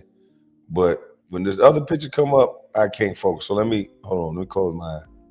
Fraud. You're lying to the lender. You're deceiving the lender about the financial risk. And here are the documents, Charlie, incriminate James. She can hardly claim, oh, gee, it was miscommunication, because she's on record saying that's not an excuse. But worse, last year, she issues this public statement declaring that everyday Americans cannot lie to a bank to get a mortgage. Powerful people cannot cheat to get better loans. Well, looks like she did. Yeah. Nicole, you've devoted your life to prosecuting, enforcing the law as an FBI agent and following all of the rules when you are going after a criminal. And it's kind of interesting to step back and remember everything that the FBI did under James Comey and then also Letitia James in in New York. It's kind of amazing to look at all of the corners that they cut in both of those cases in order to go after one man. Have you ever seen anything like that? Charlie, I had never seen anything like that before, and I actually just authored a book. It's called The Two FBIs, and I talk about how it was so blatant what I was seeing. I mean, I was living it firsthand. It's one thing to see news reports, but to actually walk into the FBI and to listen to what was happening on a day-to-day basis. They treated President Trump like he was on the FBI's top 10 most wanted list. I had never seen anything like it. And then we saw, as soon as he announced that he was running for president, they slapped him with like 91 charges nationwide. I mean, it's absolutely despicable and disgusting. But what I saw happening, you know, you got Letitia James here. She was unabashedly gloating and finding pleasure in going after President Trump. And what I find really disturbing is that these individuals, now that there is equal enforcement of the law, they call it political retribution. That's not political retribution. And all of a sudden they're crying foul play on DOJ. Where have you been the last 10 years that I had to work under the FBI, starting around 2015, when you were just going after one side of the political spectrum? Anyone that knows anything, we could see it for exactly what it was. And now they're sitting here again, like Greg was saying, acting like they're victims. No, actually what you have is you have an AG and you have an FBI director. You know, you've got Pam Bondi, Kash Patel, and they believe in enforcing laws fairly and equally, and they are not accustomed to that. Letitia James and James Comey, they are not accustomed to that. They are the ones committing the crimes that they're actually out there accusing everyone else of, and now justice must be served. You know, Greg, I bet you get the same questions that I get very often from people, which is, will anyone pay a price for any of this? Yeah, I think. You said Kwame and Trump hard to look at, so don't go there. What did I do? I just said I couldn't focus. What's up with you? And now I'm hard to look at? Oh, that's cool. Damn. Motherfucker upset. I just couldn't focus, bro. Letitia James, get out this chat, girl. You got charges you got to worry about. Get out this goddamn chat. Sit up here trying to defend yourself. I ain't say nothing about you, lady. Ma'am. They could. And let me speak to James Comey, because I have a column tomorrow morning on foxnews.com on Comey. You know, look, when he was preening like a peacock in front of a camera saying, let's have a trial, that was just another pretense of lie by phony Comey. It was a con job. The last thing he wants is a trial, which is why his lawyers this week said, we're going to file motions to dismiss the case, claiming, you know, vindictive prosecutions. You say I clowned that beautiful lady? What did I say to her? What did I say to her? All I said was I can't focus. How you know I can't focus because of her beauty? We believe in the same thing. You just trying to argue with me. I just said, see, that's the thing. When I asked you what I said, you hurt. So you just make an assumption. I just said I can't focus. That could be through beauty or through ugly. So that is the first thing that popped through your mind. So maybe you dissing her. I don't know. I'm just saying. Maybe you dissing her, bro.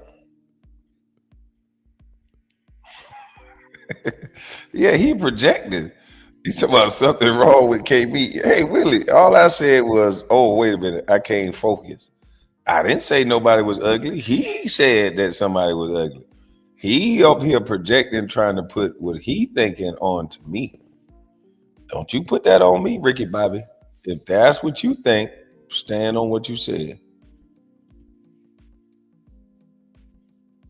He said, you can't focus. Yes, you can focus, nigga, period. Damn. This nigga is aggressive. Ooh. I'm scared of you. First, you lied on me and said I said the lady was ugly.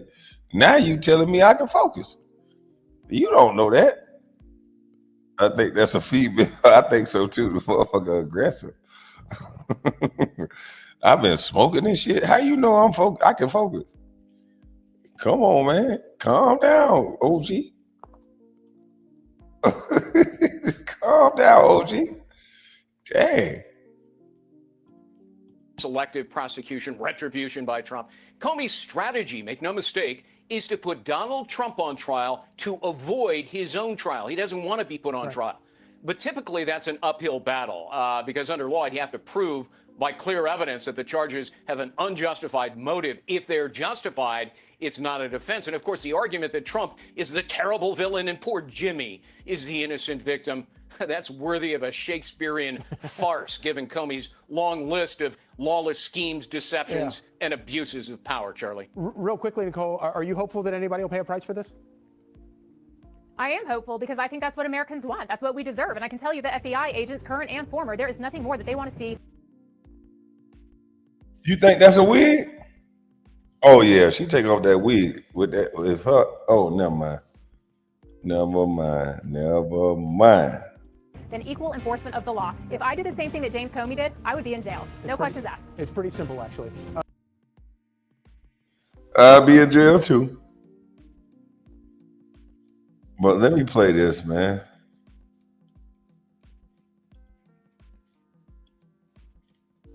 Go along, get along game. Go along, get along game. Go along, get along game. Go along, get along game. Go along, get along game. Go along, get along game. Go along, get along game. Go along, get along game. My mama's cooking. Go along, get along game. My mama's cooking. Go along, get along game. Go along, get along. Go along, get along. Go along, bear with me, class. Get along. Go along, get along. Go along, get along. Go along, get along. Go along, get along.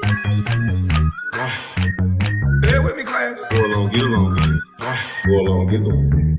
Go along, get along. Go along, get along. Go along, get along.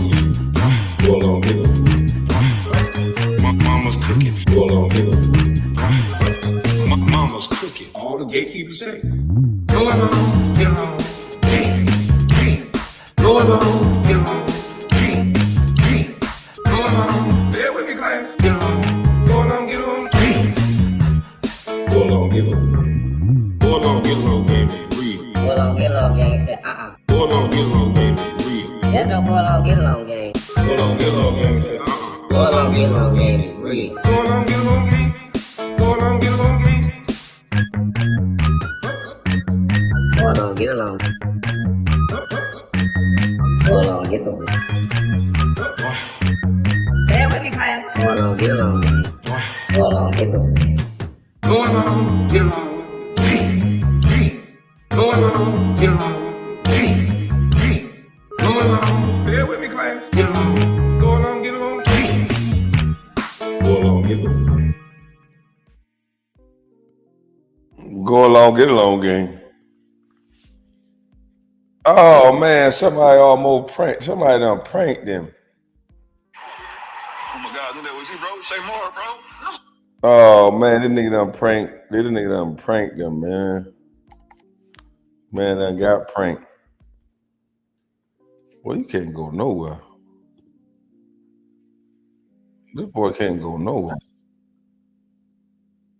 Boy can't go nowhere without getting pranked, y'all. They done pranked the little midget. Short person. Oh my God, that was you, bro. Say more, bro. Some more, bro. Clock that T. You know I ain't no Shamar. Man, that nigga got a crooked bend. Come on, Shamar, my you nigga. clock that T. No, man, nigga, I'm sitting up You that little like retarded a player. motherfucker Nigga, I on don't look TikTok. like, you say retarded? Yeah. Nigga, I don't look retarded. No, I'm saying you Shamar. You bent up. Who am I? Do I look like Shamar? Charleston White? Who you say I am? This nigga, man, get this nigga, man. Tell me I look like Shamar. Oh, you Charleston White?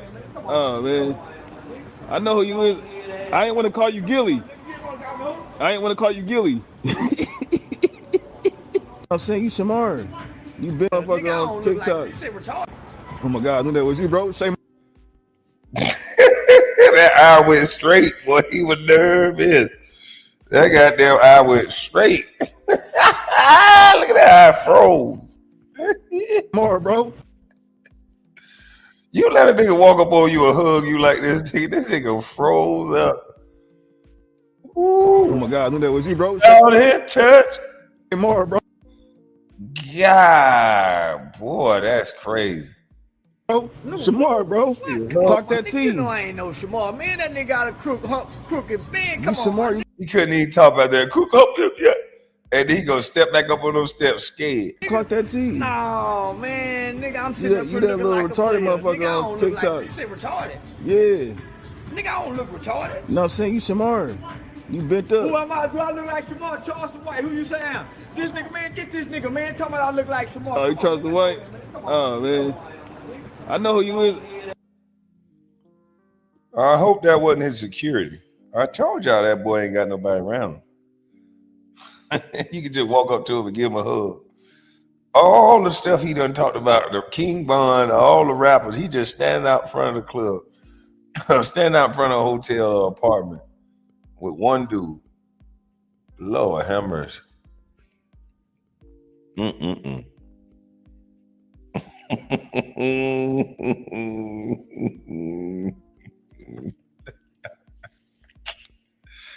Ooh.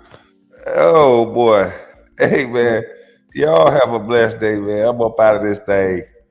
I'm gone. Oh, appreciate everybody who super chatted, man. Thank y'all. But I'm gone.